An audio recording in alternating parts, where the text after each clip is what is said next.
Call room, right here. It's been changed slightly today.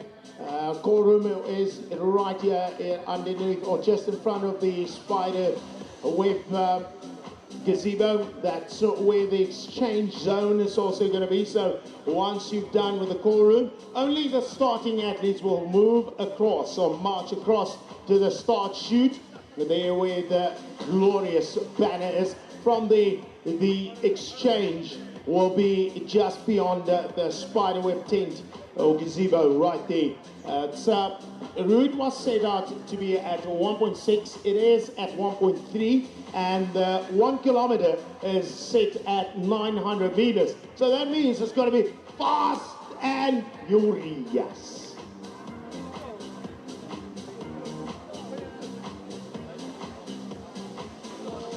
Okay, please don't go to the start yourself. Don't go there. Just go to the call room. The call room will take you to the start. So just like the national championships, the call room will take you to the start, and then the coaches must be under. So today the coaches are going to be really busy because they have to look at the order. They have to have a strategic planning on how it goes. At the end of the day, we always say national championships and the likes of inter-highs, super interhore word altyd in kantore and boardrooms gewen, because that's where the planning is done as to who runs where, who's going to be the best in which discipline for the school to subsequently win the coveted prize. Speaking about coveted prize, that Champions League trophy is just something to marvel. Have you seen all the preparations for this one? Talking about the first ever of its kind in South Africa. Yellow jerseys, just like the Tour de France. The atmosphere, the gees. This is the limelight. Now, imagine this next year with Pitch Vision having a cross-country championship. Even here at Curro Serengeti, imagine there's a big screen there and you can watch all of those races also. You don't have to run around and go see where the athletes are. Imagine that. First ever of its kind. We'll see you in 2027, but there's a minor competition that needs to be held off today.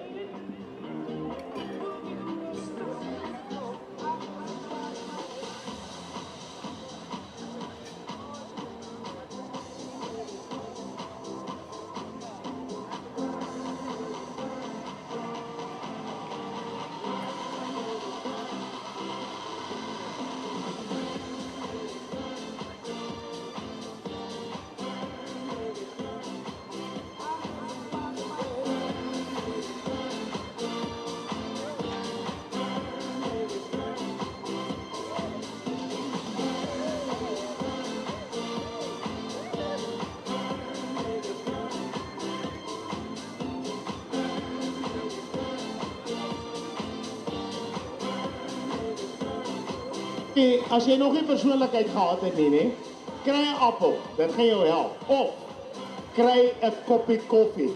Dit gaan vir jou persoonlikheid gee op hierdie vroeë Sondagoggend. My brother was inside that cup. That cup looks big, and your comrades runner as well. That cup looks very suspicious. There's no sodium in there, there's no salt in there. Daai is electrolytes. After his early morning run, he already had his long run this morning. So hy het so 55 kilos gehardloop. After 55 kilometers is here, you can see those potteries is bietjie styf vanoggend.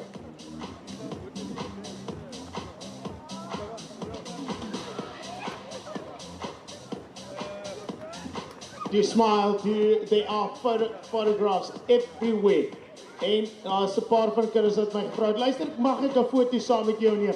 Moenie eers my vra nie, gryp my net en neem net 'n foto. Ek is hier om te smile. Ek moet smile. Die laaste dag, final one, cross country Champions League. The Eagles, are you going to take it today? Yes. You're a few points in behind. You were in the lead at some point, but now you have a big task. It's the final race day. Are you guys ready? Yes. Kan nie net jy sê nie. Jy ons agtergrond. Hoe gaan julle dit doen? Ons gaan hulle net koop. Okay.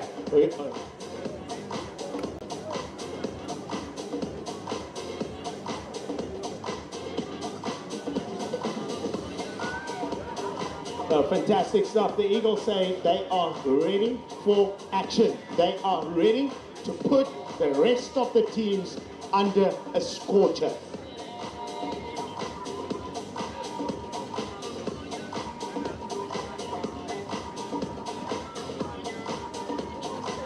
Simply Blessing Catering, get something to eat there. Flamingo, Snap Coffee Bar.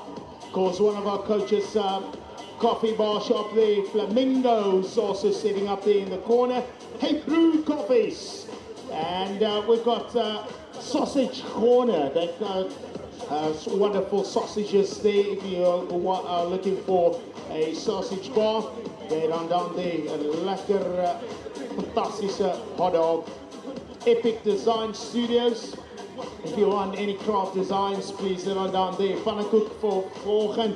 Yeah, it's Sunday morning. Coffee, pancake, Viking Bar, chili coolers. Head on down there as well. And then there's one there in the corner. Didn't see them come in. We got about 12 vendors for today. And that's what we've got to offer. It's all about Makiti. Family fun fest all out for the day. Epic Design Studio, laser engraved boards, t-shirts, mugs, etc. If you're looking for something, we know that Father's Day is coming soon. We're on down there. Mother's Day. Melissa It's got Sky Refined. Giving you the scrunchies for your hair accessories and body mist. And pancake, of course, pancakes. Fry Box is also here with Sausage Corner. Hot dog, or hot dogs, borscht rolls, fries, etc. And umami, deep fried tempura, pork balls. My magtig, dit klink dan man lekker. Lobster bites, the works. Get on down there. Please do support Go Coffee with coffees and smoothies and chip and dip. It's also here today.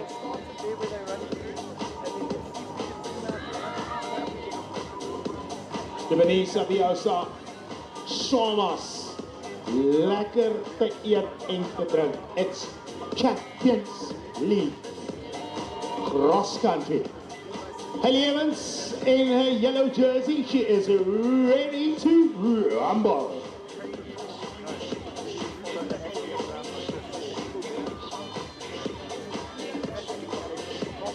All representatives from under 7. Mavericks represented by Madison Johnson, Ava Bortma,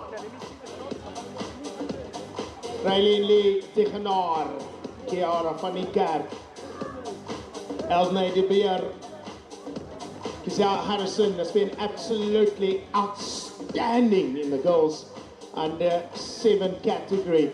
It's got race number 58. May Janssen van Rensburg, Blanche Boshoff, Amelia Meyer, Bionay Swanepoel, Lea van Alleman, Shatay Botma. Lea van Alleman really was very close with the yellow jersey winner. Of course, Giselle Harrison, absolutely sublime in the under 8. Lea Shatay Botma, Mika Skippers, Lara van der Merwe, Shirley Maitland, Abigail Wirtis, Emily.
Yeah, put the ribanda.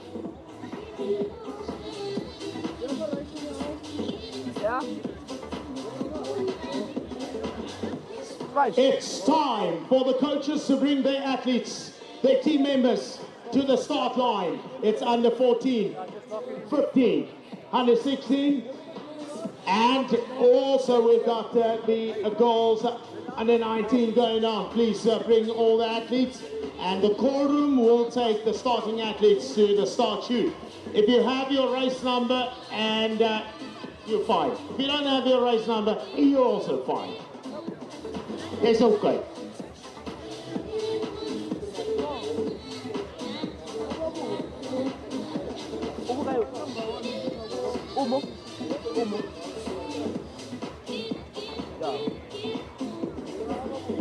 Yeah, So all the mums are here, the mums.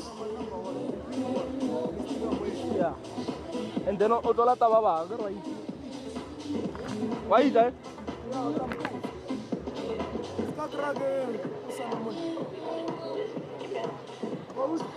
Yeah.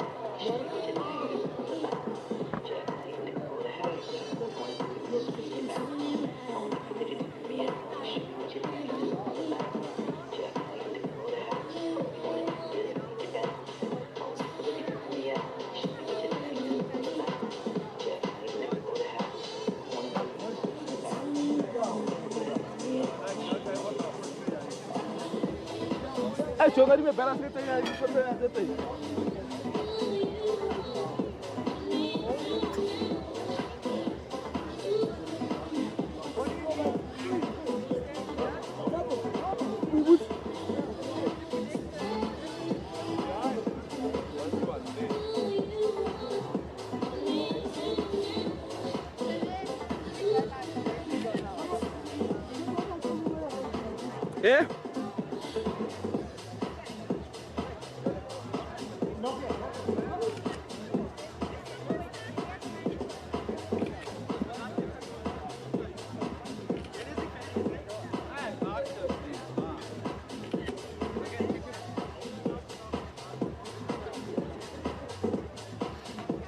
Daar is een verzoek volgens volgens die ouderdomsverband wegkrijgt. Luister, dat gaat niet.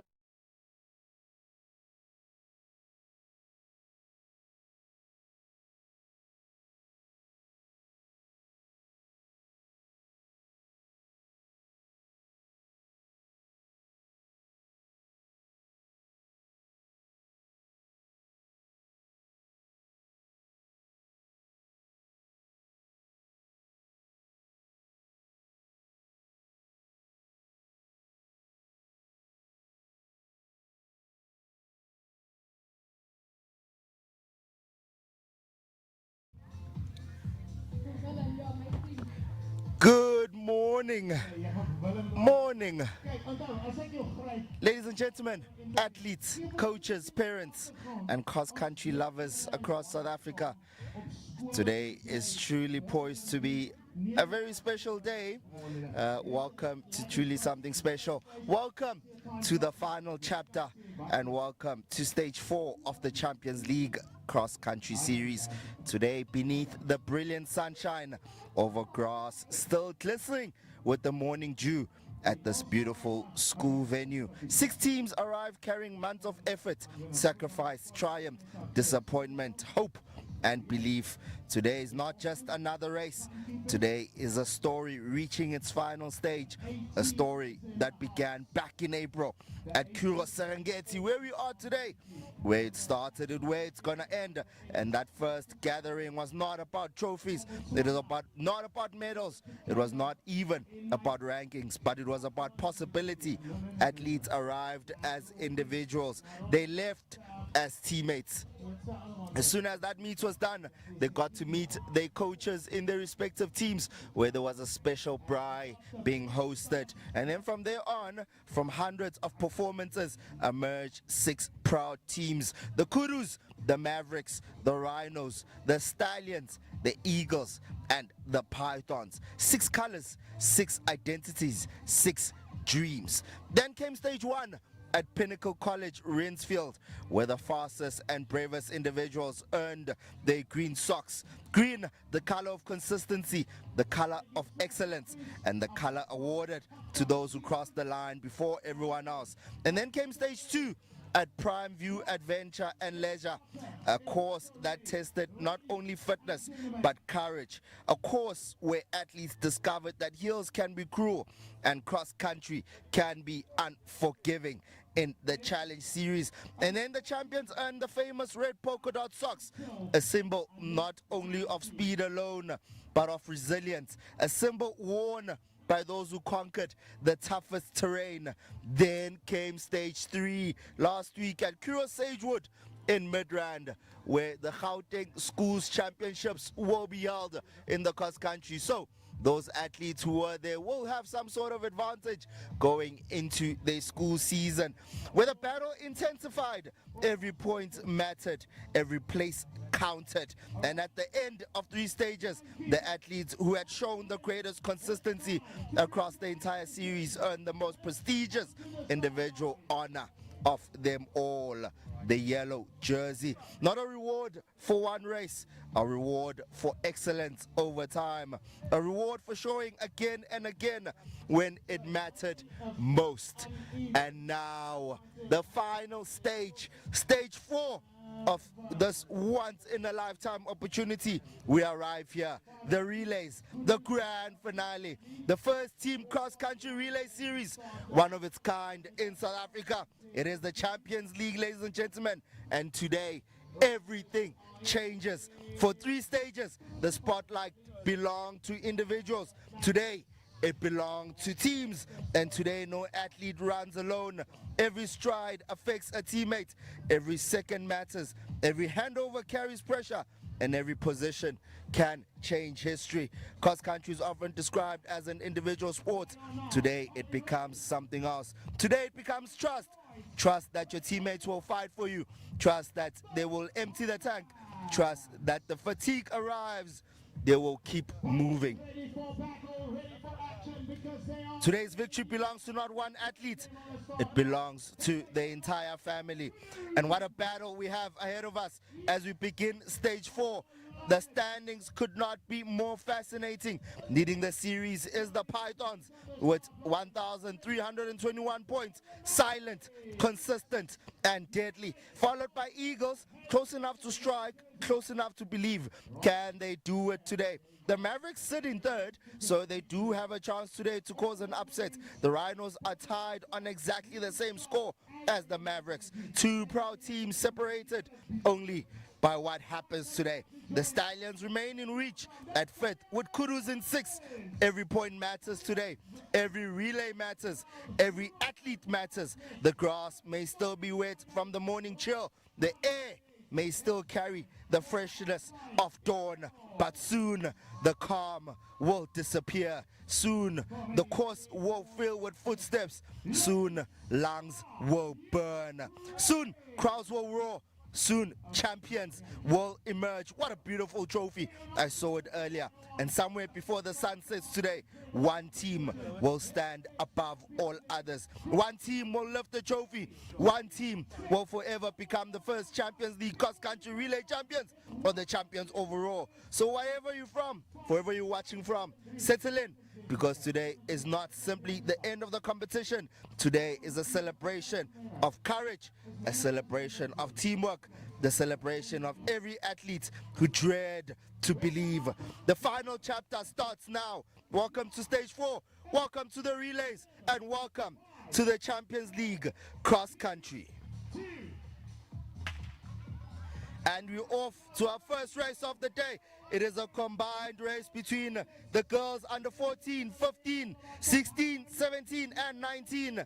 It is 8 legs and each leg will run 1.6 kilometers. It is poised to be something really special. I see everyone is looking at me in awe. Perhaps I am shouting. I'm just so excited of what is about to come. If you're wondering what the yellow jersey is about, if you are in the lead overall, onto 3 stages, you get to wear that yellow jersey. So today will be interesting. Ladies and gentlemen, what a way to begin stage 4. What a way to begin the final chapter of the Champions League cross country series.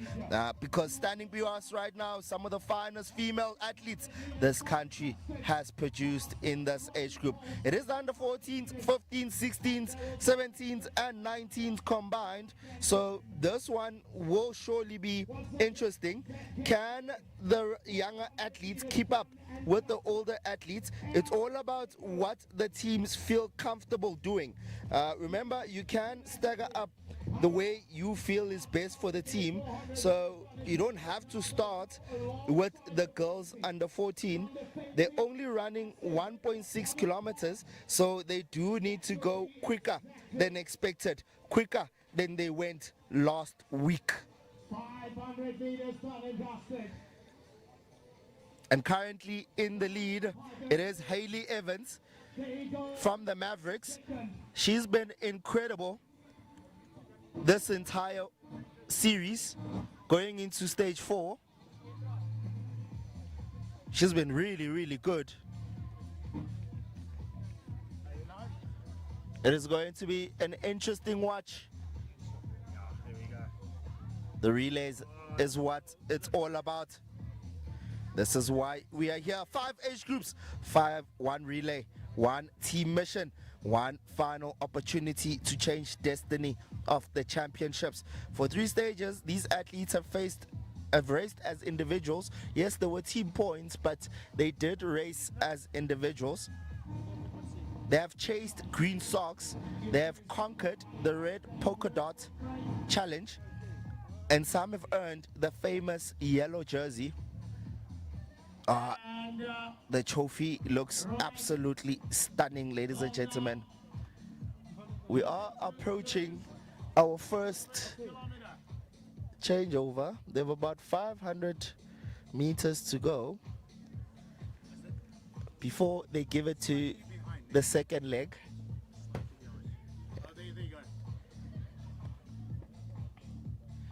Today, the race belongs to the team, and that changes everything because relay racing is different.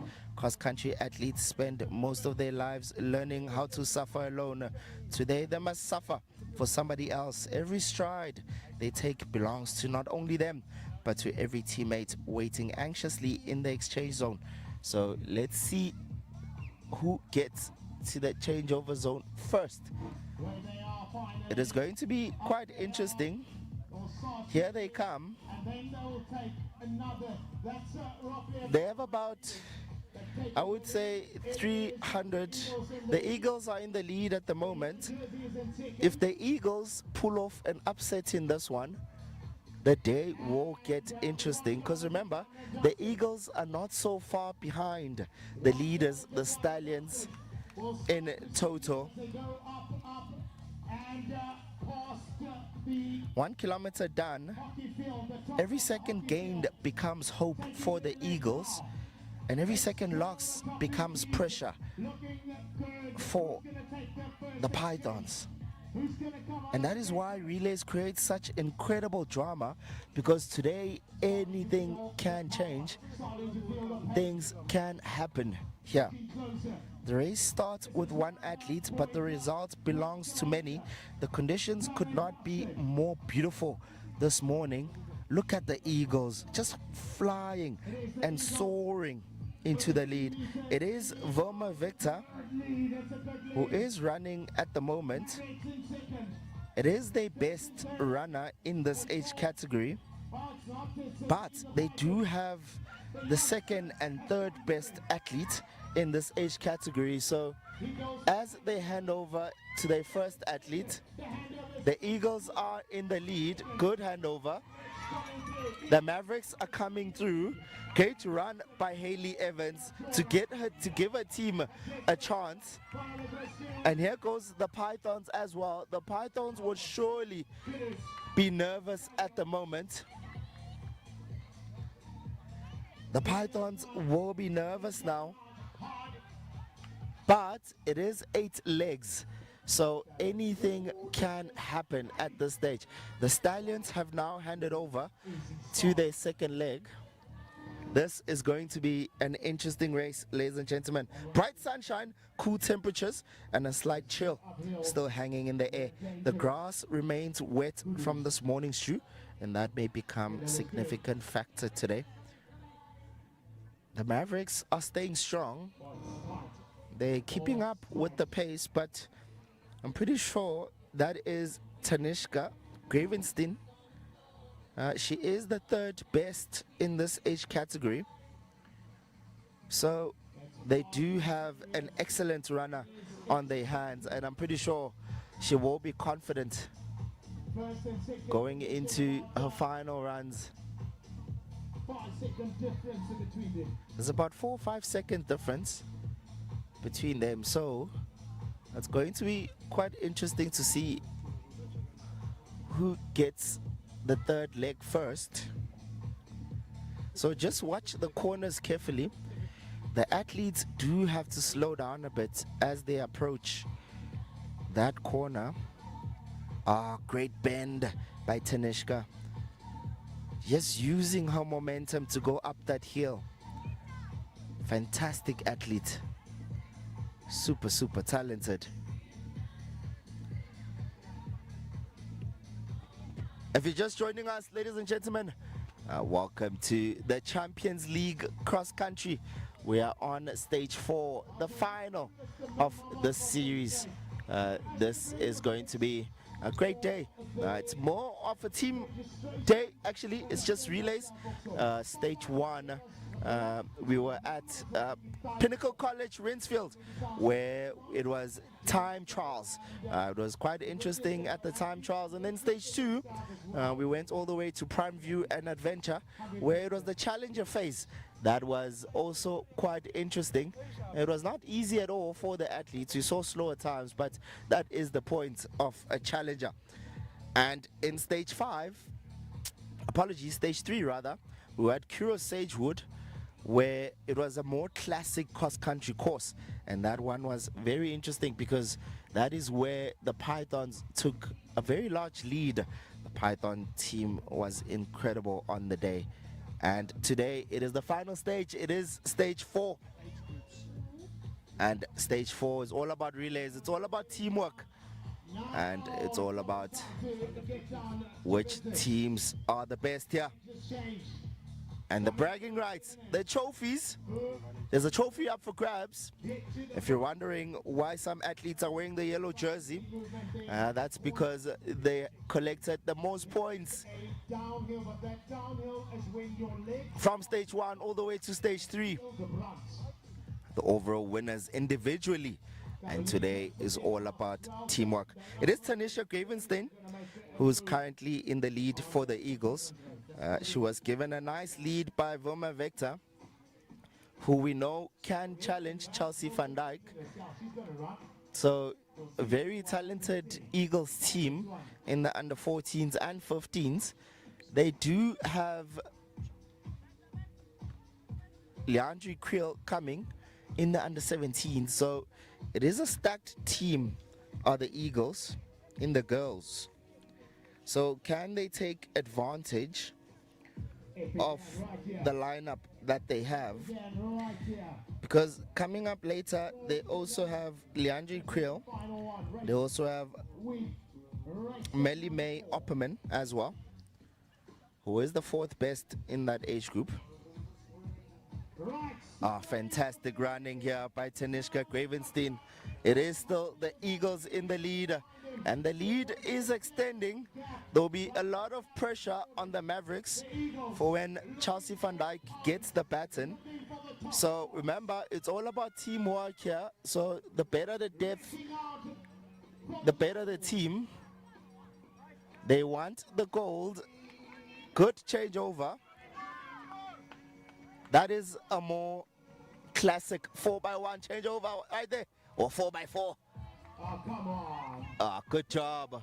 Second position. We have the Mavericks in second. As long as the Mavericks keep in touch and don't lose the Eagles, I feel like they do have a very good chance to actually win this. We're on the third leg now.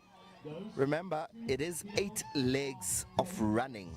So it is going to be an extremely difficult There we go. Next exchange for third spot. race. And Saskia takes the baton.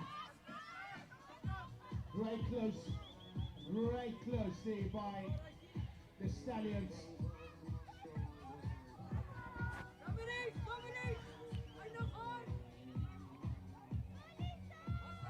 The smart runners will attack the firm ground. The reckless runners may discover that wet grass has a wicked sense of humor. Oh, look at the gap there. Anything can go wrong. Somewhat.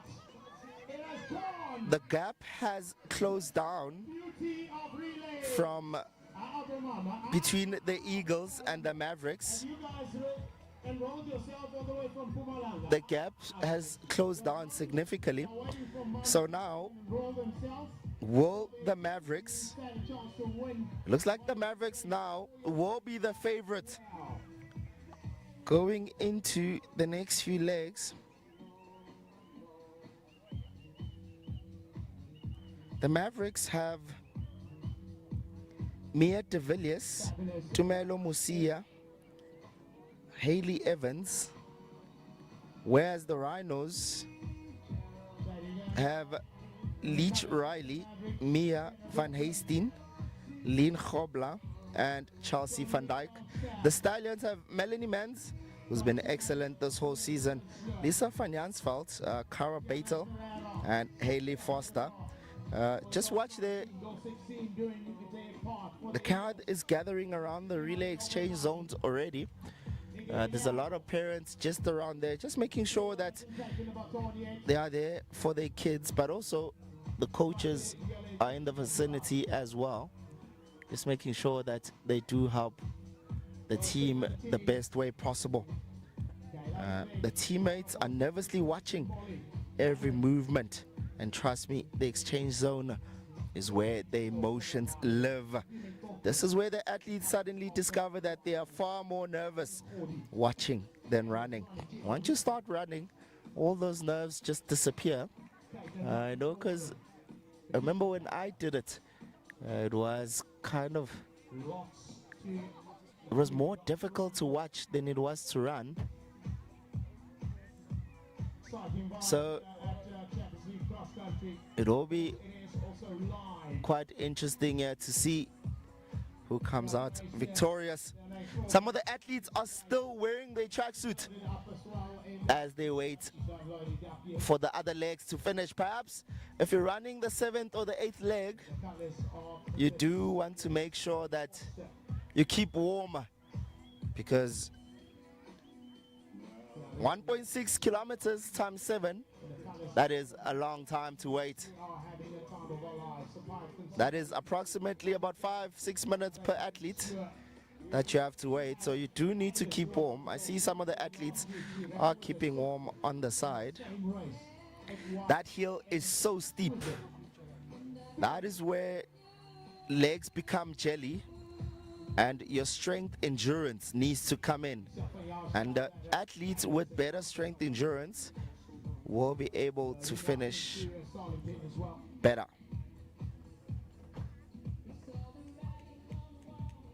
This is a very inspired performance here by the Mavericks.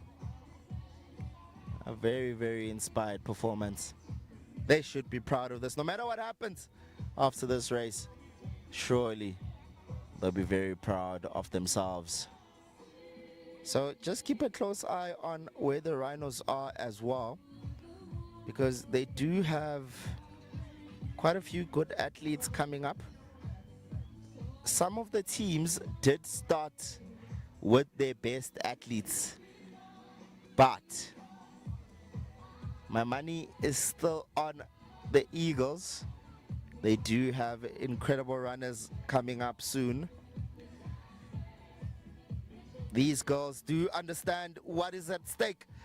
The first ever Champions League cross-country trophy is at stake. Oh, beautiful scenes right here. Curro, Serengeti. Oh, great scenes. Very beautiful school. So thank you to them for having us and for letting us use their course. Looks absolutely brilliant. It is still the Mavericks in the lead as they give it to their fourth leg. Well done. It is Mia de Villiers now running for the Mavericks. Mia de Villiers did come sixth last week, so can she run a better time this time? The Eagles are not so far behind. Here goes the Eagles now. Good job from the Eagles. As long as they keep within touching distance, they can trust that Leandre Creel, the yellow jersey holder for the girls under 17, will run fast enough to carry the team. And here goes the Pythons now. The Pythons just need to make sure that they're not so far away from the Eagles, because the Eagles are second overall in the standings, and some time ago the Eagles did take the lead overall on points, so they're going neck and neck. The Pythons, the Stallions rather. It's the Stallions' turn now. And back on your screen, it is Mia van Heesteen. Apologies, not Mia van Heesteen, Mia de Villiers rather, from the Mavericks, who now has the baton. She'll just want to make sure that she keeps the lead for her team. The older athletes do want to show why experience matters, because there's a lot of pressure here. The atmosphere around this course is absolutely electric. And now history is waiting as the Rhinos now get going. The gap is quite huge. The Rhinos will definitely be nervous about that. The Kurus get the exchange going. The Rhinos will be extremely nervous now. But we did know that the Eagles in this age group, 14 and 15, do have better depth than they do in the older age groups. Or better than the other teams, rather. They have the second and the third best runner in the under 15 category. So that is why they are in touching distance of winning the first race, putting pressure on the Pythons going into the rest of the day. I have a feeling we might see a huge upset here today.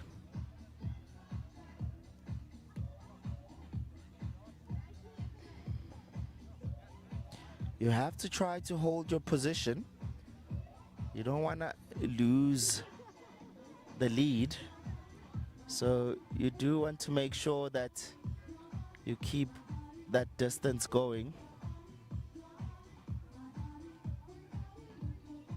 As a reminder, it is a combined age group under 14, 15, 16, 17, and 19 all at the same time.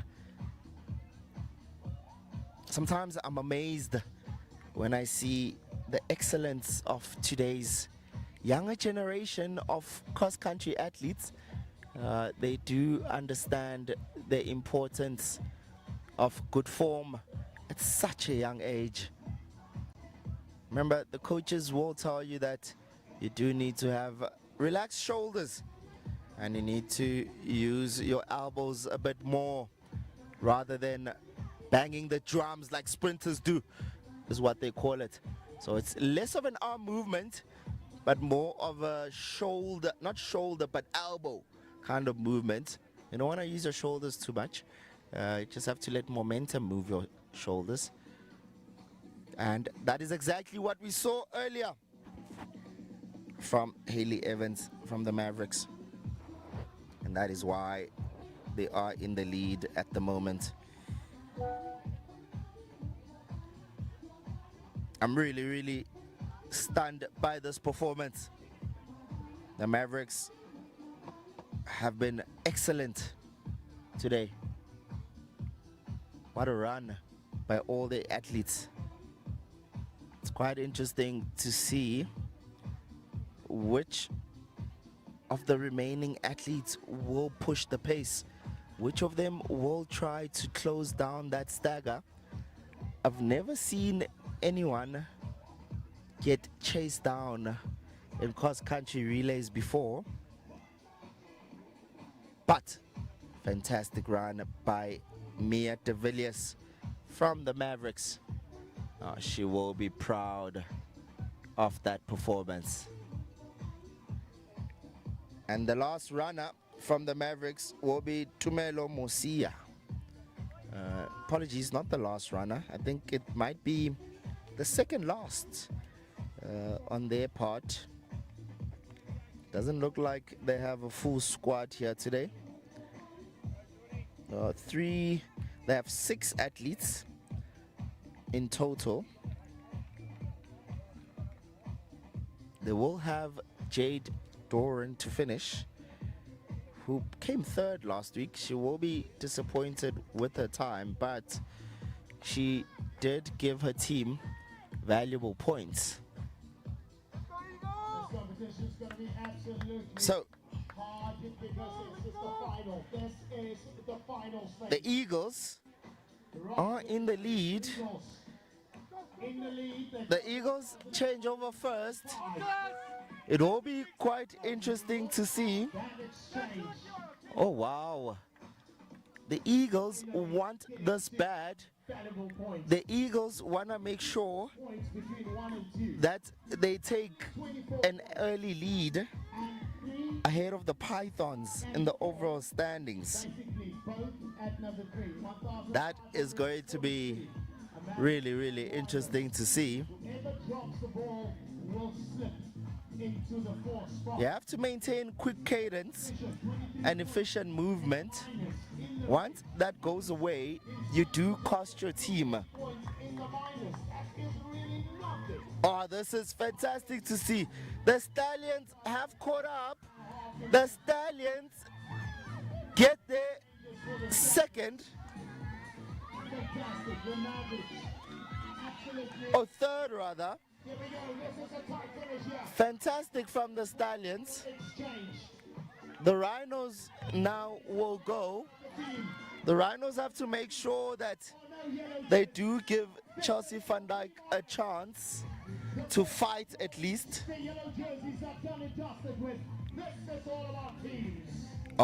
This is going to be an interesting finish. Now we move on to the older girls, under 16s to under 19s. These are the girls where it is going to be very, very quick. The times will get quicker. They will run 1,600 meters much, much quicker. Remember, some of them are 1,500 specialists. From what we saw in stage 1 at the time trials, they were running 2 kilometers. And within that 2 kilometers, we saw quite an interesting battle of grit, of speed, of trying to outmaneuver your opponents. We saw some really quick times. The more 800 meter athletes had an advantage over the 3,000 meter specialists. So will it be the same today, or is it somewhere in the middle? They have to go 1,600 meters. If you just notice there, the wet grass is beginning to influence the footing in certain sections. You can see athletes adjusting stride length slightly. It's very smart to do so at this stage. That hill is deadly. If you survive that hill, you are very, very strong. I see just warming up for the Eagles. About to run is Leandre Kriel. Or they are going after it. They want to make sure that they do secure a big enough lead that nothing anyone can do to catch up.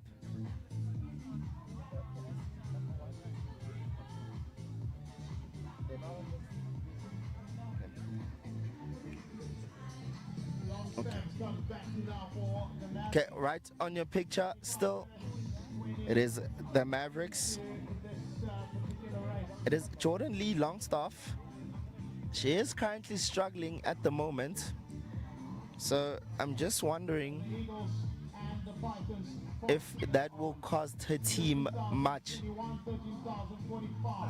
Her cadence has changed over the last hundreds of meters, and that is because she is feeling very fatigued. Has been a very long 5 weeks.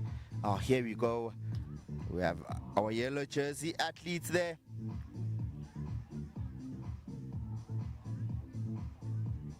It is Sune Louis Prinsloo.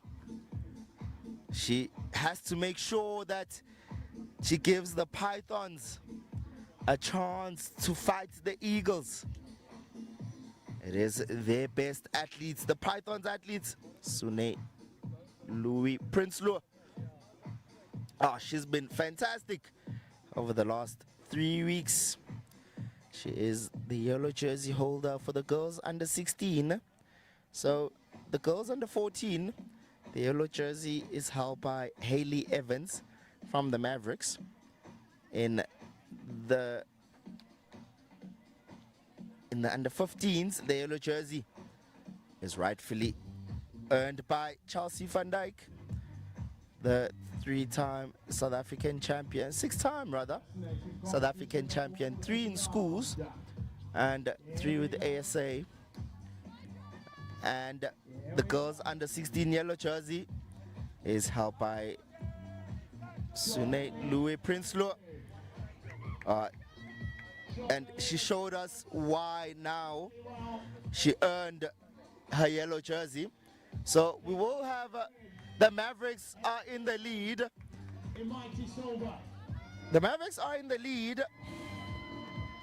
So it will be, it is Tumelo. It is Tumelo who will take it for the Mavericks. And now, oh, the handover's good. Oh, bro. It is the Pythons now who's second, but the Eagles are third, but they do have Leandre Kriel. So, oh, look at Leandre Kriel. She goes past the Eagles, and now you can trust that she will catch up to Tumelo Mosia from the Mavericks. Just keep an eye out on that battle. That is how great she is. She is closing it. So it is going to be a very interesting battle. She is approaching the 400-meter mark. She has about 1,200 meters to go. Nobody is prepared to blink first.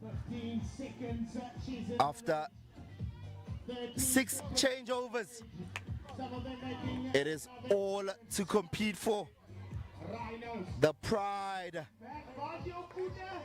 is on the line. Team pride is on the line. It looks like there goes Leandre Creel in your picture now. She is chasing Tumelo Musia. She is closing that gap meter by meter, stride by stride.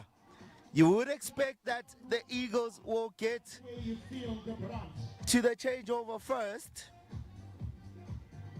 but you have to remember that the Mavericks actually looks like they might only have 6 athletes, whereas the Eagles might have slightly more. I'm not sure. I just need to check and make sure. The Stallions now hand over. The Stallions will be disappointed with that one because they were in the picture for some time. Big battles coming. Great response from the Mavericks, but the Eagles are not so far behind because now they have their best chasing. The gaps are closing. Momentum is swinging. So the other athletes are allowed to run twice, except for if you are a yellow jersey holder. You are not allowed to run twice if you are a yellow jersey holder. There goes Leandre Creel against Tumelo Musia. This is where Tumelo Musia needs to make sure that she does not fall too far behind. But Tumelo Musia is not doing too badly because remember, there's a big gap between these two.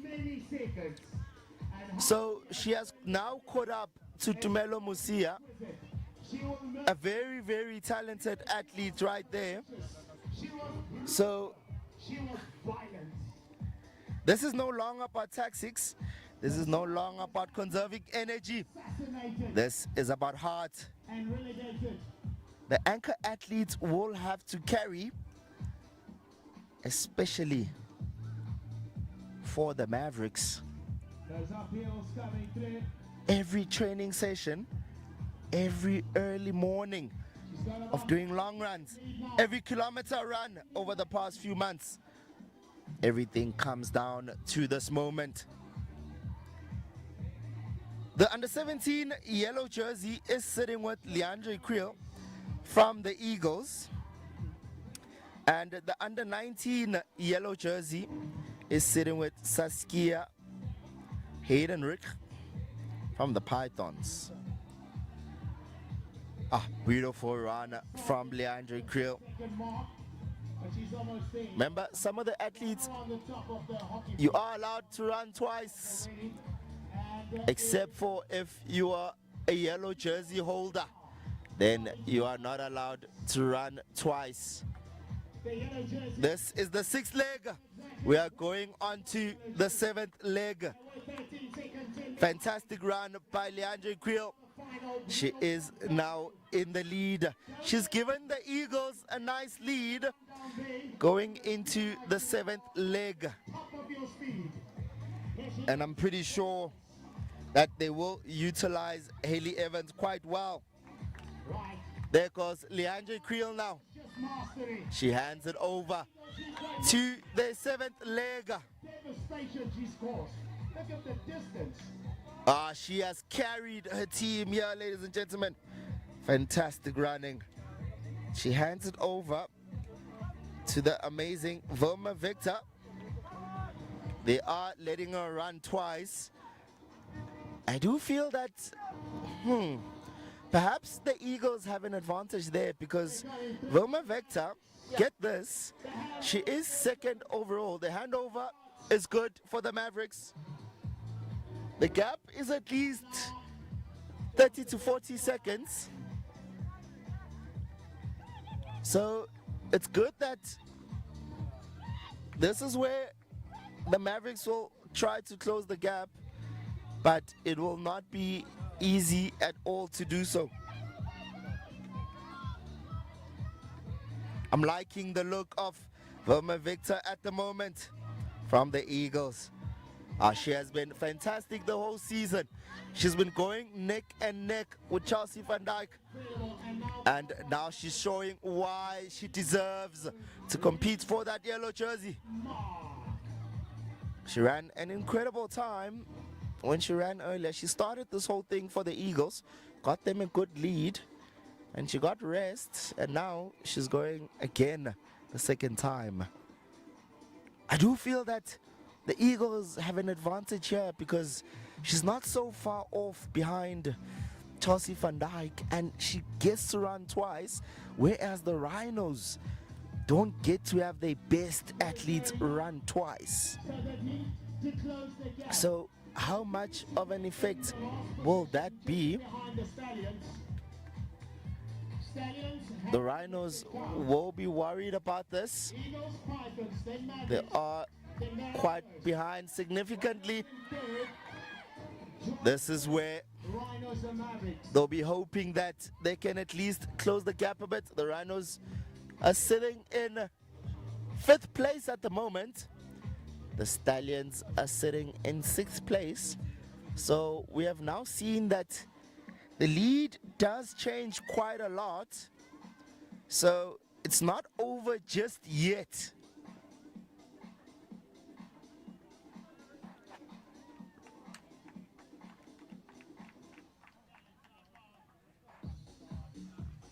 So this is going to be a really interesting finish here.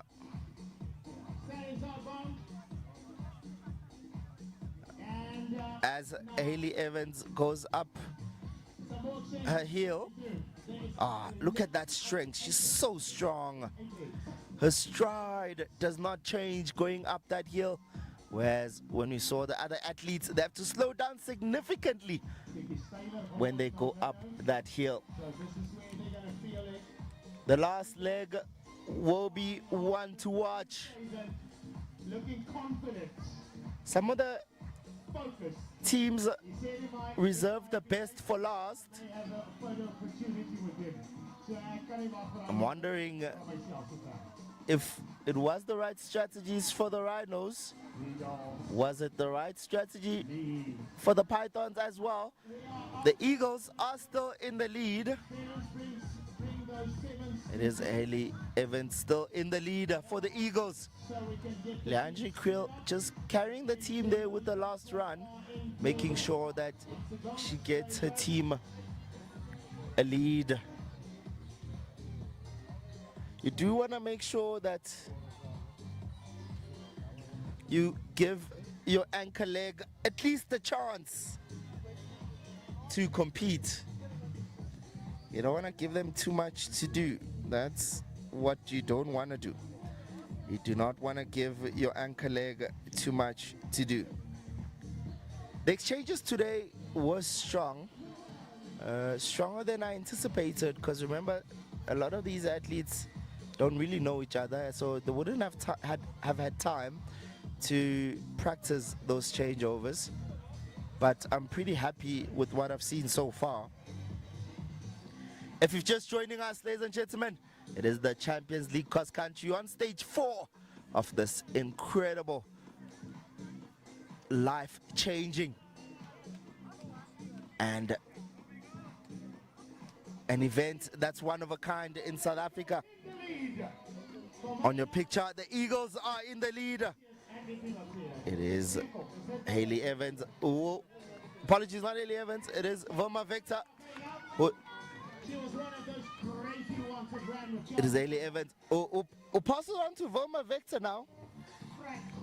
That's a lot of work to do for Chelsea Van Dijk if she does get it on time, because Voma is not a slouch, ladies and gentlemen.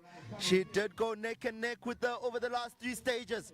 So we know for sure that Voma Vector possibly will bring it home for her team here. But I don't want to predict so far. I don't want to spoil it. Perhaps something can change. It is the Mavericks in second now. The Mavericks are coming in. The Mavericks have done extremely well here today. They should be proud of themselves. They've competed quite well.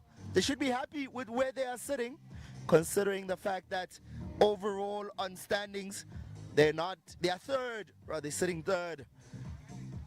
They're not in the top two, but they're not so far behind from the Eagles in second place. But I'm pretty sure after this brilliant run, the Eagles will make sure that they take advantage of. This is not only for individual pride, but It's a teamwork. It's all about trophies today, ladies and gentlemen. Individual performances are done. Individual awards are done. It's all about the trophy, the team trophy.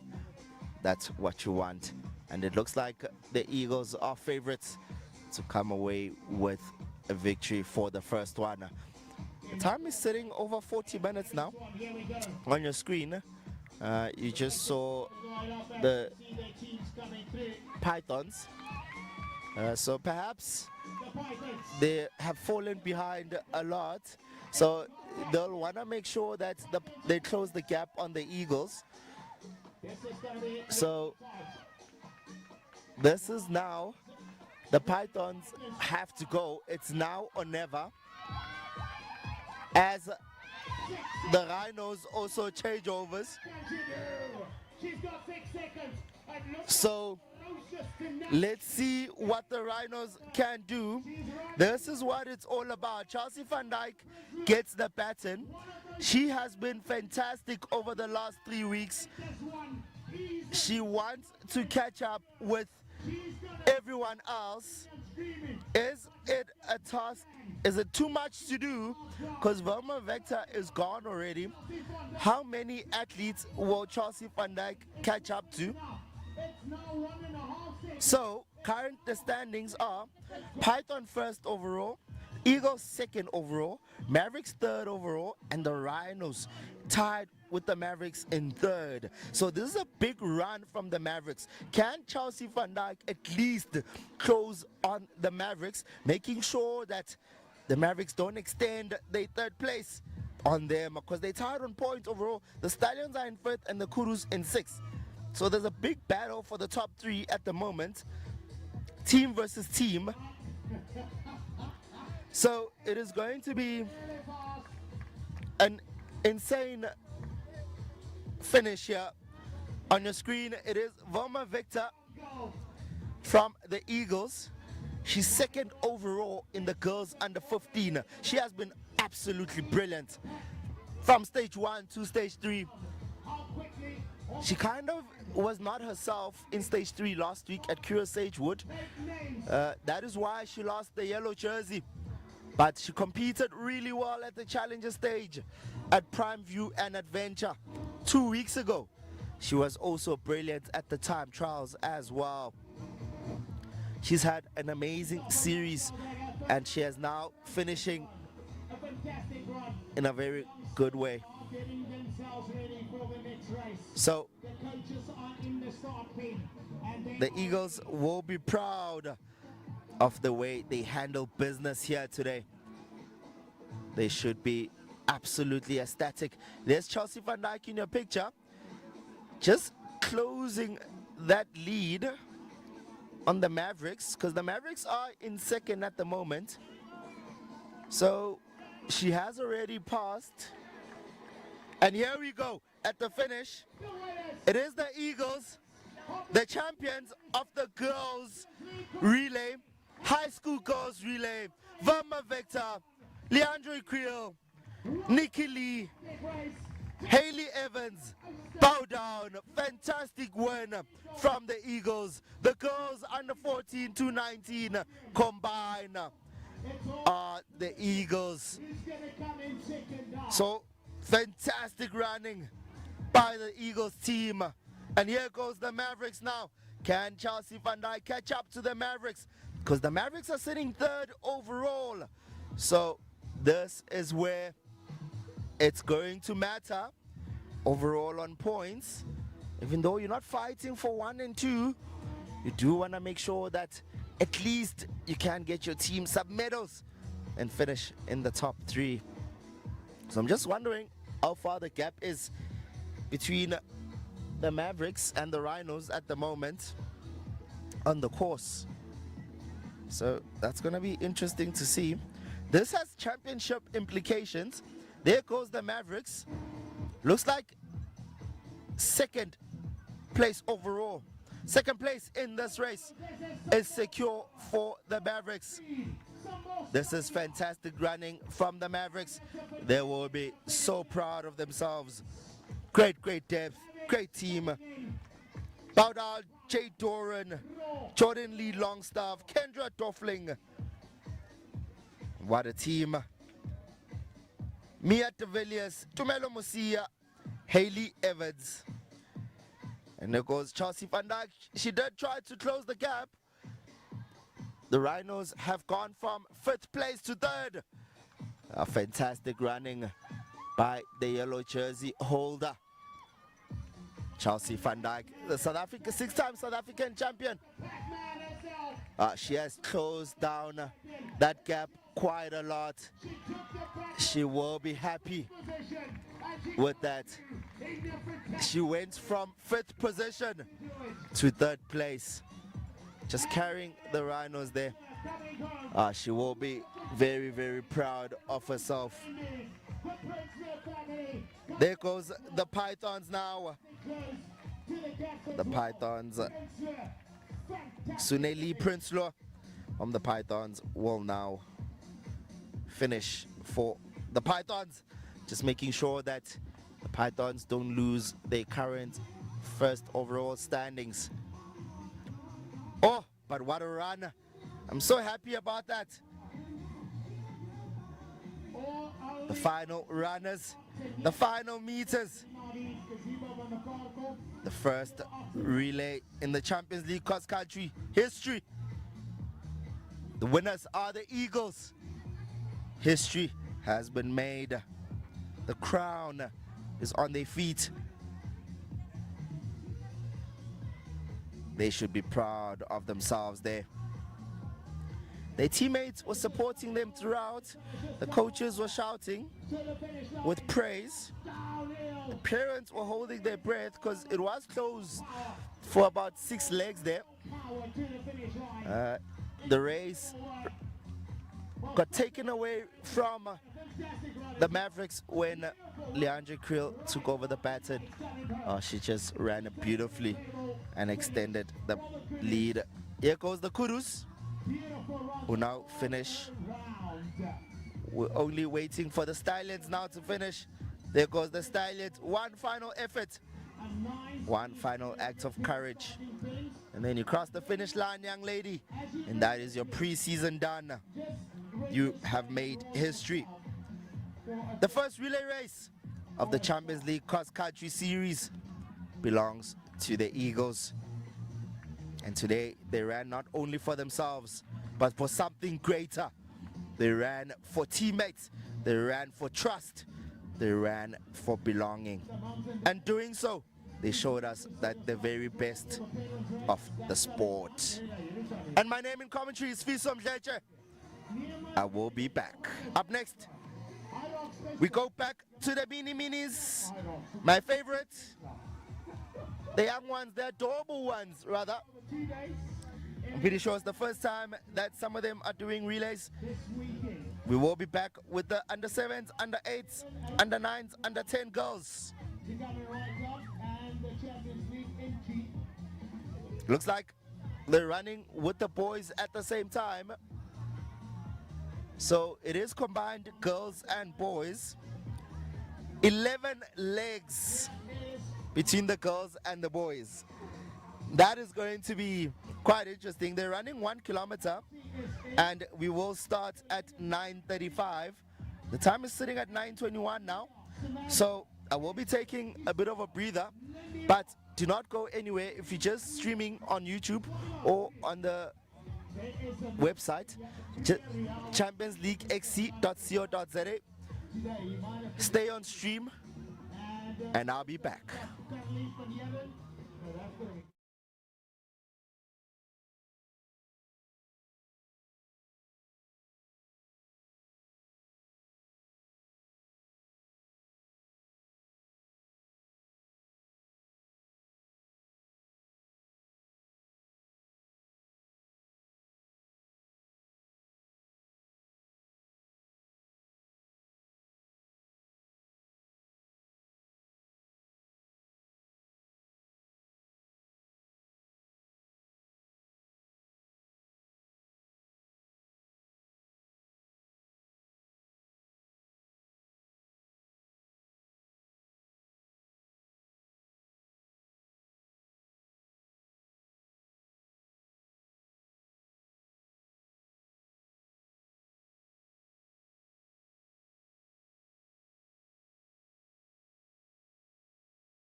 Let's welcome first onto the start line. Under 7, 8, 9, 10. Welcome back, ladies and gentlemen, to the final day of the Champions League Cross Country Series. If you've just joined us, you've arrived exactly at the right time, because we are about to witness one of the most unique races of the entire series. For the first time today, we have the youngest athletes combine forces, under 7s, under 8s, under 9s and under 10s, girls and boys combine, 11 relay legs, 1 team mission. And let me tell you something from years of watching cross country: never underestimate young athletes, because they don't know what they're not supposed to be capable of. They don't understand pressure the way all the athletes do. They don't calculate, they don't overthink, they simply run. And sometimes that creates the most exciting racing you'll ever see. The sun is shining beautifully over the course here at Curro, Serengeti. What a beautiful school. The grass still carrying a little moisture from the morning. The air remains cool and fresh. I'm not even wearing a jacket. The sun is out. I know maybe people look at me like I'm crazy. It is a bit chilly, so it's not all the way perfect. Perfect conditions for cross-country racing. The crowd has moved closer to the exchange zone now, because it is the younger ones, so they come with a lot of their parents. The Stallions have a lot of yellow jerseys, it looks like, in their team. About 3, so they should be the favorites to win this one. Parents ready with cameras, coaches ready with stopwatches, teammates ready with encouragement, and the atmosphere is absolutely electric. Remember what is at stake. This is the final stage. Every point counts, every place matters, and somewhere today, one team will be crowned Champions League cross-country champions. We're gonna get underway in 5 seconds.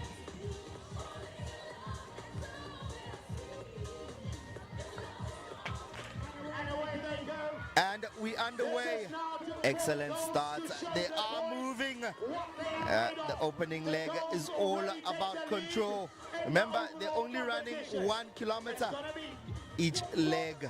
So even the under 10s, although we know that they were running 2 kilometers in the classic cross country, today they're gonna run 1 kilometer like they did at the time trials. So think of these athletes as the person lighting the fuse. These 11 legs will not be easy at all. The explosion needs to come later. The job is now positioning. No panic, no heroics. Just put your team in the race and make sure that you get yourself positioned really well going into the last 10 legs. Already athletes are fighting for the lead. They're fighting for positions. 1 minute in, every meter saved early becomes energy saved later. 300 meters gone. They have about 700 meters to go. So 400-meter mark. They have 600 meters to go.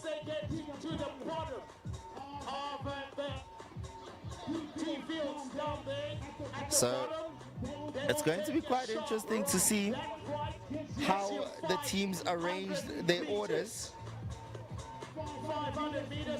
because some teams have started with their yellow jerseys already. So I'm wondering if it is the right strategy, perhaps. Or a bit of a struggle there going up the hill. Good morning and welcome to all the Conference Marathon. Running there in the lead, the yellow jersey holder, Caden Roots. He is the under 9 boys leader. Green jersey holder rather. Just wants to make sure that he gives his team a big enough lead so that the younger athletes can carry their team through. Like I said, as long as the we go down first, and they will go up. apologies about that, ladies and gentlemen, for that disconnection. I was just saying, as long as the Pythons make sure that they remain competitive. They have really strong runners coming. They have 3 yellow jersey holders coming through later. The first exchange coming up now. It is Kaden Roots who's given the Kurus a lead. Very good to see. The Eagles are not so far behind them, but both of them from the Eagles is an under 10 athlete. So look at them go now. There's nothing in it. The Kurus are still in the lead. Just followed closely by the Pythons. And the Eagles in third. Eagles will just want to make sure that they're not so far behind from the Pythons. And now the race will begin to settle. The first excitement of the race is over. Now the athletes must try to find a bit of rhythm going into the final 700 meters of this race. Remember, they're only going 1 kilometer each. There goes the Stallions now. It is the Pythons in the lead. They are the favorites to win this whole thing. Looks like a very strong team that they have. A lot of yellow jersey holders. Remember, if you wear yellow jersey, you're not allowed to run twice. You're only allowed to go once. But if you're not wearing a yellow jersey, you are allowed to go twice. So you can go again. The athletes now have about 300 meters to go. Just gonna enter through the other gates there. Fantastic running by the young athletes from the Pythons. Cross country is a lot like music. The best runners find rhythm and they stay connected to it. That's why you don't want to break the rhythm. You want to make sure that you keep your momentum going as you go up the stairs. But fantastic running from the Pythons. It's looking ominous at the moment. You don't want them to get an early lead because they have still reserved their best runners for later. So you definitely don't want to give them that opportunity. Break the rhythm and suddenly everything becomes difficult. One team beginning to move quite smoothly around the bend. He's not breaking his stride as he moves around the bend. Looks like the Eagles have fallen out of competition here. They started off quite well. There was a bit of a hesitation at the changeover. And now they have fallen behind. So the Eagles will be nervous now that the Pythons have taken a lead. Excellent composure by the Pythons. It is the Pythons in the lead at the moment. They're running quite well at the moment. The Pythons have struck, ladies and gentlemen. The gap has extended quite significantly. This is not what you want if you are the Eagles or if you are the Mavericks, who are sitting in second and third respectively. And now the Pythons yellow jersey runner will take off. They have a lot of yellow jersey athletes. It is Luandra Falun who is now running for the Pythons. He is the under-7 boys yellow jersey holder. The Pythons are looking like favorites at the moment to come off victorious. It will be quite interesting to see if there will be any big changes. We saw in the earlier races what happened when the Mavericks had a lead over the Eagles, halfway through the race, and then 7 legs later, Leandro Curro just caught up with everyone. On your picture, it is Leandro Viljoen who's in the lead, only 7 years old, just running against athletes older than him. So can he maintain this lead and just make sure that he gives his team a big enough advantage?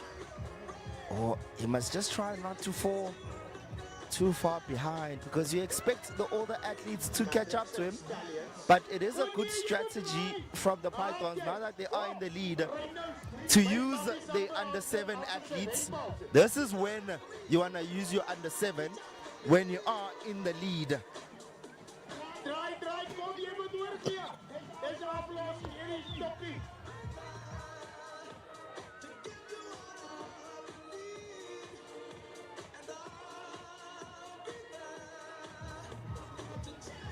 When there is less pressure on you, it is when you want to use your under 7 athlete. So it is a great strategy. Viljoen just struggling up the hill. Remember, he is very young, so he wouldn't have the strength endurance needed to go up the hill fast and not lose his cadence. But great running from the young man. He will be happy with himself. He has given his team a chance to come off victorious here. If he hands over to the 3rd leg first, oh, what an achievement that will be from the young man. I did say that this is the time to use your under 7s when you have such a lead, because you know that your older athletes are coming through later, and once that happens, you'll be running against younger athletes, and perhaps you're gonna blaze the course rather. Apologies, I'm still in track and field mode, that's why I said track rather than course. So a very good run here.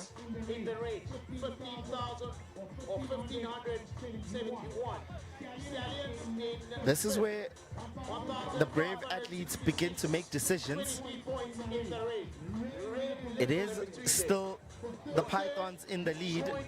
Leandro Viljoen has done an excellent job in making sure that he maintains the Pythons' lead. He'll be very, very proud of himself there. The Pythons are still in the lead. The overall standings, the Eagles are first. It has swapped. The Pythons are second in the overall standings. So they will be quite nervous. They will be nervous now, but the Pythons need a victory here. Okay, this is usually where the brave athletes begin to make decisions. Do I sit? Do I attack? If you are Pythons at this stage, you want to make sure that you do attack. Do I close the gap? If you are the Eagles or the Curros. The Eagles are struggling at the moment. They've exchanged in 4th. They are struggling at the moment. It is that young man, Luhan Kutsia, from the Pythons. He is an under 8 athlete, the yellow jersey holder of the under 8 boys, Luhan Kutsia. He does have excellent race awareness.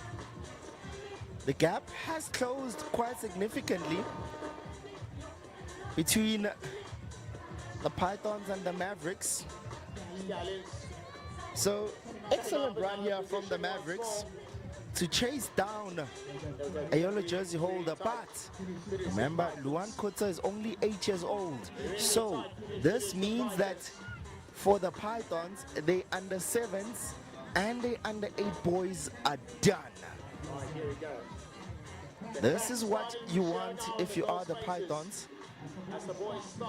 Finish with the younger athletes, and then you can go on to the older athletes to finish off what has been a brilliant race so far. Excellent race awareness there from the Mavericks. He did close that gap quite significantly. The gap was at least 20 seconds, and now is shoulder to shoulder with Luan Kota. Does Luan Kota have a big kick here? He'll just want to make sure that he maintains this lead. He hasn't been this challenged the whole season. He is younger, remember that, by at least 2 years, and his competitor. It's not about sprinting at the moment. Just keep your rhythm going. Now you can start to sprint. As you have about 100 meters to go, now you can go. Take everything out, young man. Give your team the advantage that they need. Sometimes the smartest attack is the one nobody notices until it's too late. Fantastic rounding by him. Good race awareness. So just hold off there until necessary. It is the Pythons now running. They are in the lead quite significantly as they get to their older athletes, but the Mavericks are now going into the younger athletes. So it will be a question of, was it a good strategy to end off with your younger athletes, knowing what is coming from the Pythons? They do have a more favorable team with the older age groups, so you want to match them pound for pound. You don't want their best athletes running against your 7 and 8 year olds. We are in leg 4 now. The hidden heroes. Apologies for the hiccup there. Perhaps I do need to maybe go drink some water so that I can stay hydrated. That's what everyone is doing here. So if you are around Kempton Park, if you are in Benoni, if you're around the East Rand, pop through to Curro Serengeti. Beautiful scenes here. What a school. Looks absolutely gorgeous. So if you are around, come through. There's nice food, family-friendly day. You're going to have fun. Come see the best cross-country athletes in Gauteng. The first of its kind, Champions League cross-country. This is what it's all about. You want to make sure that you do enjoy it. So come see, come watch. It is the last one for 2026. And I'm very sure that 2027 will also be a big success. It has started off really, really well. I'm so proud of all the athletes involved over the last few weeks.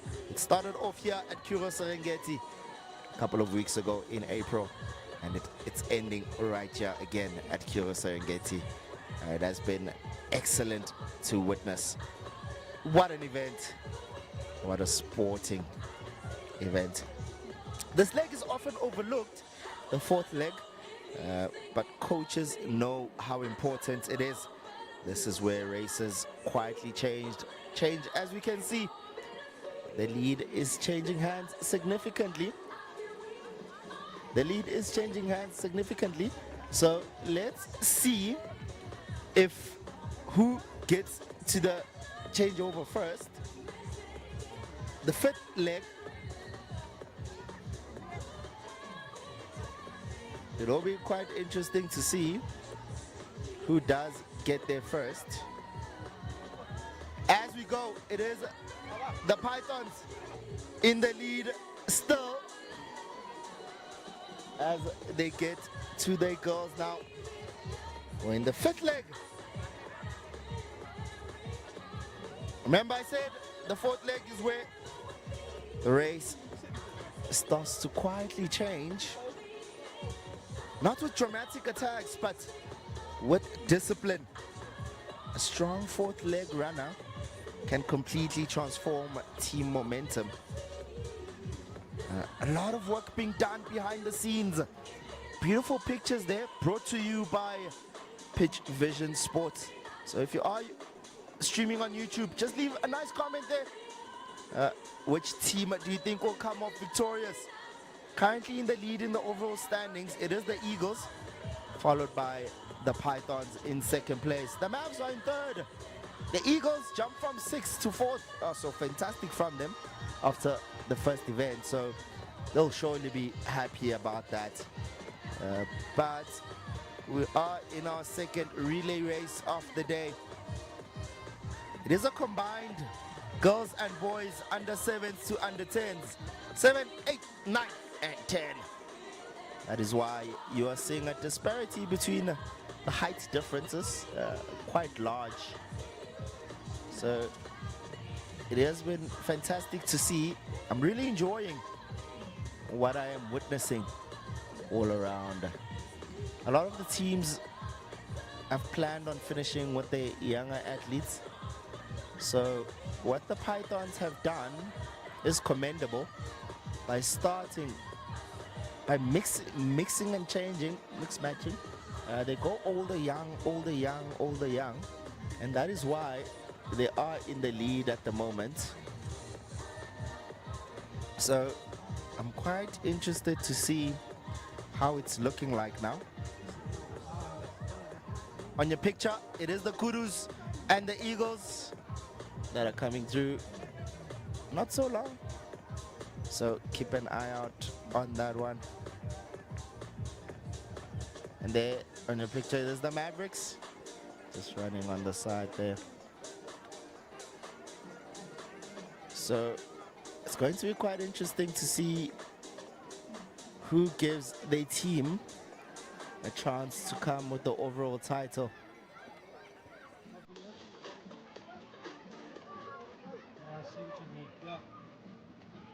Big battle between the Eagles and the Kurus. Just off your picture. And the Stallions as well are coming through.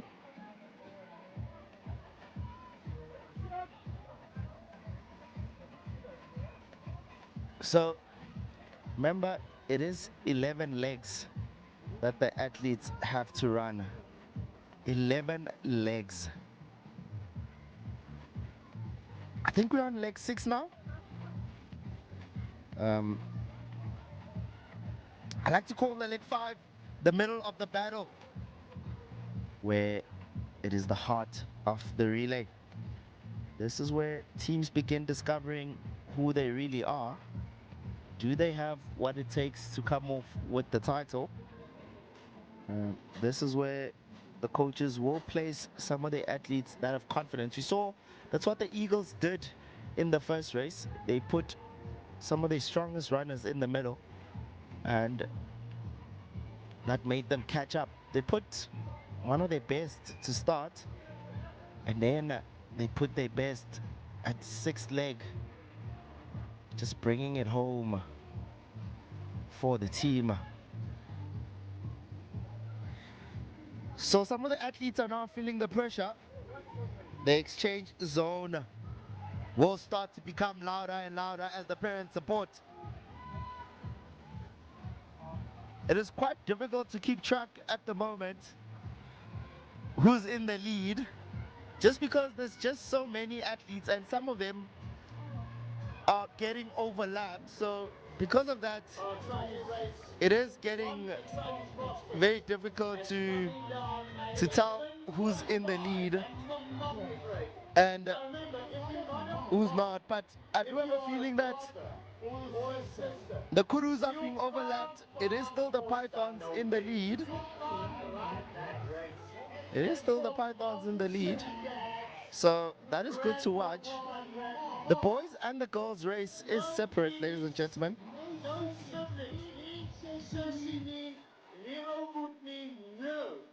It's for Papa, Mama, Grandpapa, Grandmama.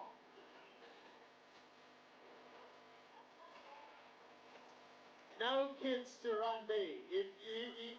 You must run with your own size, man. But you're able to run.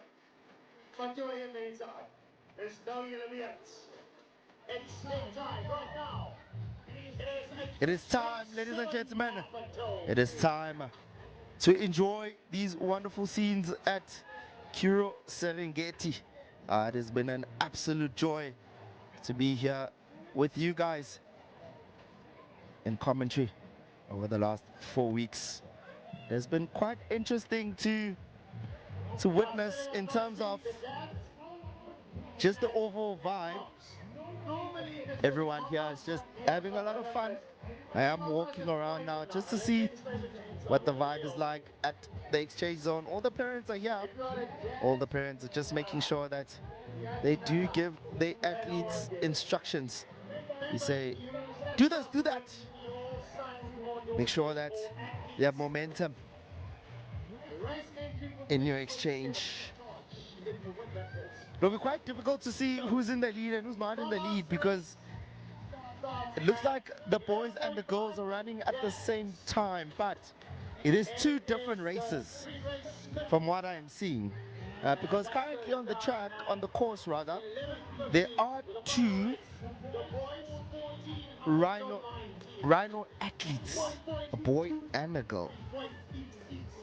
So that is quite intriguing to me. We're opposite with 11 legs that will go down. Those are the boys 7 up until 10.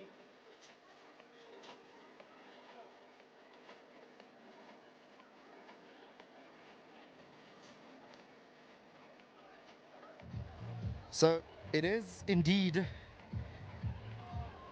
separate races between the boys and the girls. The boys against the boys, the girls against the girls. If you're just wondering why we were seeing the same color twice, no, it's not your eyes deceiving you. It is indeed like that. So that is why perhaps you can't tell who's in the lead, but with the boys, it is the Pythons in the lead. The girls as well, the Pythons are in the lead. It's like the Pythons are dominating these age groups from 7 to 10, but it's not over yet, because every incoming athlete will be carrying important information. We are reaching the final stages of this race. We have passed the middle stages now. The gap, the momentum, the emotion, everything changes with every handover. There goes the Pythons. The Pythons are in the lead with the boys. So as you see in your picture, you see the Mavericks, the Eagles, and then the Kurus. So that's why you are seeing a girl and a boy for the Eagles. There goes the athlete from the Pythons, but the girls. This is good running.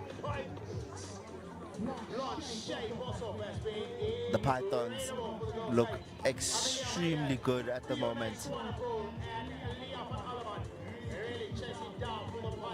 This is where experienced commentators start looking at body language. Are the athletes confident? How are they feeling going into the final stages? This is not just about positions anymore. Body language. Who still looks relaxed? Who still looks composed? And who is forcing the pace? Is anyone struggling? If you are struggling, you might feel a bit of guilt, because it's all about teamwork, and you want to make sure that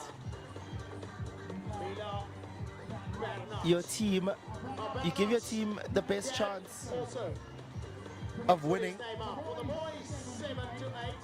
But cross country does not lie. It tells the truth eventually. And the truth at the moment is that the Pythons are dominating both the boys and the girls, under 7 to under 10. We are getting to leg 7 now. This is where the pressure is starting to rise.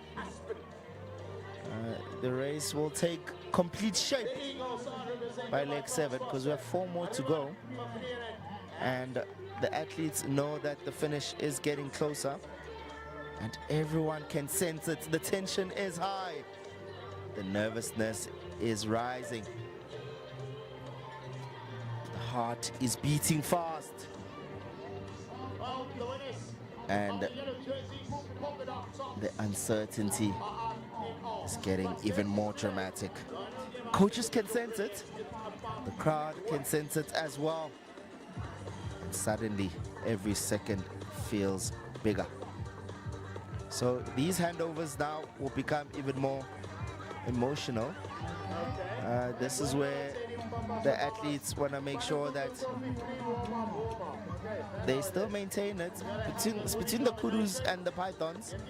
For the girls' side, the boys, the Pythons look absolutely fantastic, unchallenged so far.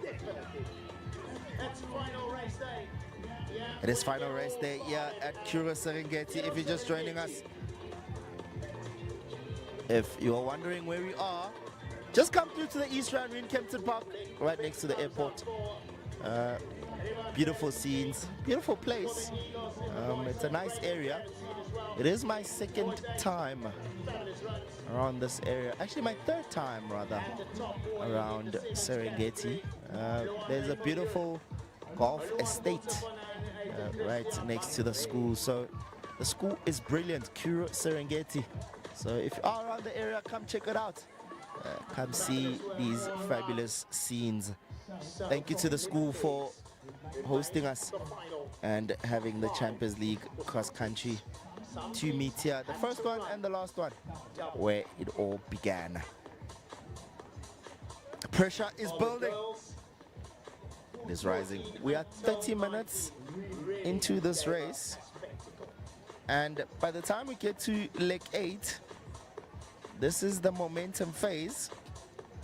And this is where the momentum becomes a living thing rather. What I mean by that is one great leg can inspire an entire team. So you don't want to give up at the moment because you have 4 more legs to go. You still have a chance. We saw in race 1 that anything can happen in the later stages of relay cross country. One difficult leg can force everyone into recovery mode as well. So you want to make sure that you do maintain your cadence and your stride, and you remain relaxed so that you give your team the best possible chance. The boys do have about 2 to 3 legs to go, whereas the girls have about 4 to 5 to go. Remember, the boys do run faster times typically, but not in every age group, as we've seen in the girls under 10. There are a few girls there who are running quicker times than the boys, in particular Ivanka van Heerden from the Eagles. Oh, she is fantastic. Can she carry her team?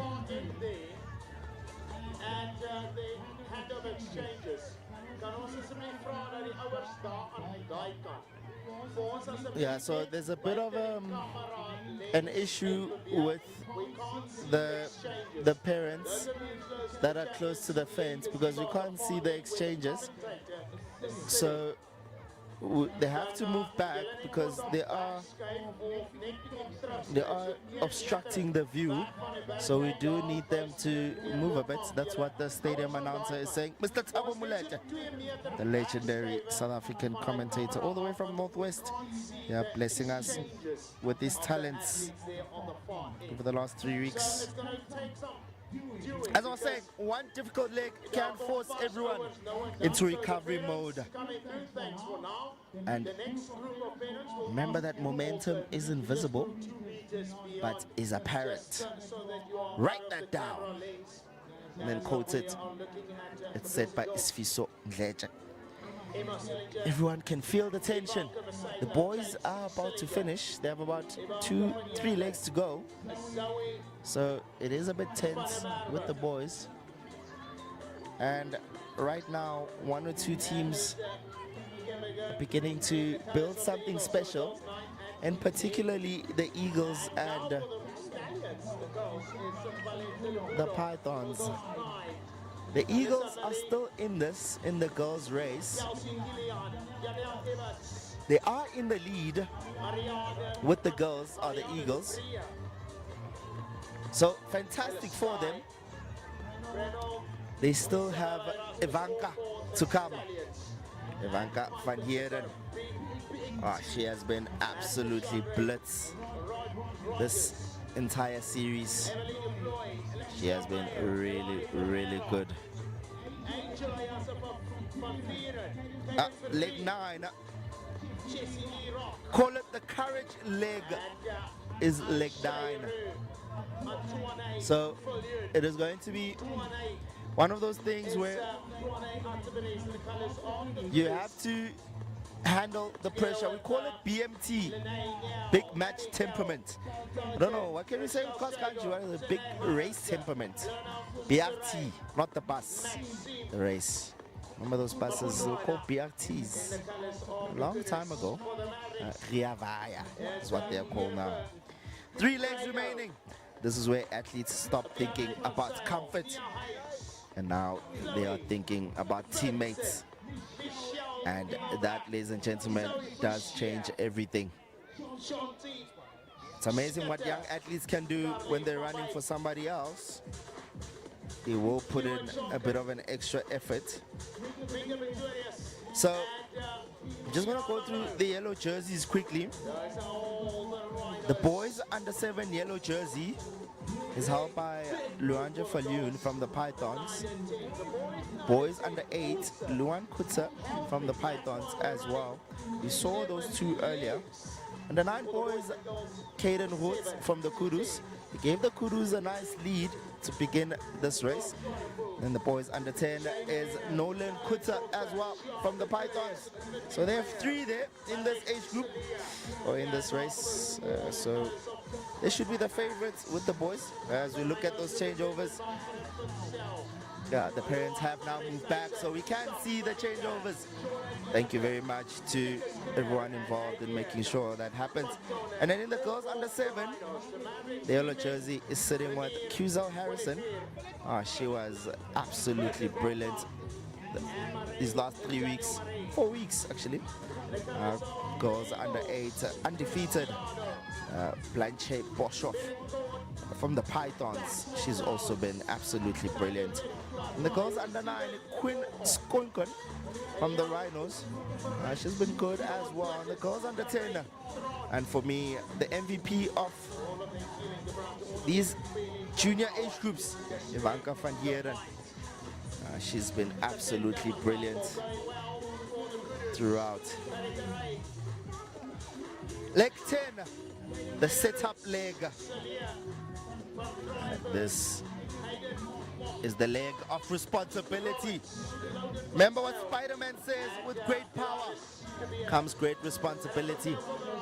So the team has trusted you to bring it home. The team has trusted you to help bring the title home. Earn points for your teammates. We are almost done, ladies and gentlemen. The Pythons, all the Python athletes, the boys rather, are now it played, running, and I had a chance to run. The Pythons in such a big lead that we knew from the start that they were one of the favorites to win it. There goes the Pythons, their last leg. The Eagles are blowing the girls' division apart. With great power comes great responsibility. And if you are responsible, you will be powerful. We've seen that clearly from the Eagles and the Pythons here today. So you want to make sure that you do give the anchor a chance. The pythons with the girls, they'll want to make sure that they give their team a chance here. The boys' side of the team is much stronger. They do have 3 yellow jerseys there, none with the girls. So perhaps that could be an issue for them. Give the anchor a chance to compete. That is it. Give them a chance. Make it close enough to compete. All right, look at that young lady from the Eagles. There's the lead there with the girls. Is the Eagles. And then on her left, in the light blue, is that young man from the Pythons. That's the lead for the boys. So, and then just ahead of them, we're about to get overlapped are the Rhinos and the Mavericks. Make it close enough to fight is what you want to do. Close enough to dream. And the second last is one of the hardest jobs in relay racing, because the finish line is visible, but somebody else gets the final sprint. So the Eagles are now going for the boys. So they would want to make sure that they stay close enough to compete with the Pythons. But for the Eagles, it is the girls that are in the lead. And the Pythons are off. It is the second last runner.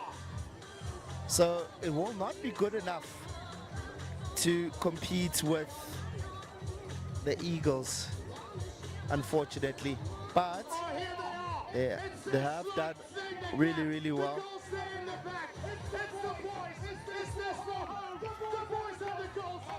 And now, here we go. It is the Pythons who will finish first in the boys category. What a team from the Python boys. They laid it from start to finish. What a team from the Pythons. They have carried that team throughout. They've carried the Pythons the last 3 weeks, doing it again in week 4. The fantastic team of Luandre Falloon, Luan Kutza, Christian Murray,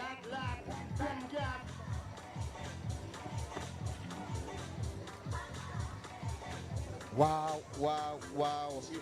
And in the under 9s, they had Kayan, they had Richard Silius, Ludwig Meyer, Nolan Kutza, and Jock Swanapu. What a team. The Pythons get their first win of the relays. That is going to be important come the final standings. But is it enough? Because the Eagles are leading the girls category, and by quite a significant gap, by at least 1 leg. So how costly will that be come the final standings? On your picture, it is the yellow jersey holder, Ivanka van Heerden. Time is at 42 now. Ivanka van Heerden will just have to make sure that she brings it home for the Eagles. And it is the Mavericks who finish second with the boys. Apologies, ladies and gentlemen, that is the Rhinos that will finish second for the boys.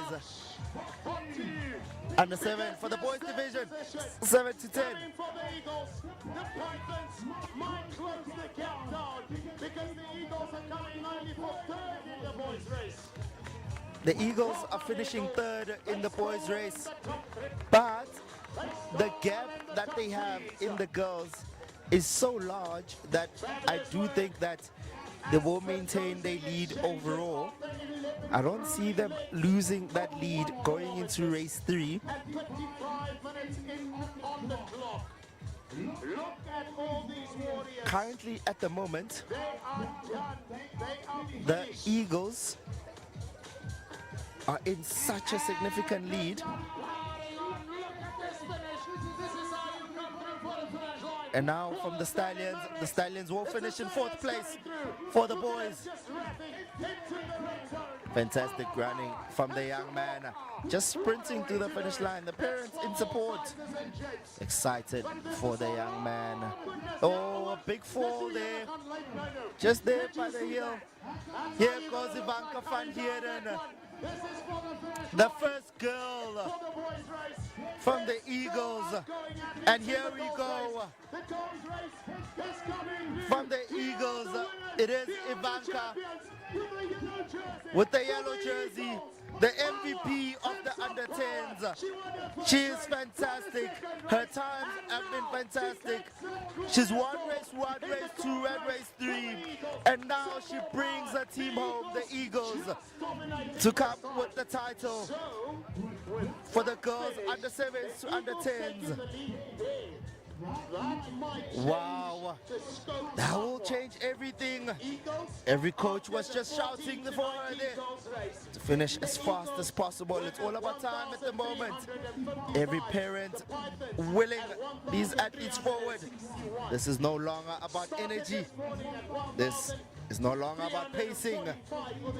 No longer about calculations. This is pure heart.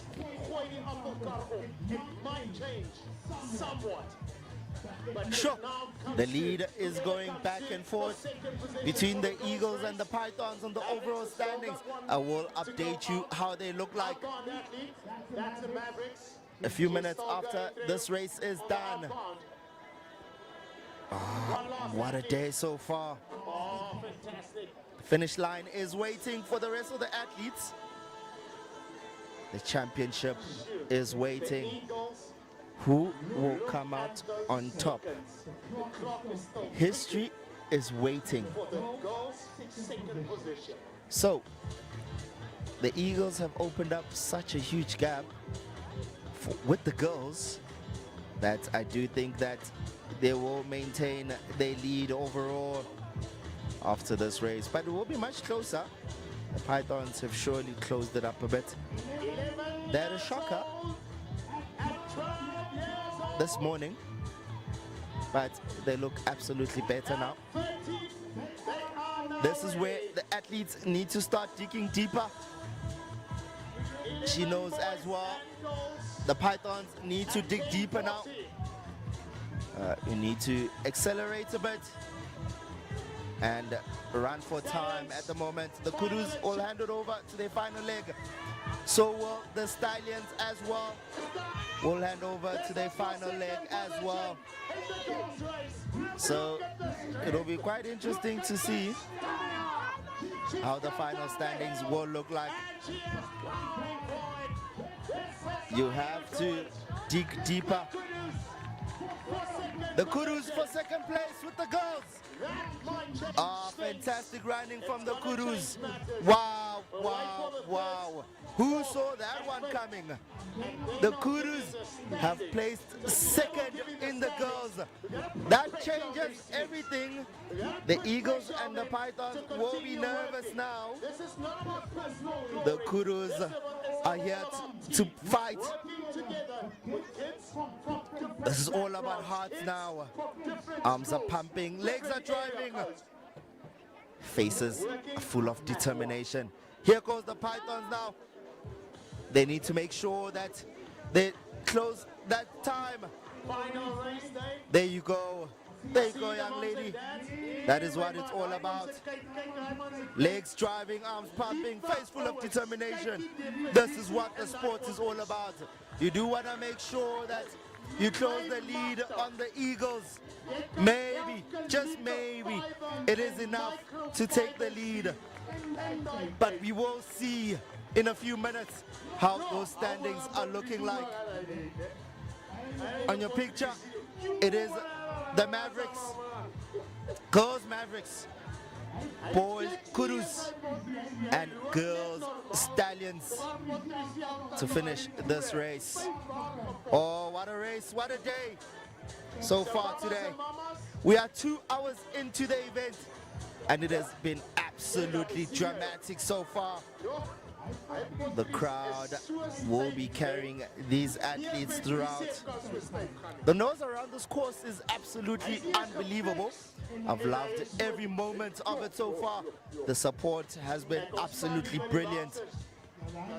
One final effort from the Mavericks with the girls under 7s to under 10s. One final push, one final chance to give your team everything. Remember, coming into this day, the Mavericks were 3rd overall, so they wouldn't want to lose their spot in the top 3, so they want to fight for it.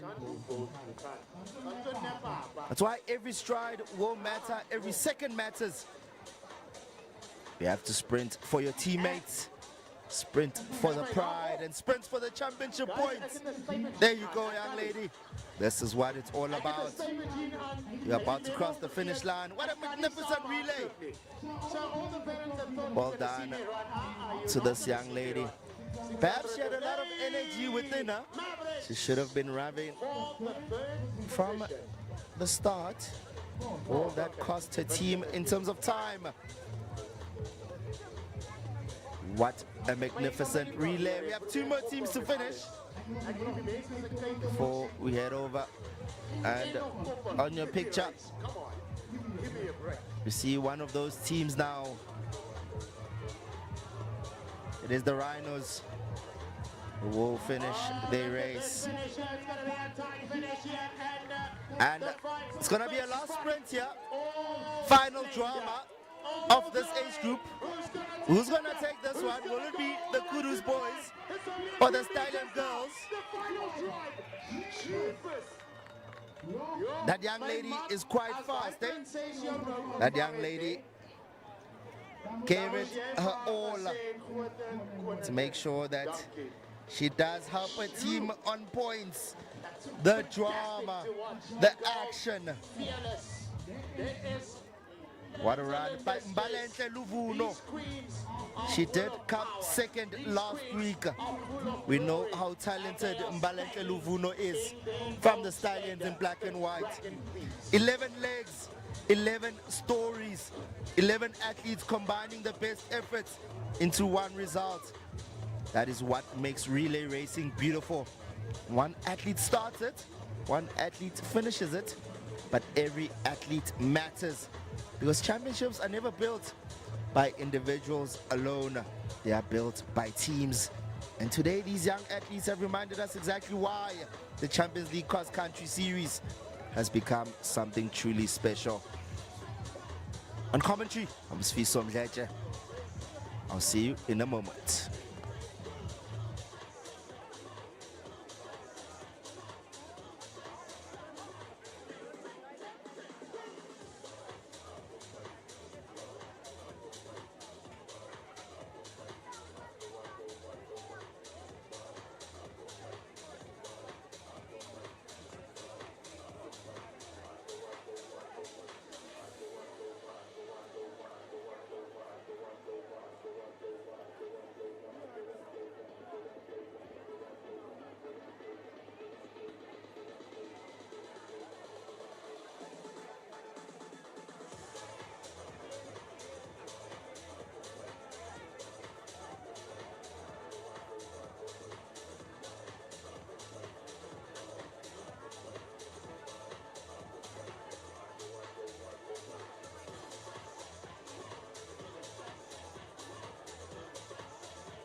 Ladies and gentlemen, boys and girls, welcome back to the Champions League Cross Country Relay Finale.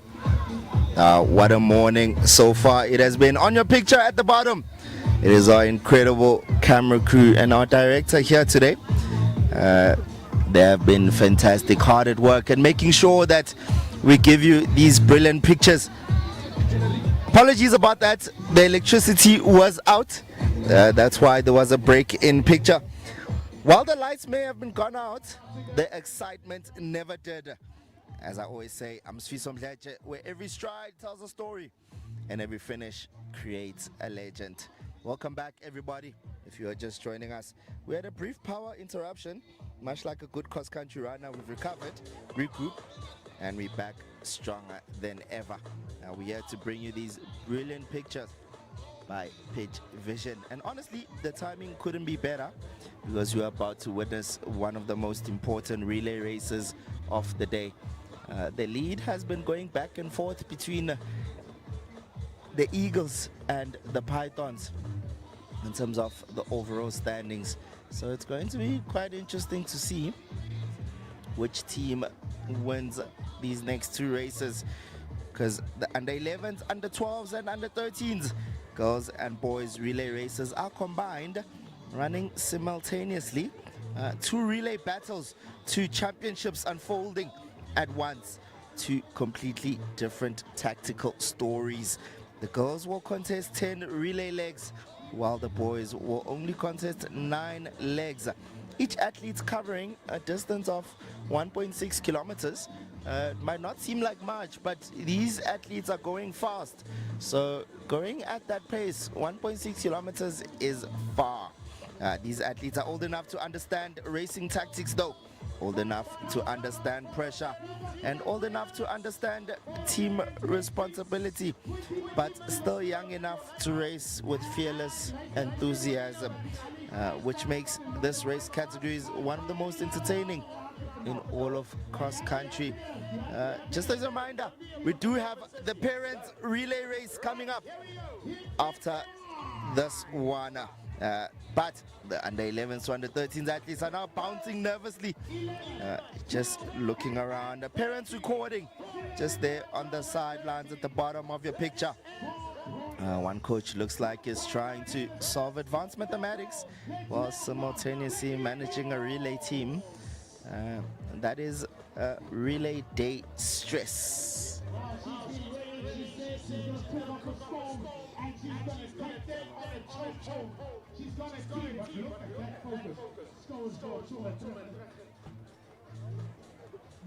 The athletes are now coming out in their teams.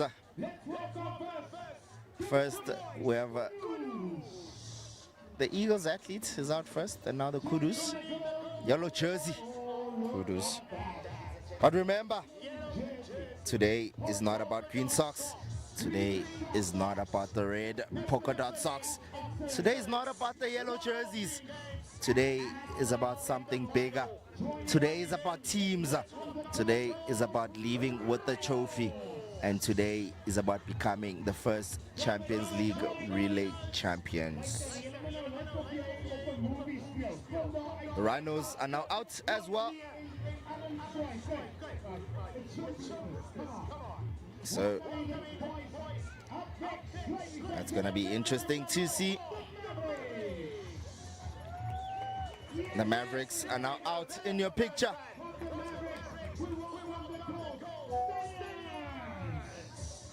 The yellow jersey there is that young man who's an under 13, Frana van der Westhuizen. They're letting him start. I'm not sure if I would have let him start. He is the best athlete for the Kudus.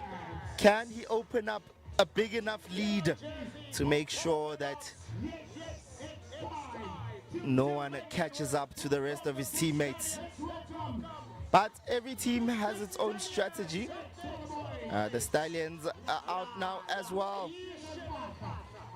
Ganyiwa manje. The Stallions are now out as well. And up next on the screen,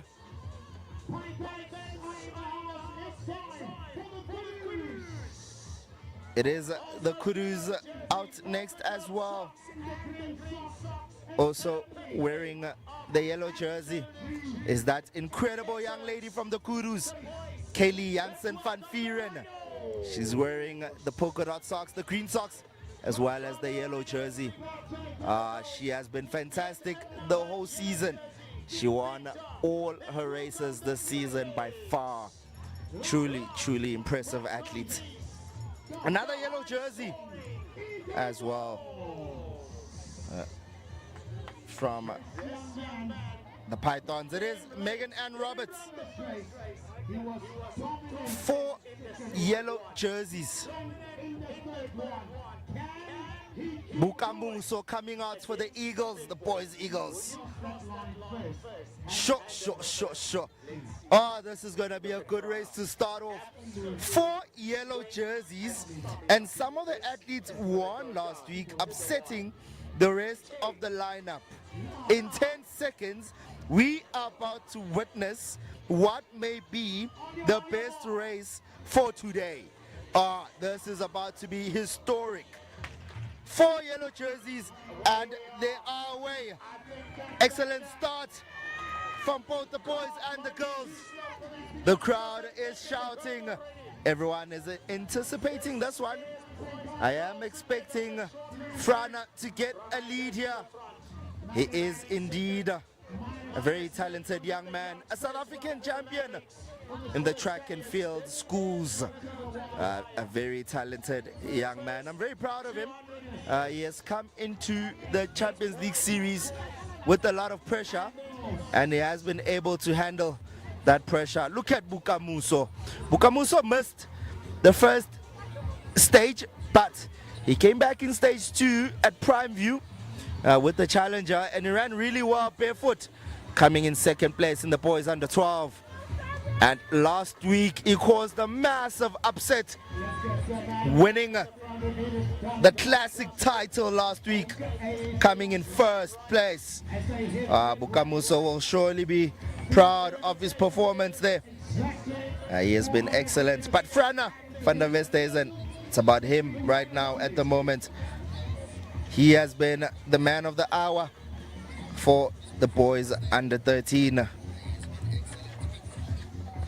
I've been really excited to see what that young man will do. Bukamuso, very, very talented. But we've only seen him over 3 kilometers. How good is he over half that distance? Immediately the athletes are trying to establish good position. You've seen it already at the start. No panic, no reckless sprinting. Just smart opening pacing, especially from the South African schools champion, Frana van der Westhuizen. Can he win the South African title, cross-country title later on this year? He is ready for the season. He looks in tip-top shape. Oh, I cannot wait to see what this young man can do. But Bukamuso is not so far behind him. It's a brilliant run by him. Remember, he's only 12 years old, keeping up with the best under 13 athletes in the country at this distance. The first leg runners know their responsibility. Their job is not necessarily to win the relay. Their job is to give their team options and just make sure that they have a big enough lead to make sure that the rest of their teammates are not under pressure. We saw earlier that anything can happen. So to hand over in contention, you have to keep belief alive. As you saw up the hill, that does mean that Frana van der Westhuizen has a stronger strength, endurance is stronger than Bukamuso. You can even see with the muscle definition that Frana van der Westhuizen does look a bit stronger. 4 yellow jerseys starting this race. Quite interesting strategies from those teams, because remember, the yellow jerseys are only allowed to run once, whereas everyone else is allowed to run twice. So perhaps I would have started with my second best runner, so that they have an opportunity to run later and finish again. We'll run the second last leg. But here we are. 4 yellow jerseys in your picture. It is Frana van der Westhuizen currently in the lead for his team, the Kurus. This will be valuable points for the Kurus. But the Eagles look absolutely good at the moment. It's all about the overall points. So the Eagles will be happy with themselves here. The Eagles will be excited to see where they place overall. This is a brilliant run from Bukamuso. He'll be surely excited about that. The coaches will be excited about that. Bukamuso Nonyane, Fana Van der Westhuizen, who's gonna change over first. We have about 200 meters to go, about 120 meters rather, to go in this one. They're running quite brilliantly. Good cadence, relaxed shoulders, and excellent technique from that young man. That tells you preparation has been done properly. The parents and the coaches are shouting, just making sure that they are supporting the athletes the best possible, and making sure that you give your team a good enough lead to be in contention to compete. Fantastic running by Bukamuso. He'll be really proud of himself there. He kept up with a yellow jersey holder, Fana Van der Westhuizen. He'll be very happy about that. So, in third, it is the Mavericks, the Rhinos rather, followed by the Pythons who want to catch up there in the girls. And last to change over is the boys, the Python boys. So they will be worried about that. They'll want to make sure that they do catch up a bit, because it will be significant come final standings. The parents are exuberant. They are shouting on top of their lungs, just making sure that they are supporting all their athletes. We're on leg 2 now. So the first exchanges are done and dusted. Fantastic all around. The Eagles, though, are last in the girls. How costly will that be? The Eagles are currently last in the girls category. So, sure. Clean changeovers, though. I'm happy with the changeovers that I just saw. It is very important to get that right. Remember, the athletes don't necessarily know each other, so they wouldn't have time to have practiced that. They had a pride together with their coaches, so maybe that's the day where they got to know each other, but that is it. Otherwise, they've only seen each other when they compete against each other. And relay races are often decided by moments that seem small at the time, but they will become extremely valuable at the end. You have to make sure that the exchanges are not rushed, and you have to make sure you secure the pattern. Most importantly, do not drop it. Whatever you do, do not drop it. Okay, and on your picture, it is those two young men from the Kurus and the Mavericks going neck and neck with each other. And you have to make sure that you are listening to your coach's instructions on the sidelines, and you follow the team plan. And once the team plan is successful, anything can happen. But a brilliant run from the Kurus so far in the boys. The lead was started by Fana Van der Westhuizen. Fantastic running by the young man, but the Eagles are just right there.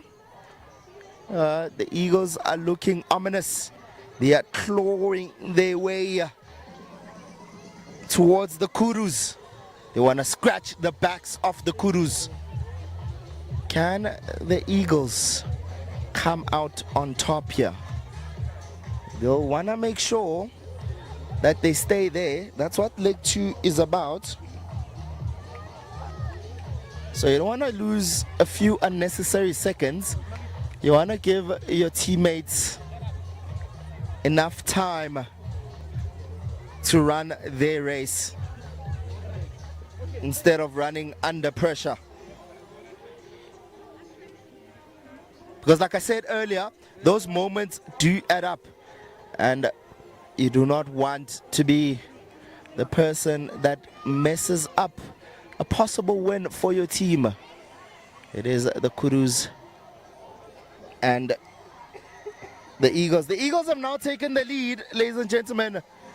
The Eagles are looking like a carnivore. The Eagles have hunted down the Kurus.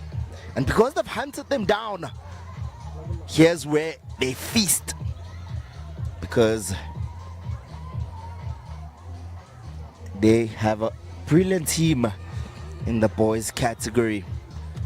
And brilliant coaching by their team coach. He has not stepped off the gas since this morning. It is the Eagles in the lead, coming down to the last 100 meters. Brilliant running from the Eagles. They'll be happy with that. The Kurus are suddenly sitting in second place. They were hunted down and chased down, and now they are sitting in second place with about 5-second gap. So fantastic running overall. Super talented athletes here at Curro Serengeti in Gauteng, the home of champions. We know that our juniors are the South African track and field champions, schools champions, also at the ASA sub-U champions. Gauteng is built with talent. And then in the girls, it is the Pythons that have the lead, a very small lead, about 10 seconds away from the Stallions and the Kurus. This is where the Eagles will be hurting, because the Eagles are sitting in last place when it comes to the girls category, going into the third leg. And there goes the Rhinos now. It's just the Eagles waiting for their changeover to complete leg 2, so that our athletes are ready for the third leg. As you can see in your picture, it's only the one athlete from the Eagles that's left. They are last. This is dreadful for the athletes, because at this moment you are stressed. So you just have to wonder psychologically how damaging this will be for this incredible Eagles team, because they are behind by a lot. The Pythons will take advantage of this. Perhaps they do have a different strategy regarding where they place their best runners for this age group. Will be interesting to see what leg they're gonna put Carlos Stein, because if you do look at their team in this age group, not a lot of under 11s placed in the last 2 weeks, but in the under 12s and under 13s, they do have a few incredible athletes like Mia Engelthorpe, who was sick, and Liam Oosthuizen. She's not too bad either. She has carried her team a few times, especially at the time trials. Back on your picture, we have number 1 and 2. It is currently the Kurus who's in the lead, just galloping and bouncing off the course. They are going for it, are the Kurus. The Eagles are sitting in second place. This would be valuable points for the Kurus. And now the Eagles have finally got to the line for their second leg rather. They're still on their second leg. So let's see what happens in the third leg. The third leg of the boys and girls under 11 to under 13. On your picture, it is the Kurus in the lead, followed by the Eagles in second place. The gap is about 2 seconds, so it's not too bad. And this is where you start to see the race taking huge shape. Good crowd there, just watching at that corner, just making sure that they are supporting their athletes. The opening excitement has disappeared because now this is where the athletes begin to race intelligently. And that is why you are seeing that brilliant young man from the Kurus in the lead. And remember that cross country is all about energy distribution. Oh, she rips her license number off. She's locked in. She's like, yeah, I'm going for it now, mama. To a parent there on the side, just picking up that license number. It will be the Kurus coming through first to hand over for the fourth leg.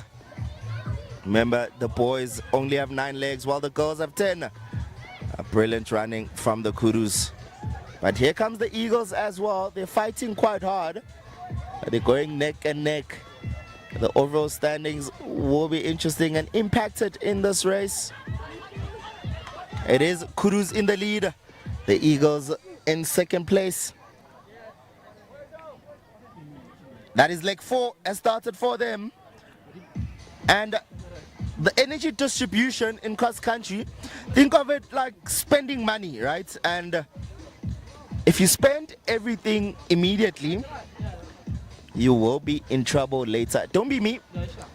It's the 31st of May and I've finished my whole salary.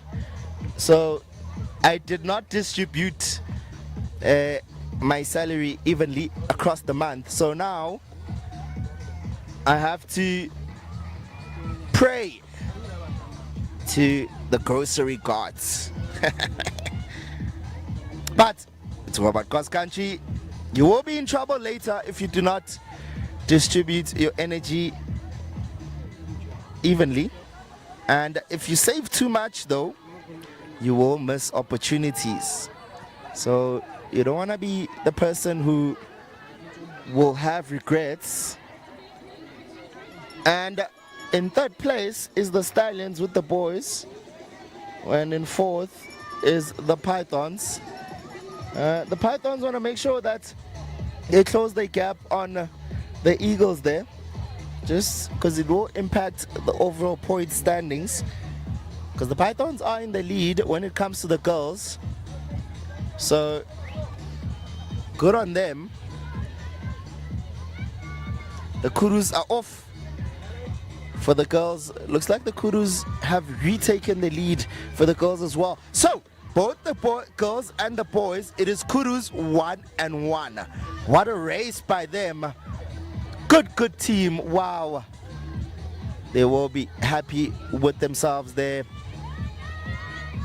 I wonder what happened to the Pythons athletes, because the Pythons were first going into the third leg rather. So that is quite weird. So I'm just wondering what had happened there. They've lost considerably a lot of time, but I think as long as the gap between them and the Eagles is large, they have nothing to worry about. But this is where they'd want to come back and make sure that they make up for the time lost. So as I was saying, the best runners know when exactly to invest their effort. And if you are not sure where to invest their effort, perhaps just ask your coach.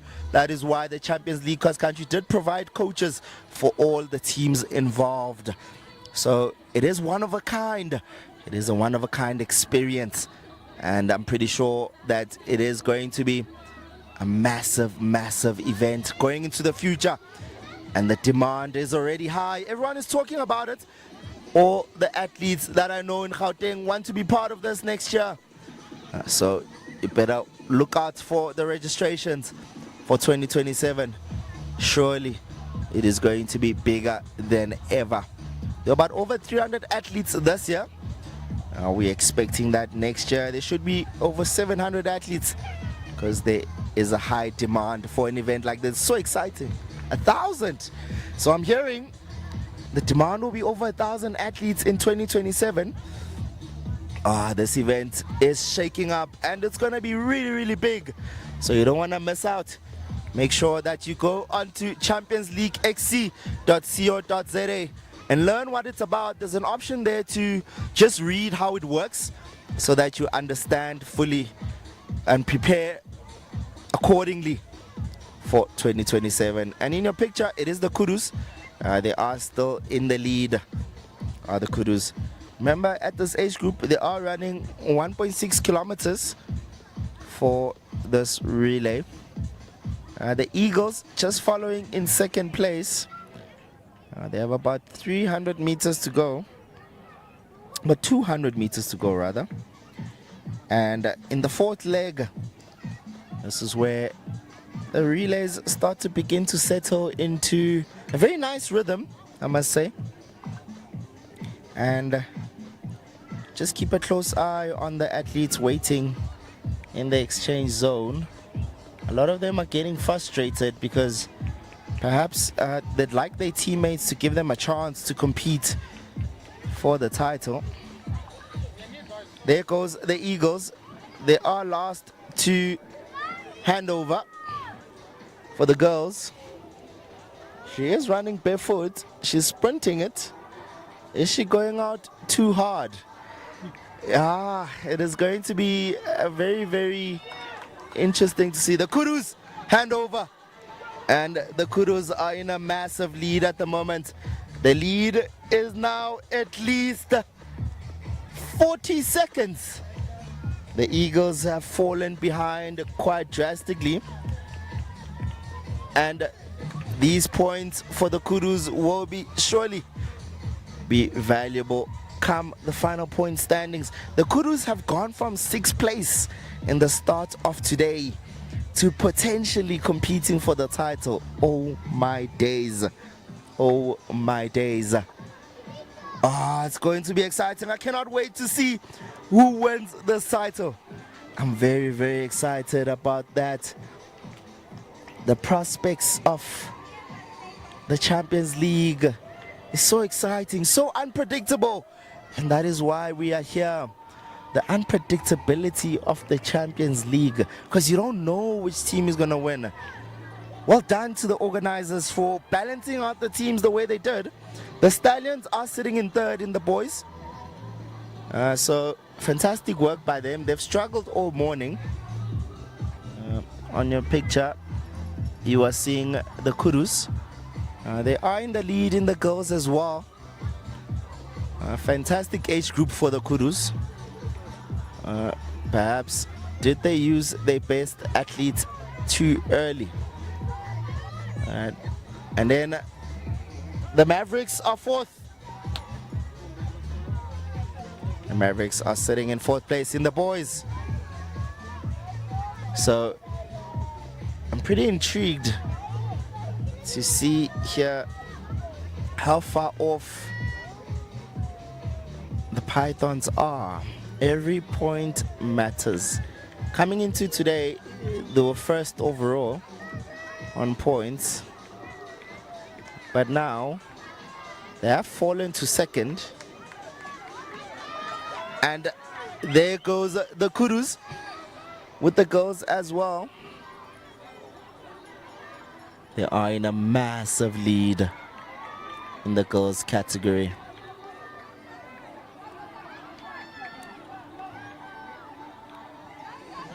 Some of the athletes here are calm, and that's what you want to see. You want to see calmness, and you want to see good posture and confidence. So, as you see there in exchange words, the Pythons are gone now. The Pythons will want to make sure that they close the stagger. It's looking better for them than it did earlier. So fantastic fourth leg by the Pythons there. Didn't look promising after the third leg, but That fourth leg did look brilliant. Some of the athletes are now nervous. And they look ready to run before they tagged. On your screen is the Kurros. They are in the lead in the boys category. They're in a very nice lead at the moment. Is it big enough to take first place overall going into race 4 of the day? This is brilliant running by the Kurros. They are prepared for today. The atmosphere around the course is incredible. I wish you have my view of the finish line and the exchange zone. The parents are just lined up here, all in excitement, all just waiting for their kids to have an impact for their teams. They would have coached them in the cars coming into Curro Serengeti, giving them surely valuable instructions on how to be good team players or team athletes. For some of them, it might be their first time doing cross-country relays, so absolutely not easy at all.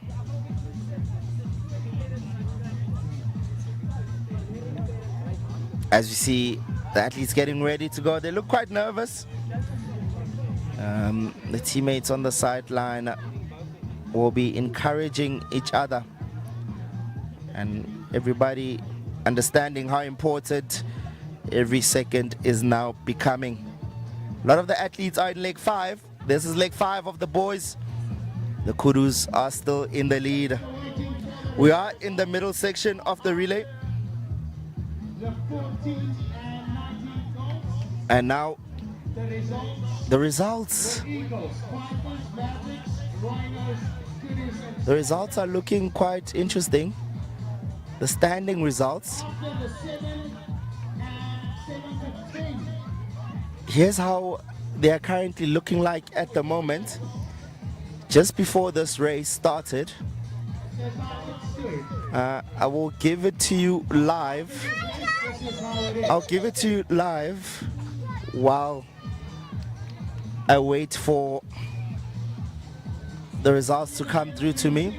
The Stallions are in 6th place, the Kurros in 5th position, but they're doing well now at the moment, being number 1 in both the girls and the boys. The Rhinos are sitting in 4th. They were in 5th. They've upgraded to 3rd. The Rhinos have upgraded to 3rd. The Mavericks have dropped down to 4th. Very small difference, 10 points. Very, very small difference. So all to compete for. The Rhinos and Mavericks have been going neck and neck every single week. At the moment, the Pythons and the Eagles have been going neck and neck as well. Will the winner come from either of them? 1,401, 1,395 are the team points between the Eagles and the Pythons. So everything to compete for at the moment. So this current race will be so important. Pythons are sitting in 2nd and the Eagles are sitting in 1st place, ladies and gentlemen. I am telling you this as those results come to me live, so that's why there's pauses in between. I'm getting the results from our incredible course announcer, Mr. Thabo Mulete. So just giving us the live total points results as the races happen. We're on leg 6 now. This is where champions quietly start taking shape, or championships rather. Not necessarily with dramatic attacks. but through consistency. Strong teams do build pressure gradually, so you want to make sure that you build a set, is what we say. And here we go. Here's a sprint by the Pythons. They understand that everything to play for. Passing the Kurus, who has been in the lead this whole time. Oh my days. The Pythons have come back from the dead with the girls. And now potentially in the lead are the Pythons, followed by the Kurus. Oh my days. The lead keeps changing hands. Where she ran last weekend, she was running, stopping. Oh, Now round 3, will this be? becomes stronger. She's really become It's only 1.6 kilometers. So how important will this leg be? Leg 6 of this race. From the Kurus, point difference between the Python and the Eagle. they have the under 12 athletes. The Rhinos and I'll give you a name just now. I just want to make sure that I am getting the right person. It is Kirabo Mirembe. Absolutely, Kirabo Mirembe. She did struggle last week though. Her having struggled last week could be costly for the Kurus because the Pythons have now extended the lead. And the Pythons were dead and buried going into leg 4. So this is an extraordinary comeback from the Pythons. If they get this one now, surely they'll be first place overall going into the final race of the day. Just after the moms and dads race, coming through immediately after this. On the picture, it is Kurus at first, followed by the Eagles. The Kurus still have the lead, but looks like that lead is gone now. Just flying past them with ease. This leg is so important. We are halfway for the girls and past halfway for the boys. And now the pressure changes, because now the athletes do realize that it's now or never. Athletes can begin feeling the finishing approach, so the stress is high. Imagine having this kind of stress at such a young age. It is not easy at all. And the exchange zone, you'll see when they get there, it's becoming louder and more rowdy, because there's an anticipation that if the Eagles can win this one and the Pythons win the girls, it is going to be such a massive, massive difference.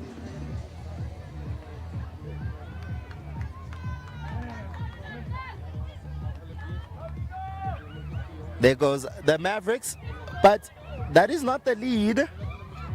I don't think that's the lead, unless I missed when the lead exchanged hands, but I think he got overlapped. But yes, the Eagles surely are in the lead. They have been brilliant the entire time. Fantastic running by the Eagles athletes. Followed by the Kurus. They have the yellow jersey man now running. And as we know, once you have your yellow jersey man running, you can't have him running again. So you can only run once. You cannot run twice if you have the yellow jersey.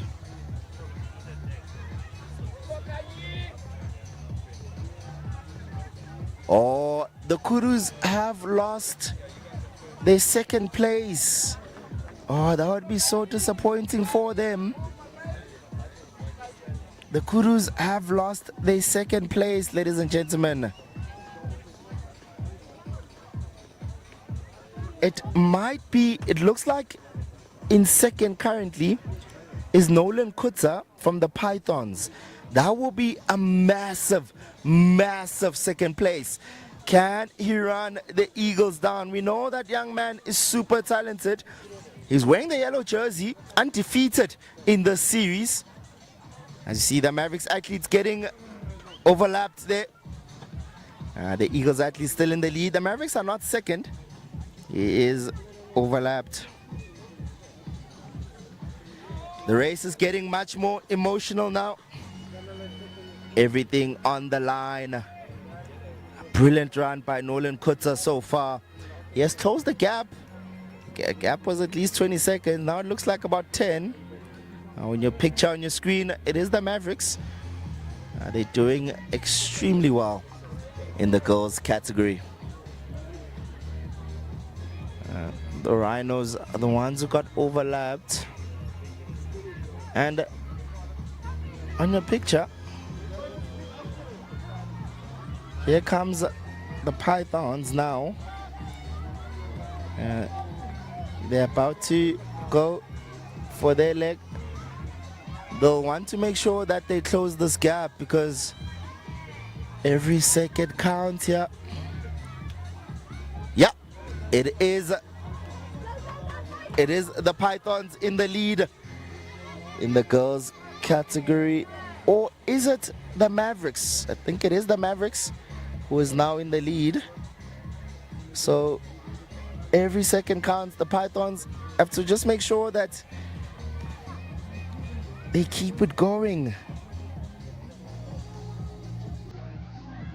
Angela Sa was not here last week. She didn't run, but she is here today. So I'm not quite sure what kind of form is she in going into this run. Can she help the Pythons get there? It's going to be very important that she has a good race here for the Pythons, because all points matter.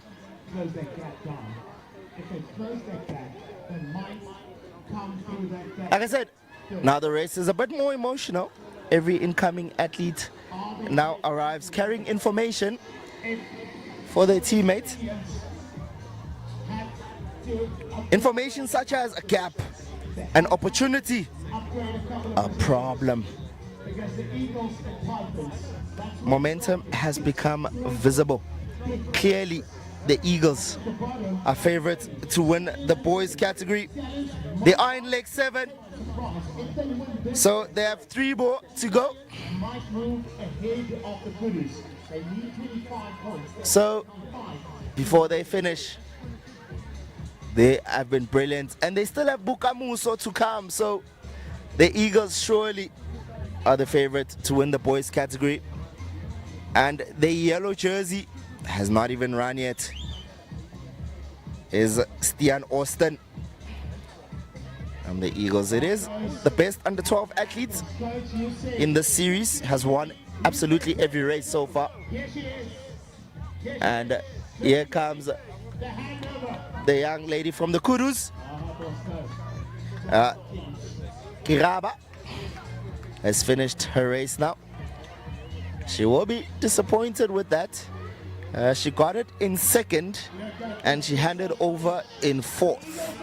So she will be quite disappointed with that. But they'll take it. Here goes the Eagles. They are in the lead. Leg 8. Tubuka Muso Nonyane again. He is running a 2nd time now. He did have rest. He started.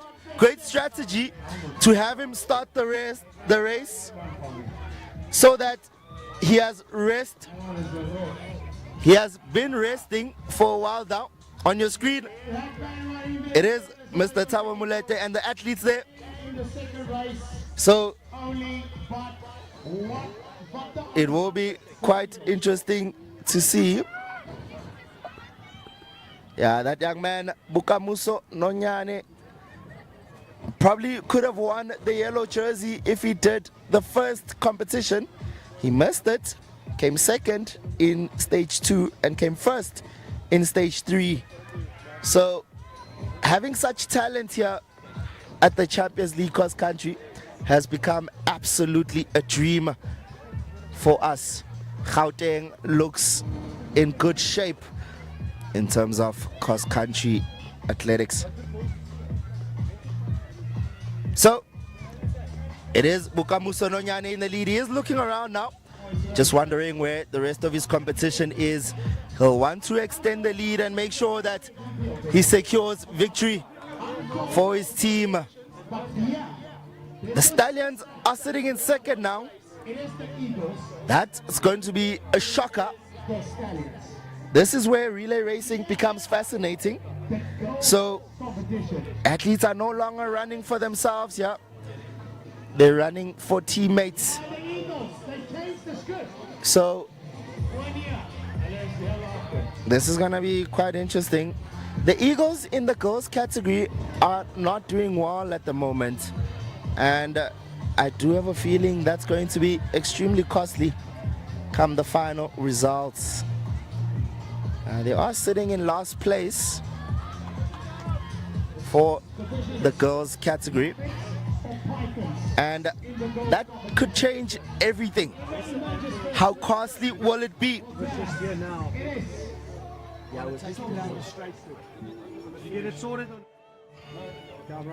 Amazing things happen when young athletes stop thinking about themselves and start thinking about a team. There's a bit more effort when that happens, and you often see performances nobody expected. We have seen our athletes. There goes Bukamuso Nonyane, a super talent. He came second place in stage 2, missed stage 1, and he won stage 3 barefoot on a tough course at Curro Sagewood in Midrand. I'm looking forward to see this young man at the provincial championships. He is one of the best in the country. What a talent this young man is. I'm looking forward to seeing him in the sub-youth championships as well, coming in October. So the Eagles are in the lead, but in the girls is the Mavericks in the lead for the girls, going into leg 7 for them. So this will be a good win for the Mavericks because they're currently sitting in 4th. The Stallions are sitting in 2nd place. A very good run from the Stallions. This will be a fantastic victory should they win here. Even if they come 2nd, they'll be very happy about it. And here come the Pythons now. A very good job from the Pythons. They were sitting in 4th and 5th not so long ago. So this is brilliant from the Pythons. The Mavericks are struggling. The Stallions are moving smoothly. And the Pythons are now here. And they are here to make sure that they secure their team some points. Come this side. Come here. So we have seen a couple of kids. Here's Bukamuso Nonyane now. How are you? How are you? Good. What's your name? Adrian. Adrian, where are you from? From Heidelberg. From Heidelberg. Are you an athlete, Adrian? You're not an athlete. Good to see you. Hope you have fun for the rest of the day. It is Bukamuso Nonyane. He's not done yet. They still have one more athlete to run, but he was confused for a second there. But they have Austin now running, and Austin is under 12 athlete. He is the best athlete that they have in the team. So the Eagles surely will come out on top here, but the Stallions are chasing. They're not so far behind. Perhaps it's too much to ask for because the gap is at least 20 seconds there. So going into the final anchor of the boys, and this is it. 9 relay legs, 9 opportunities, 9 athletes contributing 1 result. On your picture, it's Stian Austin. Oh, he has been brilliant the whole season. Won stage 1, came out with a victory at the Challenger in stage 2, got his red polka dot socks. In stage 3, he got his yellow jersey, and now he has the lead for his team, the Eagles. It's not a fair team. That boy, both Bokamuso and Stian Austin are in the same team. That's why they look the way they do. That's why this team has looked so dominant with the boys. But the Stallions are not so far behind now. Oh, the Stallions are moving. It is that young man that shocked everyone in stage 3. It is Oetus Kosana. Oh, he was very good last week. This is a shorter distance. It's 1.6 kilometers. So does he have the legs to hook Austin down? He is capable. Don't rule him out yet.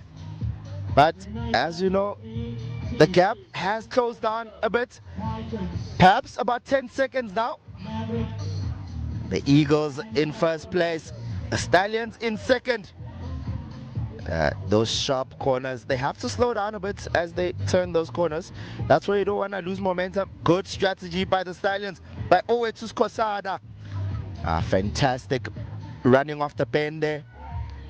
He's not losing momentum at all, and he will be putting pressure on Stian Austin. This is going to be a very, very, very fast finish. One last heel there for that young man, Stian Austin, for the victory for the Eagles. We still have quite a distance to go, perhaps about 400 meters. Remember, stay tuned after this race because we have the moms and dads race coming through. You don't want to miss that one. That's going to be a lot of fun to watch. You definitely don't want to miss it. But on your picture, it is Stian Austin from the Eagles. He is still in front. The last heel that he'll run here today, he does not change his stride as he runs up that hill. But Oetus Kosana is not so far behind. He is pushing and he is challenging. Stian Austin is coming through now. But there's Oetus Kosana there as well, not so far behind him. This is going to be absolutely a very, very big finish. The anchors are now carrying all the work. Every training session, every sacrifice, every point throughout the series. The boys' championship battle enters its final chapter.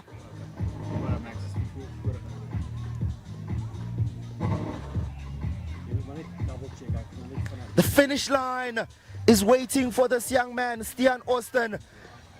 But 200 meters to go. He can feel it. The endorphins are pumping. Energy is pumping. He just has to sprint the last 80 meters. The championship is waiting. History is waiting. The athlete is digging deeper than he thought was possible. Arms pumping, legs driving, face full of determination. This is pure courage. One act of bravery. Stian Austin brings the Eagles home. You, young man, are the winner of the boys under 11 to under 13 champions. Oetus Kosana, he'll be so excited about his race. He comes through. The Stallions take second place. Fantastic running by Oetus Kosana. He'll be excited about that run. I'm excited about that run. Oetus Kosana. Fantastic battle by him. He did not give up. He closed the gap on Stian Austin. And Stian has been brilliant over the last 3 legs. So he will be proud of himself there. Remember, the girls are running 10 legs. So the girls, majority of them are on their 8th leg, going into their 9th. And there are some teams that are going on their final leg. So it will be quite interesting to see who is in the lead at the moment. Last time I checked, it was the Mavericks in the lead, followed by, it was the Stallions rather, followed by the Mavs. Not the Dallas Mavericks, but the Gauteng Mavericks is what we'll call them. Maybe can maybe go the Gauteng Mavericks. And the Mavericks change over.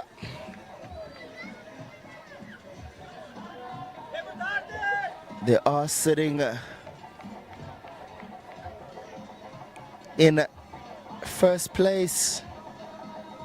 I'm just trying to eye out where the Stallions are on the track, on the course rather. Just trying to find them, because if I can find them for you, then I will have a good picture on who is in the lead. But it does look like the Mavericks are in the lead. I'm just trying to find the Stallions. I'm struggling to find the Stallion athletes on the course at the moment.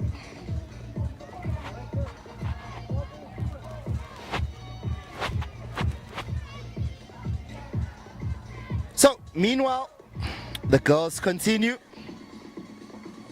For some of these teams, one handover is still to come. So it means that one more opportunity to change everything. And this is when they will start feeling a lot of pressure. Good finish from the Pythons. Not too far off from the Eagles team. So those points will surely be very valuable come the total overall standings. The pressure is ominous now. And every position matters. Every second matters. Here goes your 1 and 2. This is what I wanted to see. It is the Stallions now in the lead, followed by the Pythons. This is your 1 and 2 at the moment. There is no other one. There is no other way. As I look at how many athletes left to run for the Pythons, it is 1, as well as the Stallions. They do have 1 more to go. It's going to be an absolutely brutal race. So I'm just wondering, the strategy of the Kudus are using Kirabo again. And she looked quite tired running that 1.6 kilometers. So just wondering about their strategy there. The Eagles are struggling in the girls category. In a few minutes, we have the moms and dads race. You have to be a mom and dad to run that one. So if you are 16 years old and you think you can come to Curro Serengeti and run that one, I have bad news for you. You need to be mom or dad to run that one. But it is a big race here, neck and neck between the Pythons and the Stallions. Going into the final changeover, every position matters, every second matters, and every decision matters. It will be the Stallions that hand it over first. So the Stallions are now in the lead. So this is going to be quite an interesting race. It is the final anchor. The excitement is building. This is a big, big race between these two young ladies. Does she perhaps have too much to do? The anchor girls are away. The final runners, 10 legs. It all ends here. This is what it's about. The final chance to write history. The crowd is absolutely roaring now behind all of those athletes. The Stallions look to be the favorite so far, but anything can happen, ladies and gentlemen. This is what relay racing is all about. Anything can happen. And you want to make sure that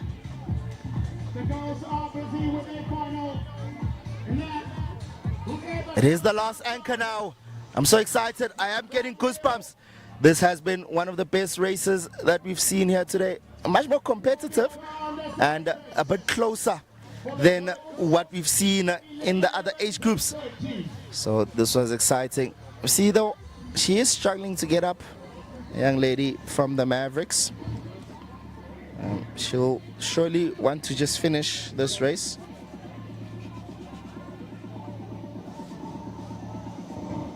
That's Zoe Khobla. It's not an easy course to run. Those hills are steep. They are extremely steep. Christine Engelbrecht is also struggling as well. I want to see the battle between 1 and 2. So I'm just wondering where they are now, because it is going to be a big battle between those two, between the black and white of the Mavericks and the Pythons, light blue and black. We will see a very big finish later on. I'm very excited about it. One of the closest races we've seen here today. The boys were close, and now the girls are also close.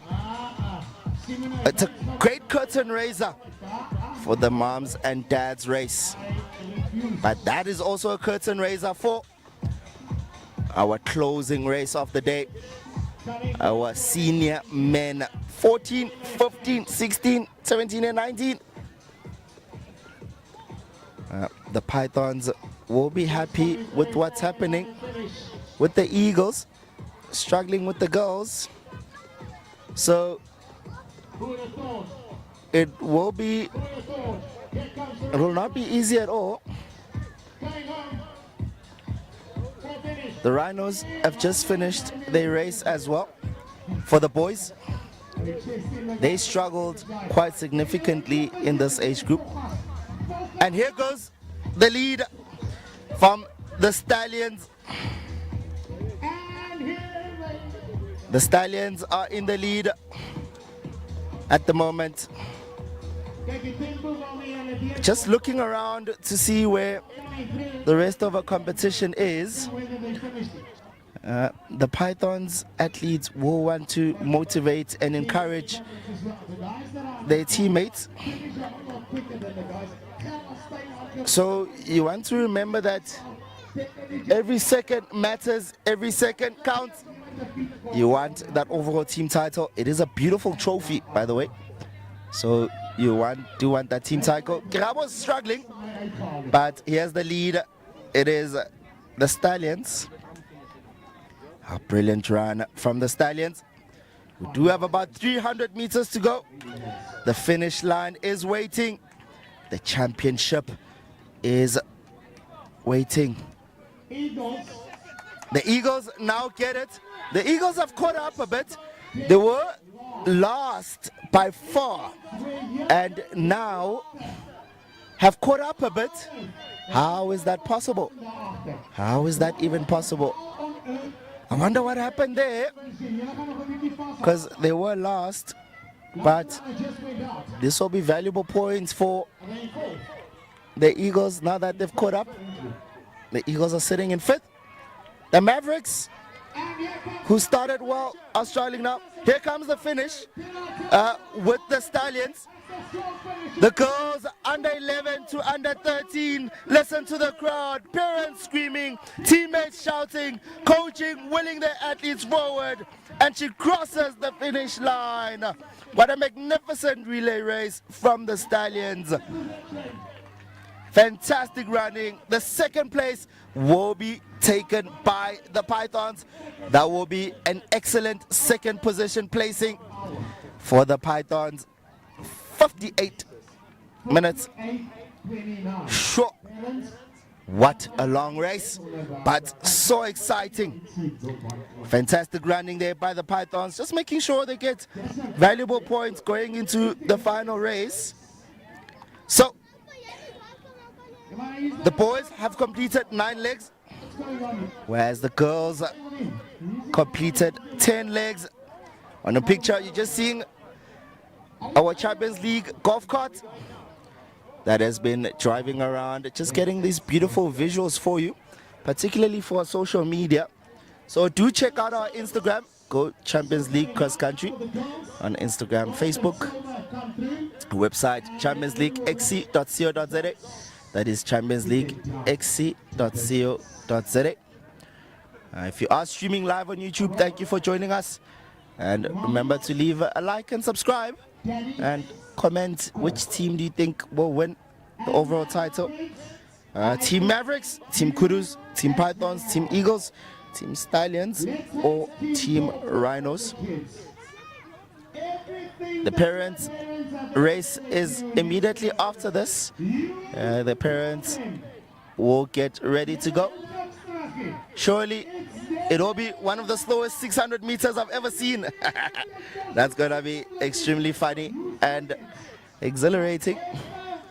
I wonder how many legs the parents will run. I will check for you and then I'll let you know. But looks like the parents are running. Oh, it's not an A, not applicable.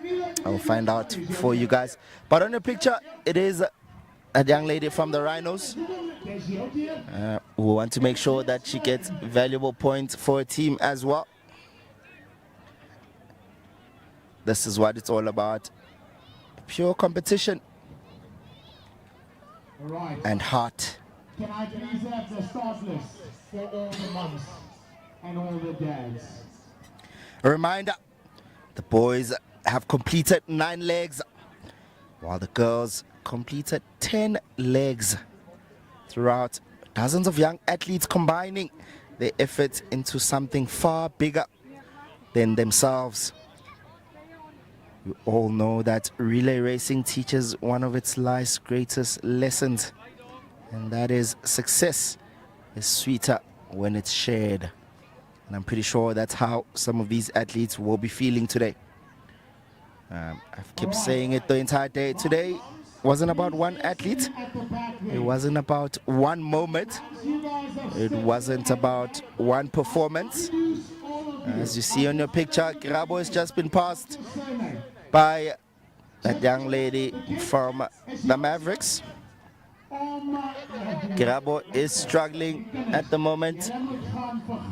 The Mavericks was sitting in last place, so it now means that the Kurus are lost at the moment. So they will be disappointed with that. But I'm just questioning the decision to let a struggling Curro run 2 legs, because she did struggle running that first leg, and now she ran another 1.6. Perhaps those legs are feeling like jelly. She is tired, and it might just cost her team in the overall standings. So the coaches do have to have a look at that one. As the final athletes just finish their races as well. It is the Eagles. They ran extremely well as well. Coming from last place, dead last, to catching up quite well towards the end there. And placing 4th overall from 6. Just passing the Mavs and the Kurus as well, who was sitting in 3rd place, coming into the anchor leg, and now they've fallen behind. But I did say that it isn't about one specific moment. It's all about teamwork, and it's not about one performance. It's about a collective performance. So it wasn't on Curro to bring it home. It was about the collective team to use their strengths to their advantage. It's all about trust. It's all about belief and the courage to run not only for yourself, but for everybody standing beside you. And that is what makes Champions League cross country relay finale so special.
Ladies and gentlemen, we have witnessed future champions, we have witnessed yellow jersey winners, and we have witnessed athletes fighting for trophies and glories. But now it is time for the women who have spent the entire season standing on the sidelines saying, well done, my child, keep going, dig deep, use your arms, and occasionally, why are you slowing down? Well, ladies and gentlemen, today we find out exactly how good that advice really is. Welcome to the women's parent 600 meters, and let me tell you something, 600 meters is one of the biggest lies in athletics. When you hear 600 meters from a chair, it sounds short. When you're running it, suddenly it feels like a sightseeing tour of South Africa. The mothers are gathering on the start line, and let me tell you something, 600 meters is one of the biggest lies in athletics. When you hear 600 meters from a chair, it sounds short.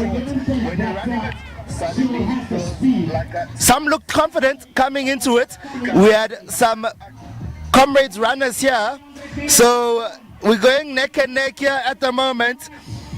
This is going to be an excellent race here. Excellent posture, relaxed shoulders, good cadence. Either they trained secretly or they've been chasing children around shopping centers for years, and now that experience is coming through.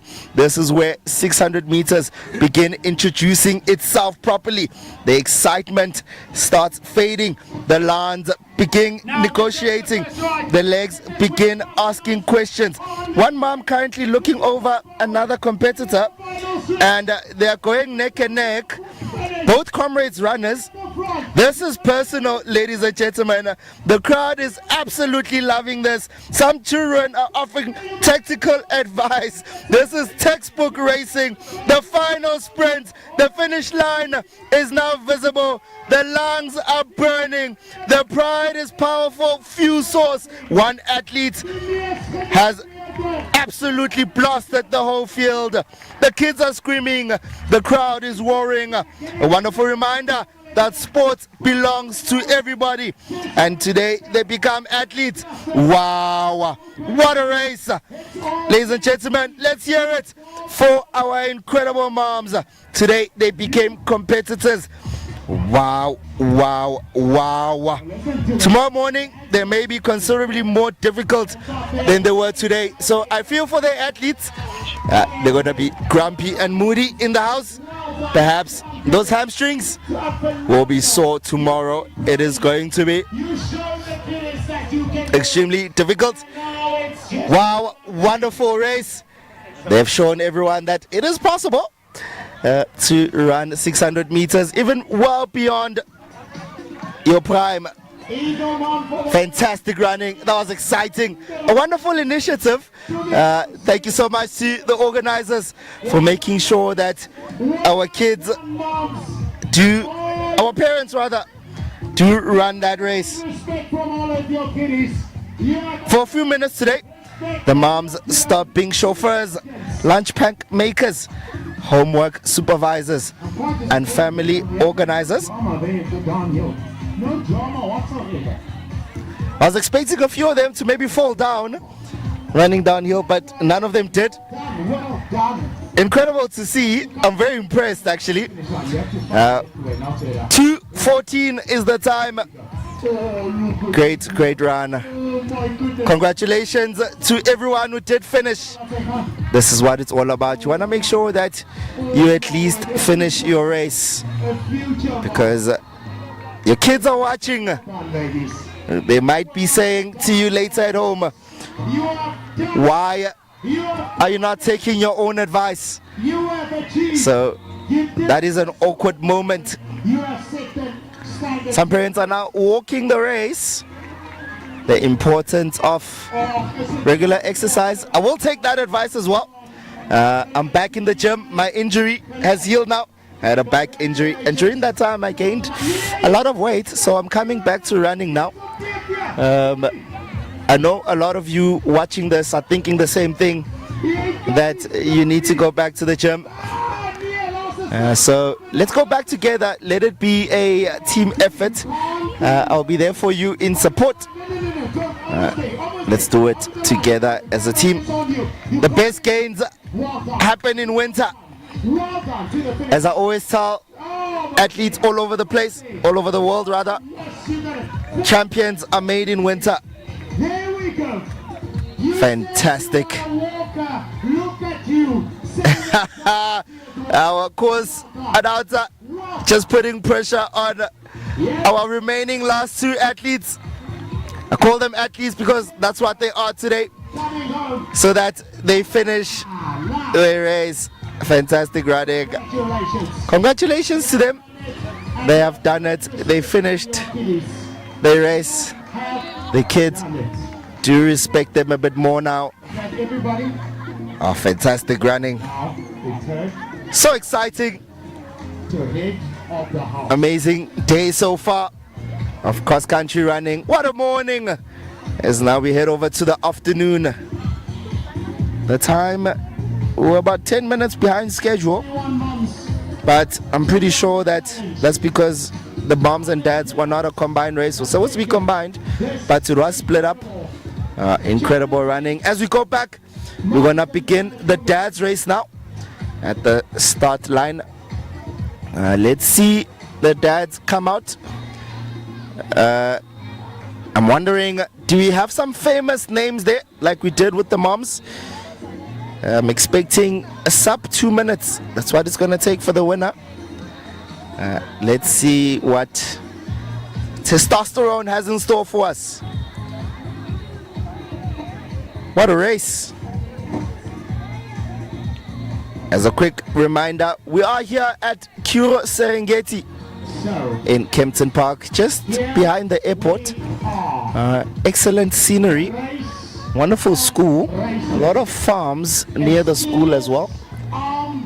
Wonderful hockey astro right next to me. the milk mother. Looks absolutely brilliant. Great facilities. Curro Serengeti, a well-funded school and quite serious about their sports journey.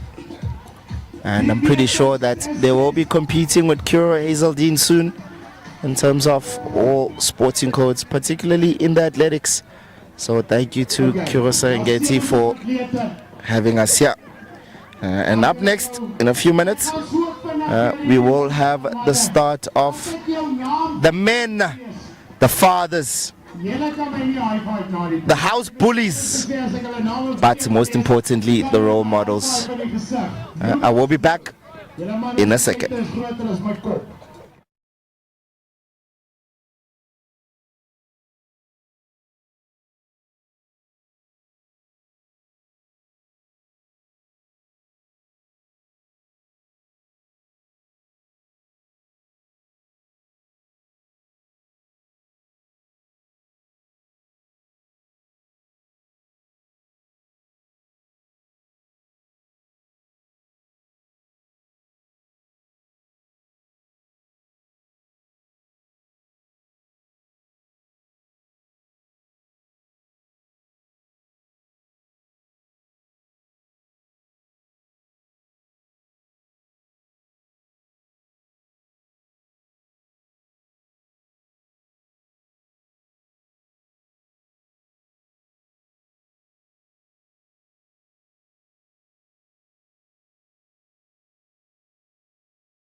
All right, Dale Falcon, Detroit, it's coming out. King, Josh Whittick, Richard Mabela, Van Heerden. It's going to be all up for the dad, Louis van der Turback. So the dads are coming out to the start line. Mr. Rogers is going to come out now as well. David Holiday as well. Lisiba is out as well now. Roko Erasmus. Basana. Youngster. Josta Paseidenot. Andre. Engelbrecht. A former Comrades Marathon runner and a coach as well here at the Champions League cross country. So watch out for him as well. Perhaps retired, so not as in good shape as he was. But let's see. Evans coming out now. Masuku coming out now as well. Fosler. Kombrick. Robert Eugene. Ambrose. Andre Couture. Asaf Likhodi.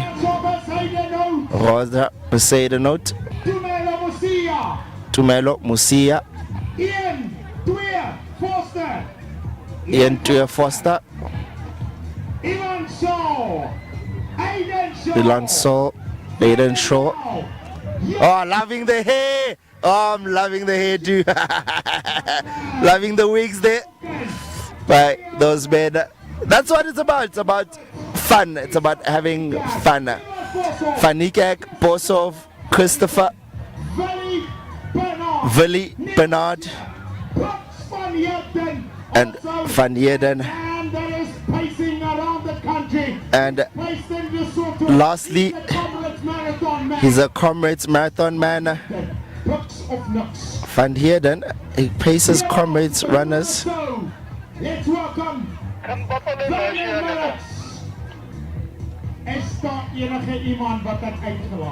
Oh, this is gonna be a very good race, ladies and gentlemen. So Namibia represented here. So I'm just wondering who will pull their hamstring first. Welcome back, ladies and gentlemen. If you've just joined us, my name is Svisom Legend Commentary, where every stride tells a story and every finish creates a legend. And speaking of legends, we have just witnessed the mothers showing us how it is done, and now it is time for the fathers. And ladies and gentlemen, I have been looking around the start area. The confidence levels are absolutely unbelievable. I'm seeing some interesting dress codes, some dressed in their soccer kits, while others are in their wigs, hired costumes. We have some marathon runners, some Comrades runners. We also have one of the most unfittest people I've seen in the start line as well. Remember, it's all about fun. Some of these guys are standing here like they're preparing for the Olympic final. Meanwhile, their warm-up consisted of walking from the parking lot. That is going to be magnificent. The father's 600 meters is about to begin. Now, let's be honest, there's a special category of athletes. Every father here believes he still has it. Every father remembers that one race from school. Every father remembers being fast. The problem is the body remembers differently. One dad is currently explaining race tactics to everybody else. But sir, 600 meters is a whole different story. And they are off. And wow, it is a fast start, a very brave start, or a complete misunderstanding of energy systems. We will find out shortly. The field is charging through that opening section. A fast 200 meters. The competitive, instinctive have arrived immediately. It's all about ego. Your child is watching from the sideline. You want to do it for them, and nobody wants to be the slowest dad. That title follows you home. One athlete is currently looking smooth at the moment, currently in the lead in blue, followed by the one dad in red there, not so far behind him. The lead is at least 5 seconds rather. So a great lead, excellent posture, an excellent rhythm, but is now looking around, looking nervously around, and that dad clearly came prepared, but now he is dying out, and now it is the Comrades runner who's gonna come through. I think his name is Tumelo Masia, if I'm not mistaken. Meanwhile, another athlete has already begun negotiating with oxygen. The race, we have about 100 meters to go. It is a very, very close race at the moment. Come on, dad, is one athlete shouting from the sideline with just enough laughter in the voice to make it nervous. The athletes are now approaching the finish line. It will be a sprint finish towards the end. The crowd erupts. Nobody wants to surrender now. He led the race from the start. The final 50 meters, it's all about pride. The dads sprinting, the finish line approaching. Everything hurts. Nobody cares. What a spectacle. What a reminder that somewhere inside, every father is a teenager who still believes he can run fast. Some of them were right. Some of them received valuable new information today. Tomorrow, because ladies and gentlemen, let's hear it for our incredible dads. It's much closer races. The crowd is clapping for them in excitement, because trust me, tomorrow morning the stairs are going to be the real competition. Some of them have work, so imagine walking up the stairs on your way to your office. It is going to be extremely daunting, not easy at all.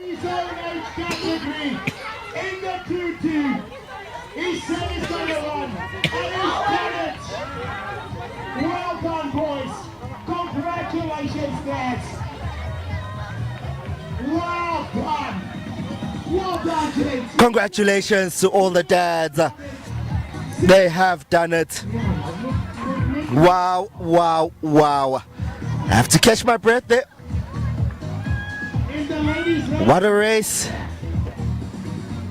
The dads' races were much closer than the women's races. The Pythons got 1 and 2 here in the dads' race. Surely they'll be proud of themselves here. Wow, wow, wow. Well done to everyone involved. Sprint's finished there. Oh, they are looking so fast. They're running like a flash. Fantastic running. Wow. One more dad to finish. It will be another sprint finish. This is the Champions League Cross Country 2026 edition. Exciting. Loving the golf cart. The men in action. They have been all over.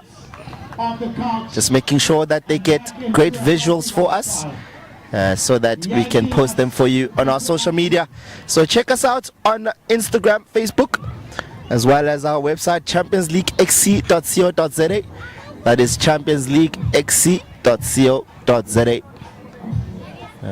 That is something you do not want to miss.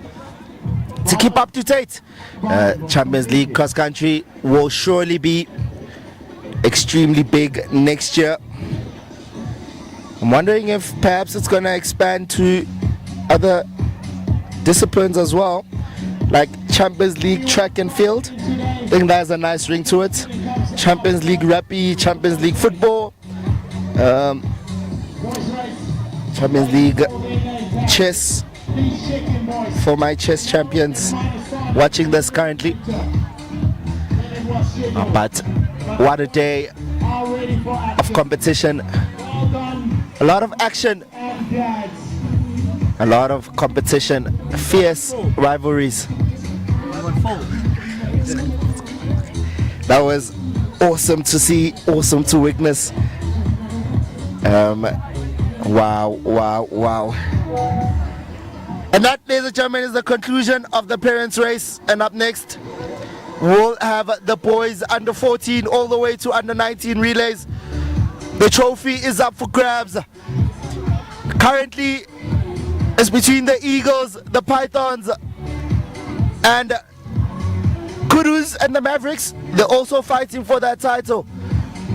So we have one more race to go before the conclusion of the Champions League 2026 season. I will be back.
Ladies and gentlemen, if you're just joining us, welcome back.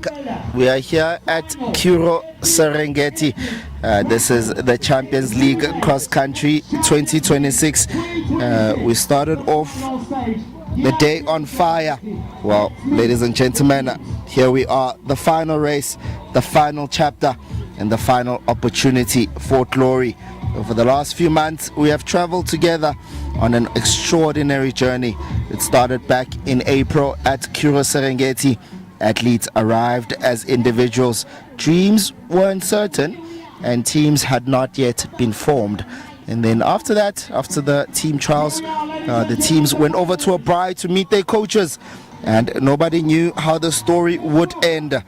And then came Pinnacle College Rinsfield, where they got the green socks.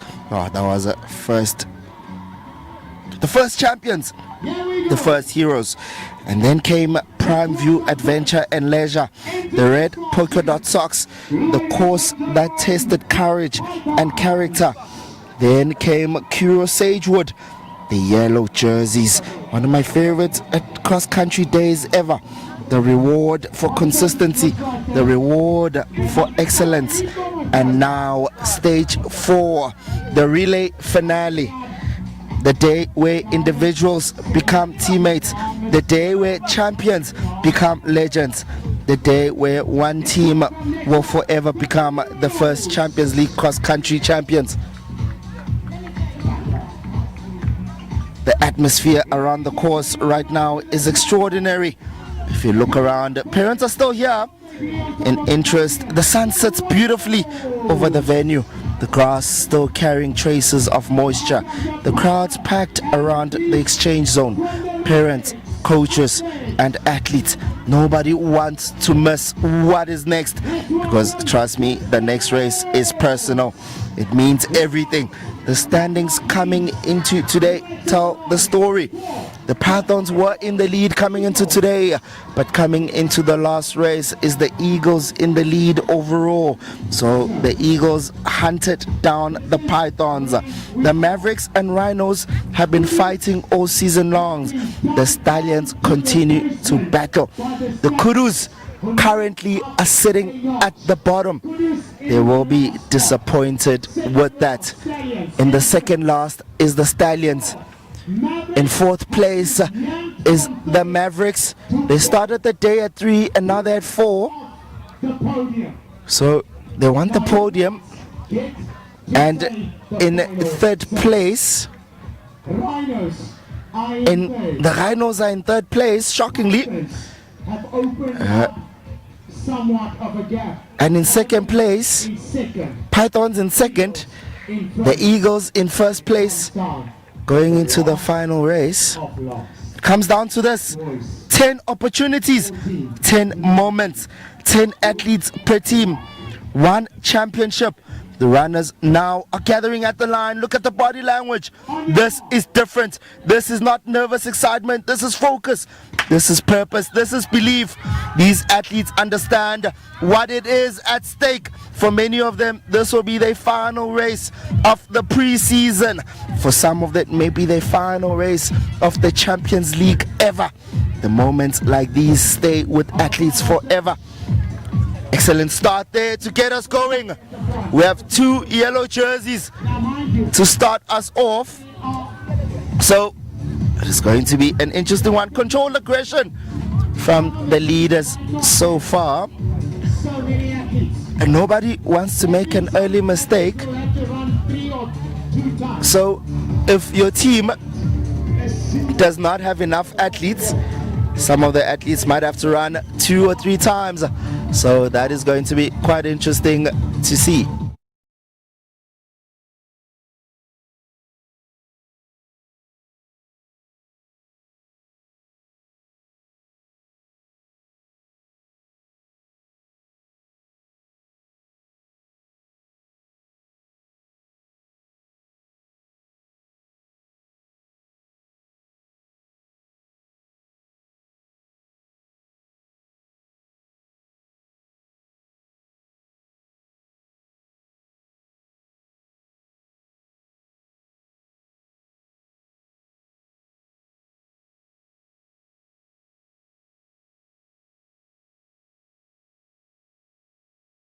And the Mavericks in fourth, 1,000. And ladies and gentlemen, if you're just joining us, welcome back at the Champions League cross country. It is the final race of the day, under 14 to under 19 combined. This is where it matters.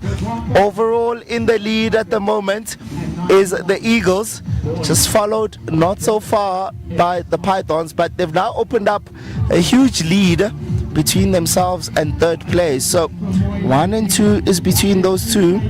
The opening leg is all about positioning. You have to make sure that you stay close and you stay calm. You keep your team in the fight. That's what it's about. Athletes already are fighting for every meter.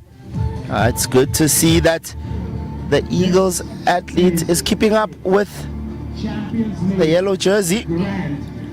Every position will matter here, and every second will matter going into leg 2.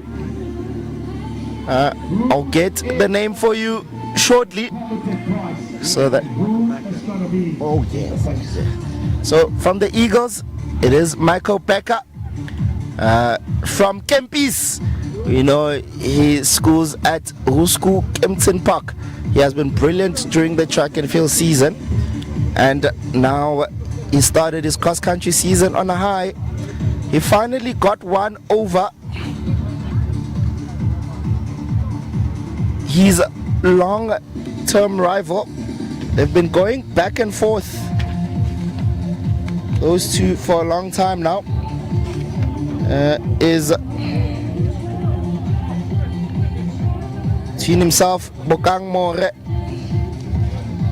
and Stephen Chobe from the Eagles. It is the two of them right now at 1 and 2. It's Stephen Chobe and Michael Becker representing the Kurus, and Stephen Chobe from the Eagles. It is Michael Becker who will hand it over first. Remember, they're not running 4 kilometers, they're running 1.6 kilometers. So, as predicted, it is the Kurus in the lead. Michael Becker gives the Kurus a nice lead. And it is Stephen Chobe who did a good job. Sianda now has the baton. Let's see how Sianda does. He has a lot to do at the moment, but it is the Kurus in the lead. This is all the Eagles have to do to win the title. They just have to beat the Pythons. That is all they have to do. So all Sianda has to do at the moment is just make sure that they finish ahead of the Pythons. That is where the big battle is. We are on leg 2 now. This is where the race will begin to settle. The first exchanges were completed successfully. Sianda is chasing down that young man from the Kurus.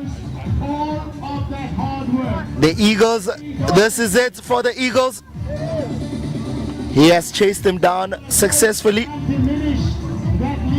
and he has closed it so well. Fantastic run there by Sianda. He'll be proud of himself because of that fantastic run by the young man. He'll be disappointed with how his preseason is going so far, but perhaps he has a point to prove in this last race. He is a prominent 2000 steeplechase runner. We know during his track and field season how amazing he was. A fantastic athlete is this young man from the Eagles. His club, Brakpan Athletics Club, a very, very talented young man. The tension around the exchange zone is unbelievable. Can the Pythons close that lead? That is the question. Because at the moment, the Eagles are looking super fly. So it is going to be an interesting journey throughout the next few changeovers. So let's see who's going to win this one. The The Eagles are sitting comfortably at the moment though.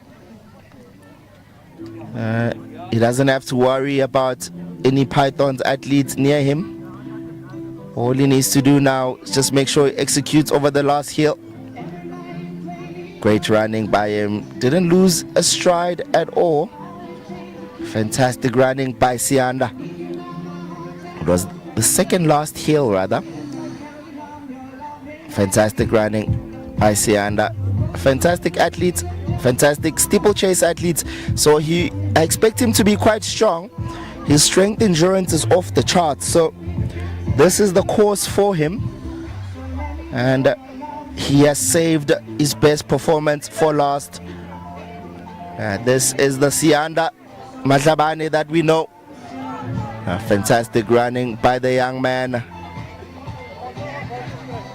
He is now in the lead quite considerably.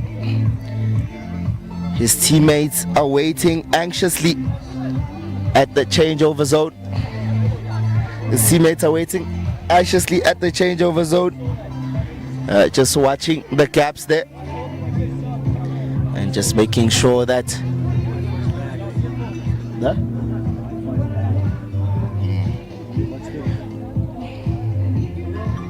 so here's what Sianda has to do at the moment. He just has to make sure that he keeps up the cadence, because he absolutely looks really smooth and relaxed at the moment. He came out really fast. He has about 80 meters to go before he has a chance to relax. I'm pretty sure he will be back, and I'm sure that he will have to hand over. You have to watch your opportunities and you have to take advantage of these opportunities. Sianda Matlabane comes through. Very, very good running by this young man. He received that in second place and he gets the Eagles the lead. The relay race has suddenly begun to take shape. The Pythons will be nervous. The Pythons are now in second place. They will be looking to catch up to the Eagles. All Eagles have to do now is just make sure that they finish ahead of the Pythons to win the title. That is all it's going to take. And the way it's looking at the moment, it looks like the Eagles might have it in the bag, but it's not over yet. We don't know what's going to happen here, because it will not be an easy task at all. It is going to be quite interesting to see who comes out with the title. And for the Kurus at the moment, it is Miguel Murray who has the baton. An impressive athlete. He is a para-athlete. He has CP, unfortunately, but he does not let that put him down. He still competes with the regular categories, and he is extremely competitive in those categories. A 4-time South African champion and a multiple-time South African record holder in the middle distance and cross country. On your picture, that is that young man that I'm talking about, Miguel Murray. A very talented athlete. He's a para-athlete and he's here to compete with in the regular categories. He does not let his CP condition put him down. On your picture from the Eagles, it is Baloyi. He's moving quite well. Remember, Sianda is only 15 years old and he ran the leg of his life there, proving his haters and his doubters wrong. There were a lot of talks coming into today because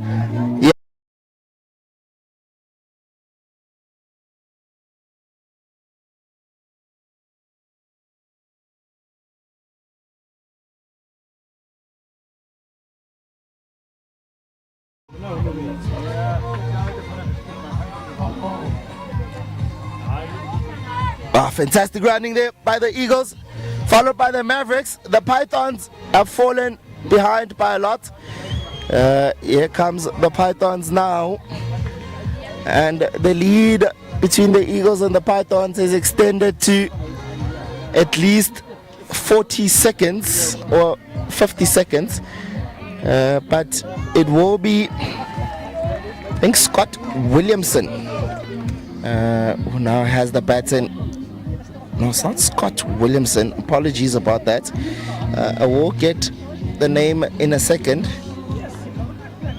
just to see which of the under 19 athletes just received the baton and is tasked to catch up. It won't be an easy task at all. Evan Steenkamp is that young man. Here comes the Kurus.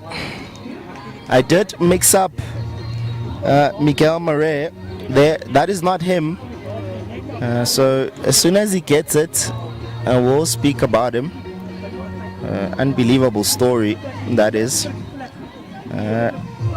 We're on our fourth leg now, and it is an interesting development here because the Eagles have stamped their foot on the ground and they look like they might come for the title.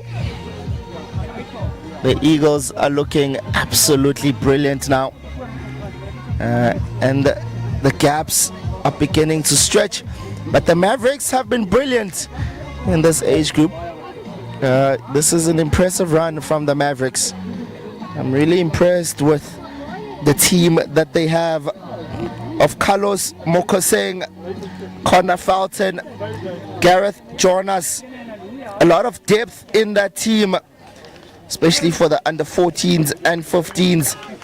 And then in the under 16s to 19s, they have Christian Bernard, they have Zandri Deal, they have Etienne Janssen van Vieren, Francois van Wyk, who has been brilliant in the under 19s, Makombisi Kumbuza as well. This Mavericks team is very talented. Yo.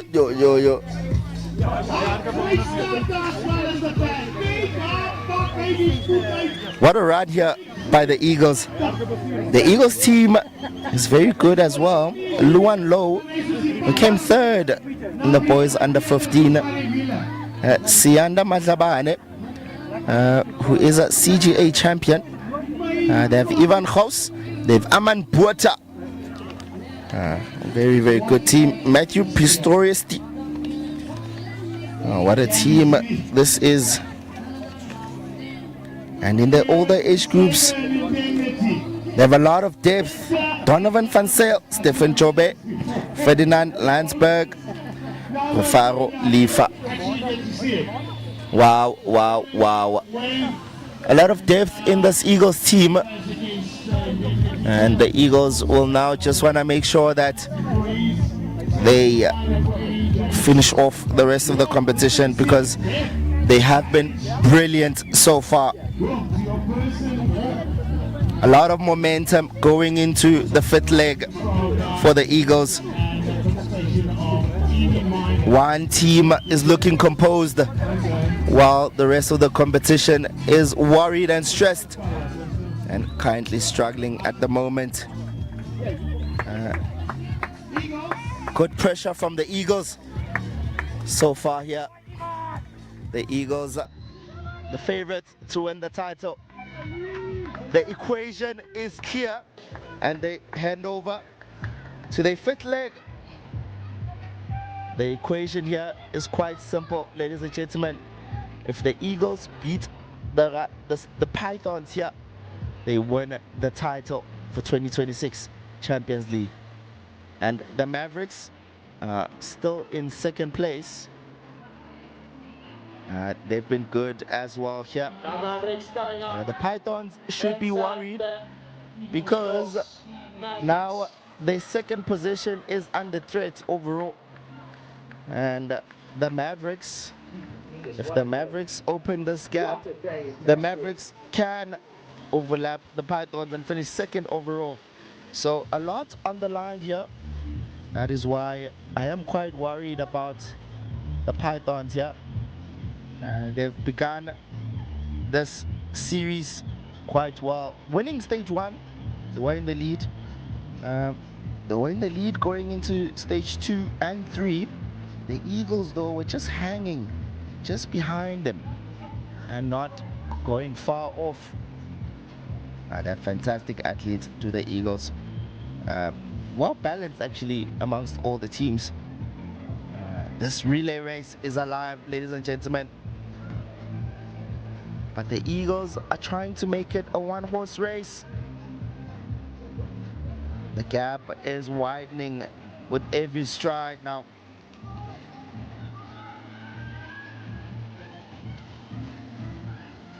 This is good running. In the picture, in the light blue and black, there's the young man from the Pythons. And there we have the leader from the Eagles in the red and black. Scott Williamson has just received the baton for the Rhinos as well. So all the way from Marisfalloon, looks like, is Scott Williamson.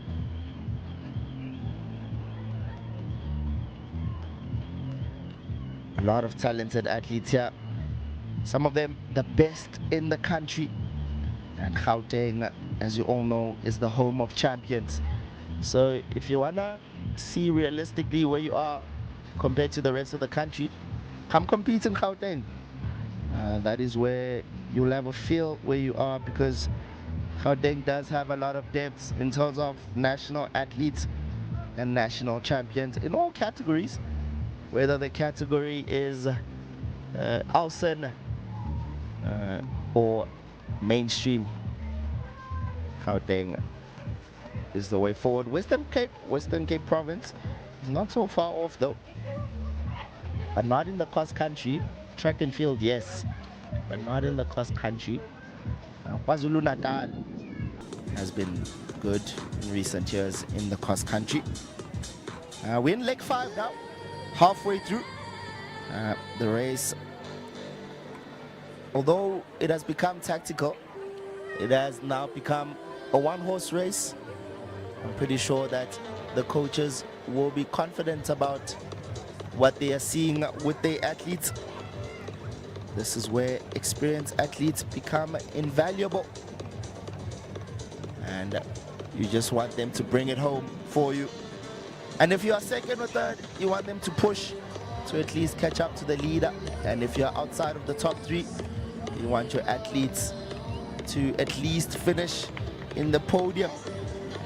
And you have to do all of that. You have to understand pacing, and that is the one part of competing that's underrated, pacing. And there goes that young man from the Stallions. He'll finally hand over. He did brilliantly. Started off sprinting the first 100 meters, so he'll be extremely worried about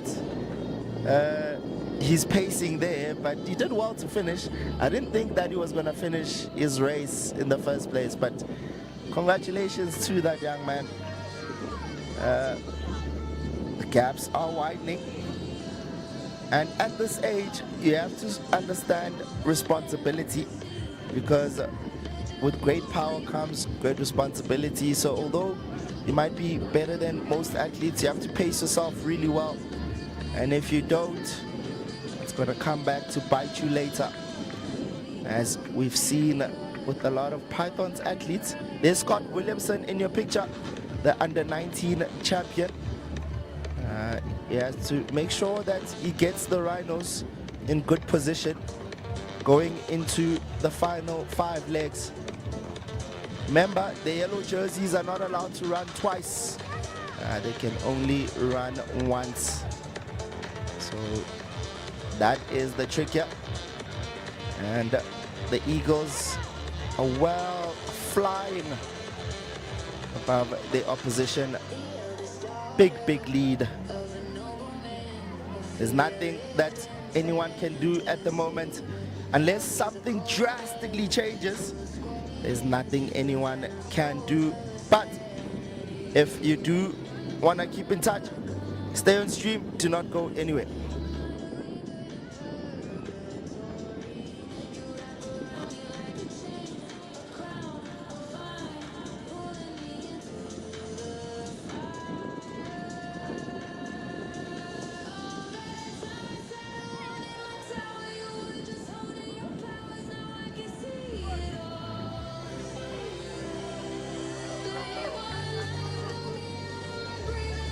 Fantastic round there by Scott Williamson.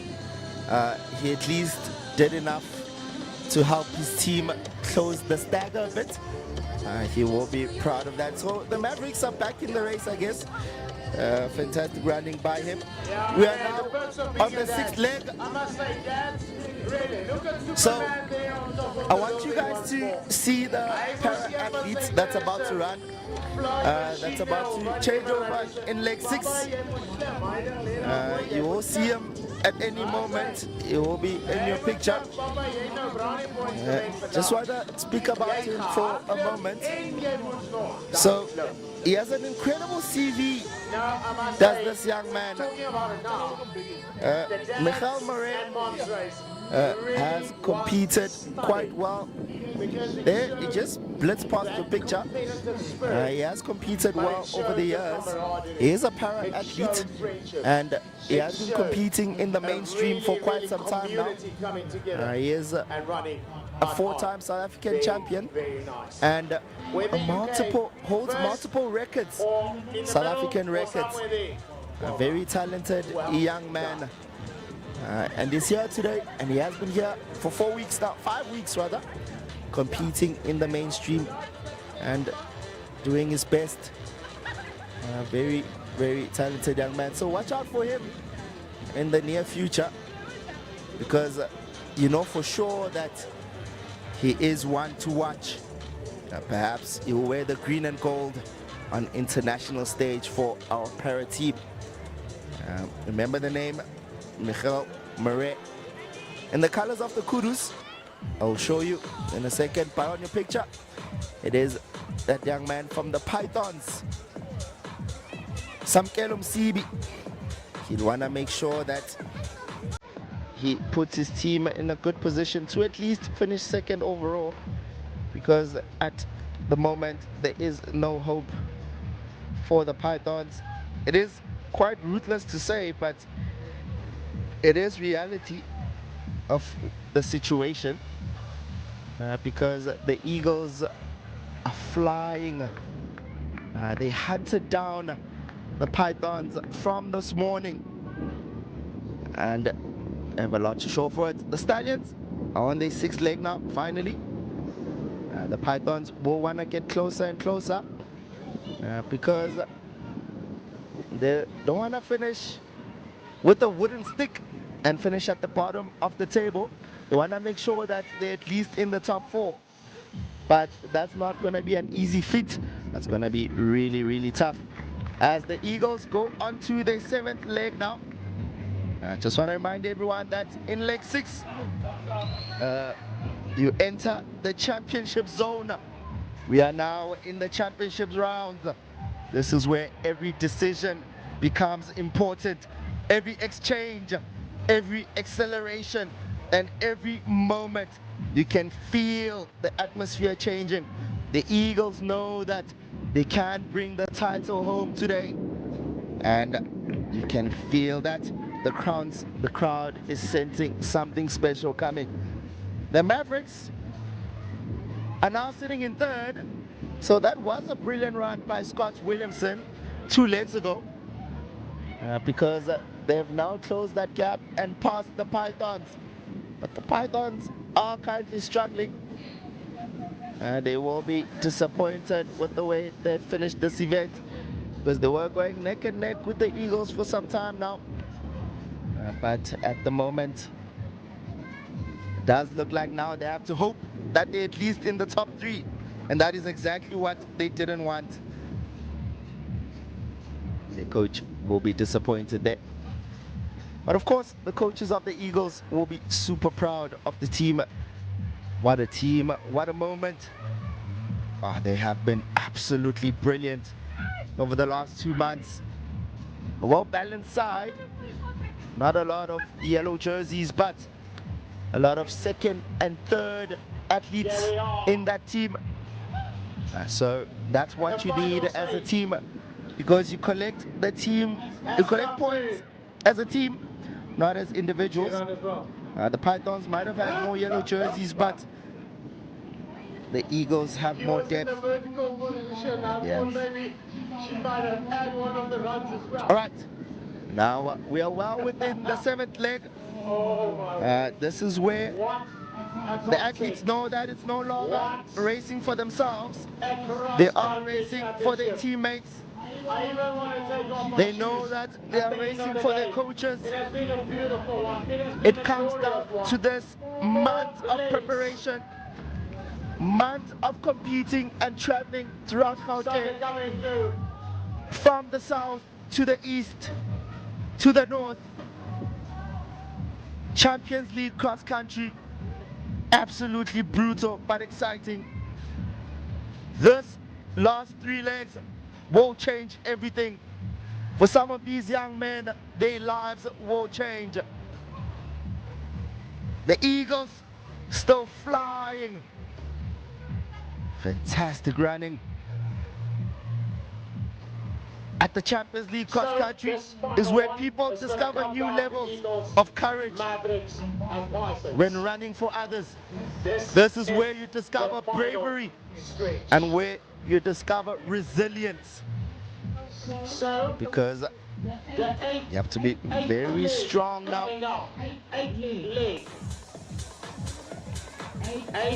is the 8th leg coming up now. We have 3 more legs to go. It is going to be an interesting one. Eagles, Kudos, Mavericks. So, who will bring it home? Yes, that young man. Is the Eagles in the lead? The Stallions have been overlapped there. Even if you've got The Mavericks in 2nd place. You can still run. Look at him go. Oh, yeah, we got the Kudos. And Right. Michael Murray has just finished his leg. Brilliant para-athlete. Has been competing with the mainstream athletes. He'll be proud of the way he has competed here at the Champions League cross country. But back on your screen, here comes the Eagles. 3 legs remaining. The finish line is beginning to appear on the horizon for them. They are dreaming about being champions. The first ever inaugural Champions League champions. The championship picture becoming clearer and clearer for the Eagles. But you know that relay racing has a habit of producing drama. But do we have drama coming into the last 2 legs? Not in the same conversation. The parents are saying that They're not in the same conversation here. they are excited about this. They are looking forward to it.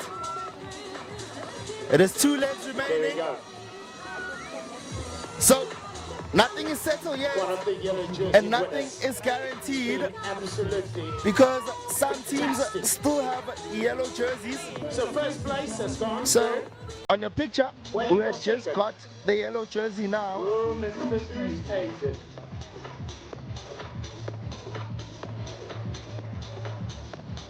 From the Stallion is Andre van der Merwe. Remember, the Stallions did get overlapped, but on your picture, in the light blue and black, it is the Pythons. They were hoping to strangle and suffocate opponents, and that's how they've been over the last 3 weeks. So today's performances from the Pythons have been short, if I must be blunt about it. But now they'll be hoping to place in the top 3 overall. Can we please ask that the next athletes, Perhaps please come to that the is still middle something to presentation fight for.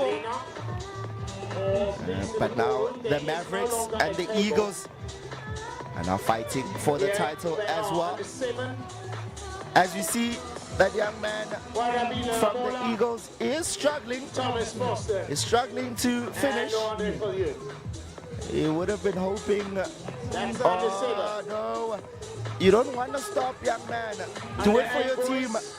You don't want to stop. You're almost there. 80 meters to go. You don't want to stop. You want to make sure that you have a big lead over the Pythons. So secure your second place overall. You are sitting in fourth at the moment. Get that top 3 spot overall. Oh my days. A lot of drama for second, third, and fourth. And he gets there, that young man from the Mavericks. But I'm afraid the lead between 1 and 2 is so big that you might as well give the title to the Eagles. They have 1 foot or 1 hand on that title rather. This is brilliant running from the Eagles, all of them. All the Eagles athletes should be proud of themselves. From Matthew to Ahmed to even Sianda, Luan Low. They should be proud of themselves. And then we go over to Rufaro, Ferdinand, Stefan, Donovan. This Eagles team is so good, so stacked. All the age groups so well balanced are the Eagles team. This is fantastic to see. We're on the 9th leg now, the penultimate leg. The Eagles still in the lead. One of the toughest jobs in sports is to run the penultimate leg. The pressure is on you to not lose the lead. But this young man from the Eagles has done so well to make sure that does not happen. You are close enough to see history, but not close enough to touch it. You have to rely on your anchor leg to bring it home. But the responsibility is simple though.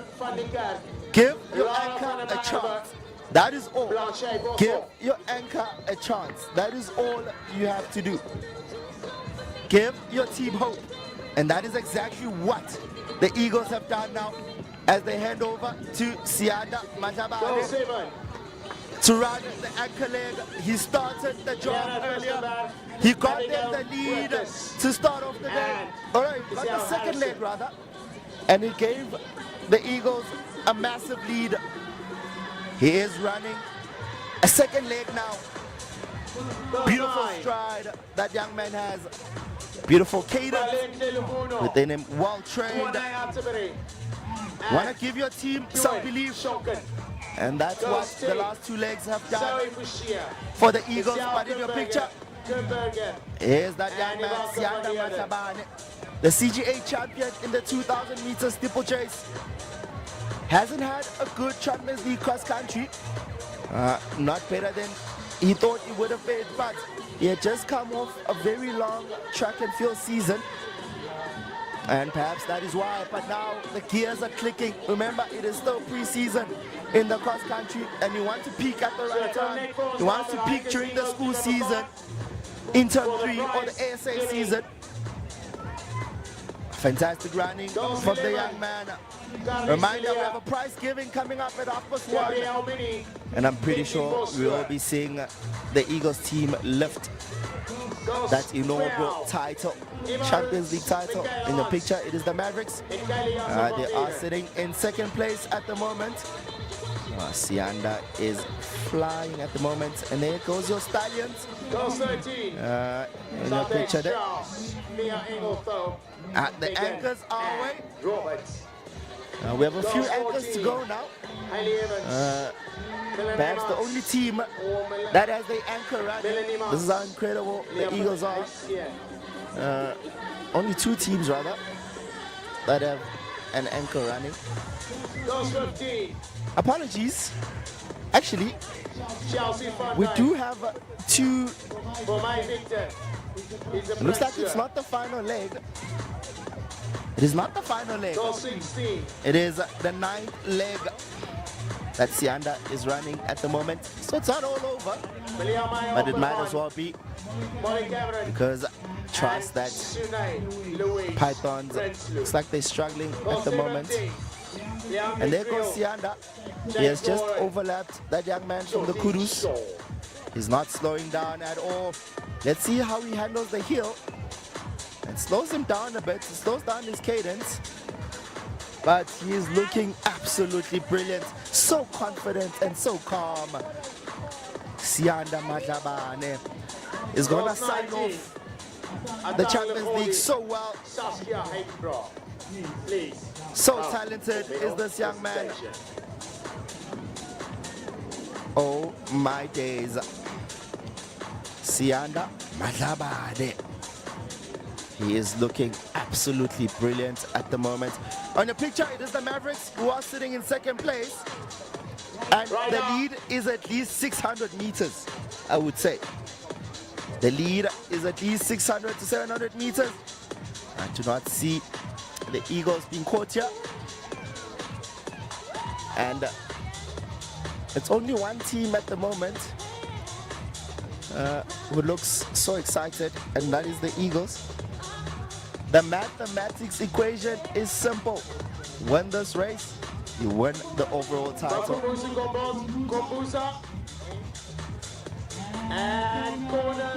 So, what is it going to take to beat this incredible Eagles team? It is going to be one to watch this young man for the future, especially in the track and field. Here comes that young man with about 60 centimeters to go. The Eagles are in a massive lead. He's running so well, so confident, so comfortable. He is looking so brilliant as he hands over to his teammates, perhaps the captain, the young man who feels that he could have won the yellow jersey last week. He competed so well, this Stephen Jobe, but he struggled against Michael Becker. But I'm sure this is going to be so sweet for him. Victory here will be so sweet for him. Missed out on the yellow jersey, and now he has an incredible chance to bring his Eagles team home and win the overall title. The Stallions are also off as well. They got overlapped, so they're not currently second. So don't be fooled by that. It is the Mavericks that are second. This is how big the gap is. Currently, the only team running an anchor leg is the Eagles. Stefan Jobe. Super talent. The noise around the course is incredible. Everyone is excited in anticipation to see who wins the overall title. Months of competition now rests on these final athletes. Every training session, every sacrifice, every early morning that you wake up at 5 a.m. just to get a session in, bath and go to school, come back, have another session, leads to this. Every difficult workout, everything has led to this. It has led to this moment right here. The anchors are charging through the course now. At the moment, only 2 anchors are on the course. That's how incredible the Eagles have been. The crowd is nervous. There's a lot to fight for in terms of second and third place. The Pythons will want to make sure that they at least bring home or secure second place rather. The coaches are screaming with encouragement. The teammates are running alongside him. You saw that young man there? Or perhaps maybe one of the siblings to Sianda. The teammates are running along the barriers. You'll see in a moment now. This is what cross country is about. This is what the sport is about. This is what memories are made of. We have about 400 meters to go. Stephen Chobe, Michael Becker. Brilliant racing between these two all season long. And it comes down to this. Stephen Chobe did not win the yellow jersey last week. But now, for all the Leandri Creoles that ran this morning, to Stephen Chobe now, we will have the Eagles as champions of the first Champions League cross country. They will be the first champions. The championship is now visible. The finish line is waiting. History is waiting for this young man. And the Eagles are searching for one final gear. Just make sure that you execute. It wasn't all about one man, it was about the team. One final act of bravery, one final effort. Everything hurts now. The lungs burn, the legs ache, the body wants relief, the heart wants victory. And today, the heart is winning. Stephen Chobe from the Eagles. The crowd is carrying him to the finish line. Listen to the noise. Listen to the passion. This is bigger than running. This is Champions League cross country. This is pride. This is belonging. This is legacy. One final sprint. One last push. One last chance to become immortal in Champions League history. The crowd is on their feet. The athlete is driving to the line. Stephen Chobe. The champion is yours. It is over. The first Champions League cross country series has come to an end, and it is won by the Eagles. What a journey, what a season, what a celebration of youth sports. Today, we witnessed far more than just running. Today, we witnessed courage. Today, we witnessed teamwork. Today, we witness young people discovering how much they are capable of when they believe in something bigger than themselves. Years from now, the athletes may forget individual split times. They may forget certain finishing positions. They won't be forgetting this feeling, the feeling of standing beside teammates, the feeling of fighting together, the feeling of being part of history. Because long after trophies gather dust, long after medals are packed away, long after the finish line has disappeared, the lessons remain, the friendships remain. This is good from the Pythons. They just want to make sure that they secure second place. This is all that is needed. The Pythons, that's all they need to do at the moment. The memories remain. And somewhere amongst these athletes today are future leaders, are future champions, are future Olympians, and future green and gold wearers. And the future role models took another step towards on their journey. Ladies and gentlemen, wow, wow, wow. The first inaugural Champions League cross country, the first of its kind.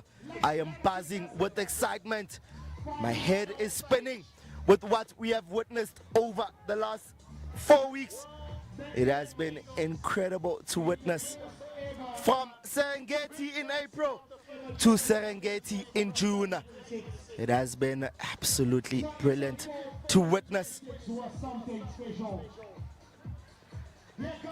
If you thought 2026 was the peak, you have no idea what's coming in 20. Let's see. The Pythons now are gonna finish second overall. It will be enough to secure second place. Great stride. Look at that relaxed form. He did close the gap a bit there on the Eagles. Perhaps they needed one more athlete that could have taken them home, and it would have been more competitive. Wow, wow, wow. The Champions League cross country. And on your picture, the Mavericks did lose their position for second place. They will finish in third, but perhaps enough to pass the Rhinos, who are sitting in third overall, so that they finish second overall. Third rather, third overall, and they get a medal at least. And here we are, the sprint finish. Fantastic running, yeah. Apologies, it is the Rhinos that have finished in third position. It is the Rhinos, and that secures their third place overall at the Rhinos. So they will be on the podium. Oh, the Rhinos is the Rhinos team. They don't get the trophy, but they finished there. The Mavericks are now finishing as well. Here comes the Mavericks. They were second majority of that race. They will be disappointed to lose that one now. And to lose their third spot coming into the last day. Because now they finished fourth overall, did the Mavericks. Ironically, the positions of this race are the same positions overall. Eagles first, Python second, Rhinos third, and the Mavs in fourth. Perhaps it's a sign that it was meant to be. Here goes the Kurus in your picture now. They are sitting in last place. Here are the Stallions. Stallions will just want to make sure that they finish above the Kurus. That's what it's about between them at the moment. Because if the Stallions finish above the Kurus now, it does mean that they finish fifth overall. And that's what it's about. It's about the overall standings. You do want to make sure that you dominate and you finish fifth overall. You don't want the wooden spoon and finishing last. That is definitely not what you want to see. But fantastic running here by that young man from the Stallions to make sure that he catches up to the rest of the competitors, to bring his team home and just make sure that they don't collect the wooden spoon.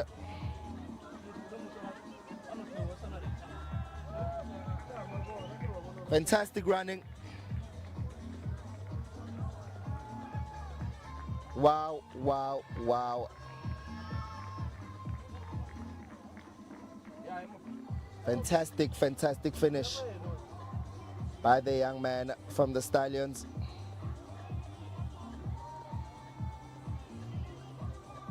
This is what it's all about. It's all about not giving up and putting your best effort. You want to make sure that you do it for your team and for yourself as well. And you don't want to miss out on the joy of finishing. Remember, it was only 1.6 kilometers, so perhaps he's running the second time, so he's run 3,200 meters.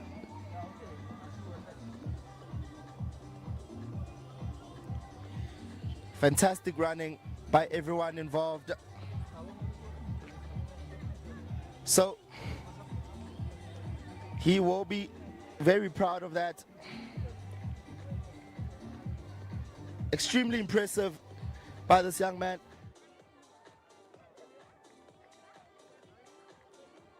Control game. As you wait for this young man to finish, ladies and gentlemen, as the sun begins its journey home, the final footsteps fade from the grass. The first chapter of the Champions League cross country has been written. Months ago, this was simply an idea, a dream, a vision to create something special, a vision to create something uniquely South African, a vision to bring athletes together, not just as competitors, but as teammates. They got to meet their coaches that they don't know. They got to have a team braai. They got to be together. And today, the vision became history. We traveled from Curro, Serengeti in April, where teams were born. To Pinnacle College, Rinsfield, where Green Sox found their owners. To Prime View Adventure and Leisure, where courage earned the polka dot socks. To Curro Sagewood, where consistency was rewarded with the yellow jersey. And finally, we are here where teamwork wrote the final chapter. We watched victories, we watched heartbreak, we watched athletes discover strength they never knew they possessed. We watched children become teammates, and teammates became family. And today we crown our champions, the team that soared above the rest, the team that never stopped believing, the team that proved that unity can carry you further than the talent alone. I don't want to jump the gun, but I think the champions will be Eagles. We'll move over to the presentation shortly. But closely behind them were the Pythons.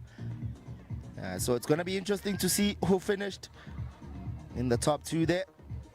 All of these teams, though, they were powerful, resilient, relentless. A team that reminded us that all persistence is one of the sport's greatest virtues. And today, the standings tell only part of the story, because cross country has never truly been about who crossed the finish line first. It's always about being part of the journey. The early mornings when nobody was watching, the training sessions in the cold, the sacrifices made by athletes, the encouragement given by parents, the dedication of coaches, the friendship formed between rivals, the lesson learned through both victory and defeat. And so, we close the curtain on this historic first season. Let us remember this: the stopwatch measures time, the finish line measures effort, but only the heart measures courage. Only the grass carries thousands of footprints. Tomorrow the course will be empty, but the stories will remain. Oh, it has been incredible, because the laughter will also remain, the friendships will remain, the memories will remain. Like footprints on wet grass at sunrise, some moments disappear quickly, but the impact they leave behind lasts forever. And perhaps somewhere in this crowd today stands a future Olympian. Perhaps somewhere stands a future national champion. Perhaps somewhere stands a future coach, teacher, leader, or parent who will one day inspire the next generation, like you guys have done, like these coaches and parents have done. That is the true victory of cross-country sports. Not simply creating champions, but creating people. So, as the first Champions League cross-country series comes to an end, let us celebrate every athlete who dared to start, every athlete who refused to quit, every athlete who discovered that they were stronger than they imagined. Because greatness is not reserved for those who win, but rather greatness belongs to those who keep moving forward. And today, every single one of these athletes did exactly that. From all of us here, thank you for being part of history. Thank you for believing in this dream. Thank you for running this journey together. I am Sfiso Mdletshe, where every stride tells a story and every finish creates a legend. Until we meet again, keep chasing horizons, keep believing in impossible things, and remember, the finish line is never the end of the story. It is simply the place where a new one begins. Good afternoon, safe travels, and congratulations to our cross-country Champions League champions. It's about to be announced.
ceremony, the biggest prize giving you have witnessed, is about to start. Please, all athletes that will be on that podium, that will receive beautiful medals and trophies, need to be in their team kits.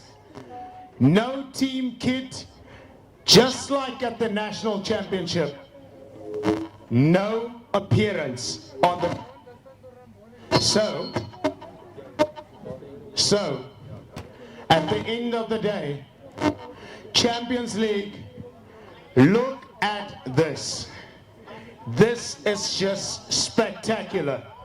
Perfectly graved medals at the end of this to give and commemorate a wonderful, wonderful competition. First of its kind, and this really is a platform for the future of cross country in South Africa. Look at the trophies. It is a fun event. It is an amazing event where parents also get a part to play in this one. We had the parents run as well. Normally you go to an event and it's very vanilla. If you know what that means, boring. It's boring as, ja. Is Sondag ek het van en ek is nog 'n kerkmens. But this was one of the greatest. Guys, can we give the Champions League sports team and all the organizers, all the stakeholders a wonderful round of applause. They have done it.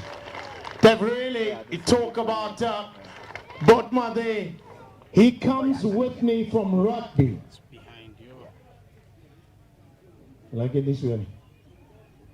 Yeah, commentaar came afterwards. Commentary came. My first love was actually rugby.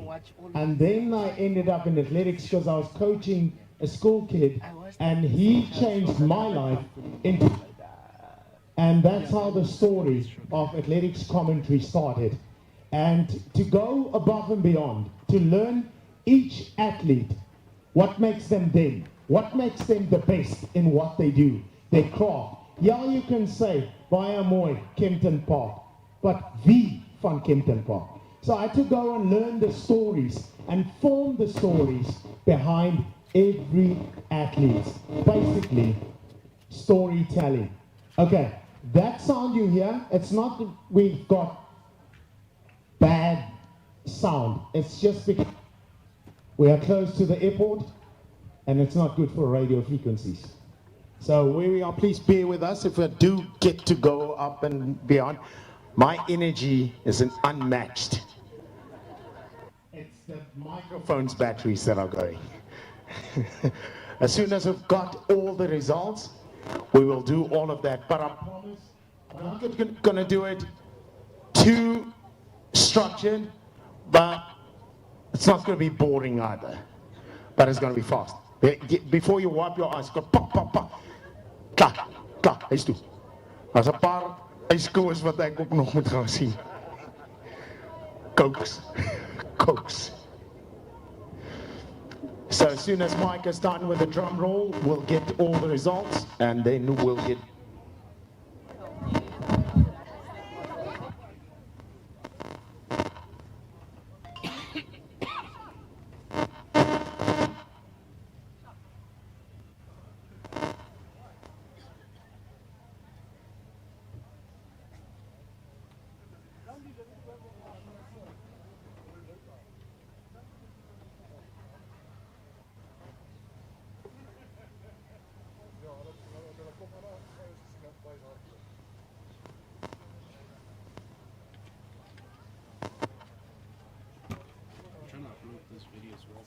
Oh, okay. So that I can finish quick. Yeah. Thus you have to stay behind, no? Yeah, I don't play the games of staying behind. If you go.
Everything is shaking.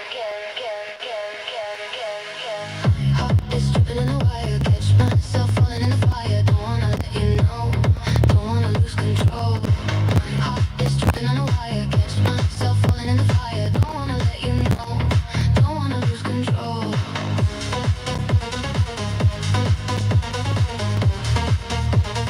Don't wanna lose control. Don't wanna lose control.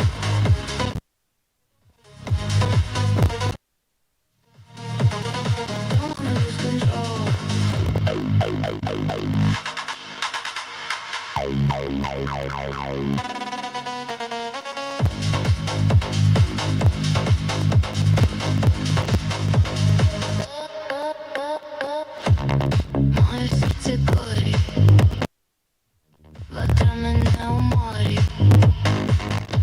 U tvojim venama, kao u sjenama.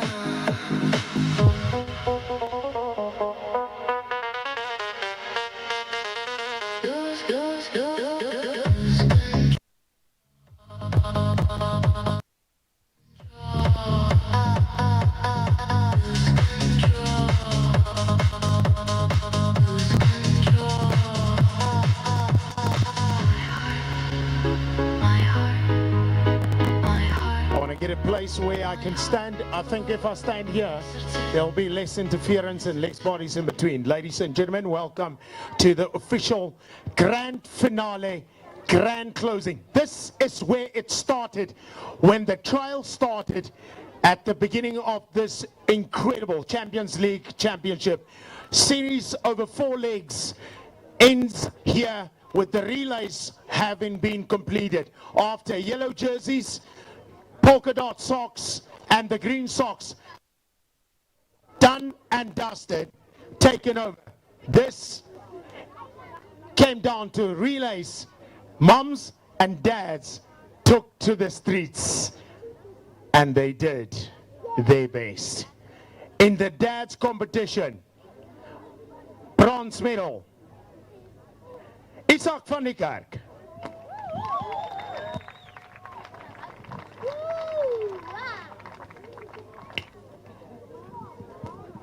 Amper sê ek stywe jean, maar daar is 'n stywe broekie, stywe nommertjie.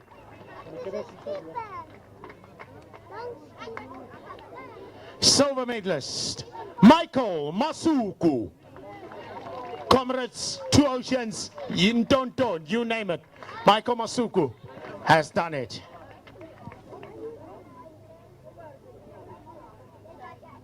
In his absence, the winner, the champion, and also the winner of a free entry to his athlete, his child, for next year, 2027 Champions League cross country. Theobald Rousseau. A time of 2 minutes, 3 seconds and 63. Individual athletes going through here from the back. Okay, come.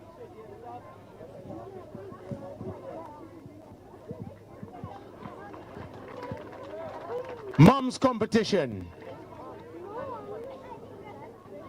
Bronze medal, time of 2 minutes, 21:12. Lorraine Creer. She came out, she's an absolute sprinter. So that's how you saw she went out like a rocket. And then that hill dealt with her legs. Silver. Shanique Skutter, Time of 2 minutes 15. Mooi juffrou, sê hulle. The winner, the champion, the multiple South African track and road star, Cornelia Huber. How many top medals at, kom Cornelia sommer daar agter, top medals at the Comrades Marathon, South African titles on the track.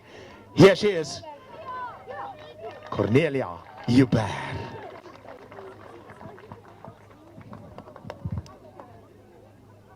Right, seuns, is julle reg? Boys 7. Boys 7, waar is julle? Boys 7. Boys 7, bronze medal. Warabile Lamola.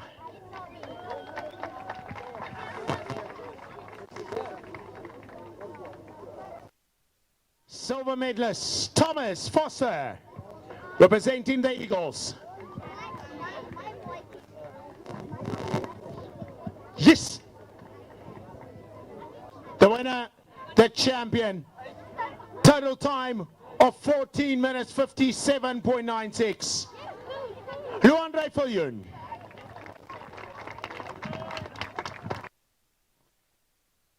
There is a true testament. Polka dot socks, green socks, the winner of the first, the second, and the yellow jersey are 3. Luandre receives also the Champions League Under 7 Boys Trophy.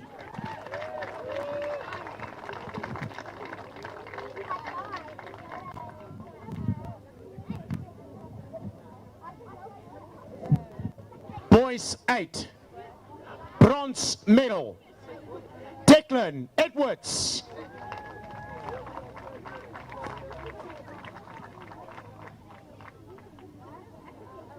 Representing the Kurus, silver medalist, Aiden Holiday, representing the Stallions.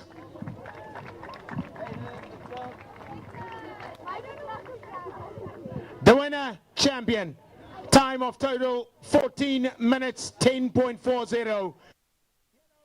Polka dots, green, Luan Cotter for the Pythons.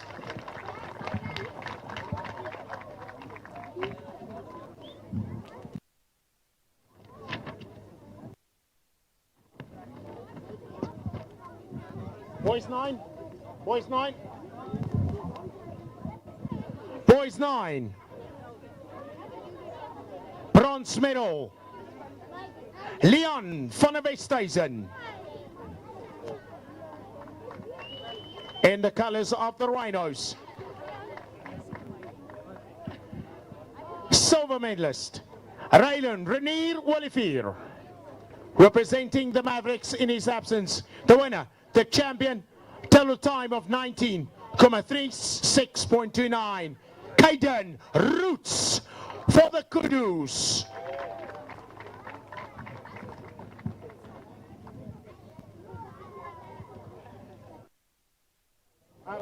Boys 10, I beg your pardon. Boys 10.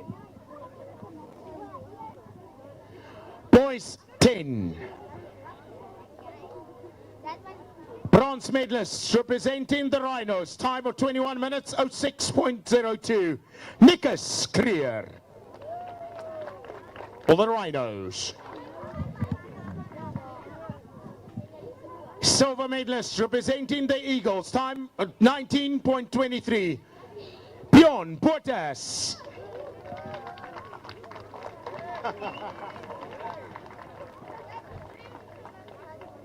The winner, the champion, the gold medalist for the Pipe, 15 minutes 08.66, Kotza. By now you know the drill. The green socks was for the first, the polka dots for the second, the yellow jersey for the third, and the trophy for over.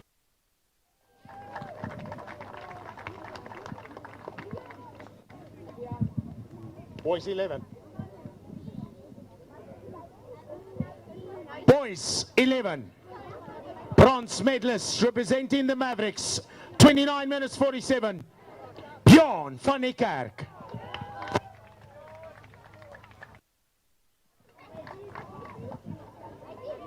Silver medalist representing the Kudus, time of 27:47, Alexander Bob.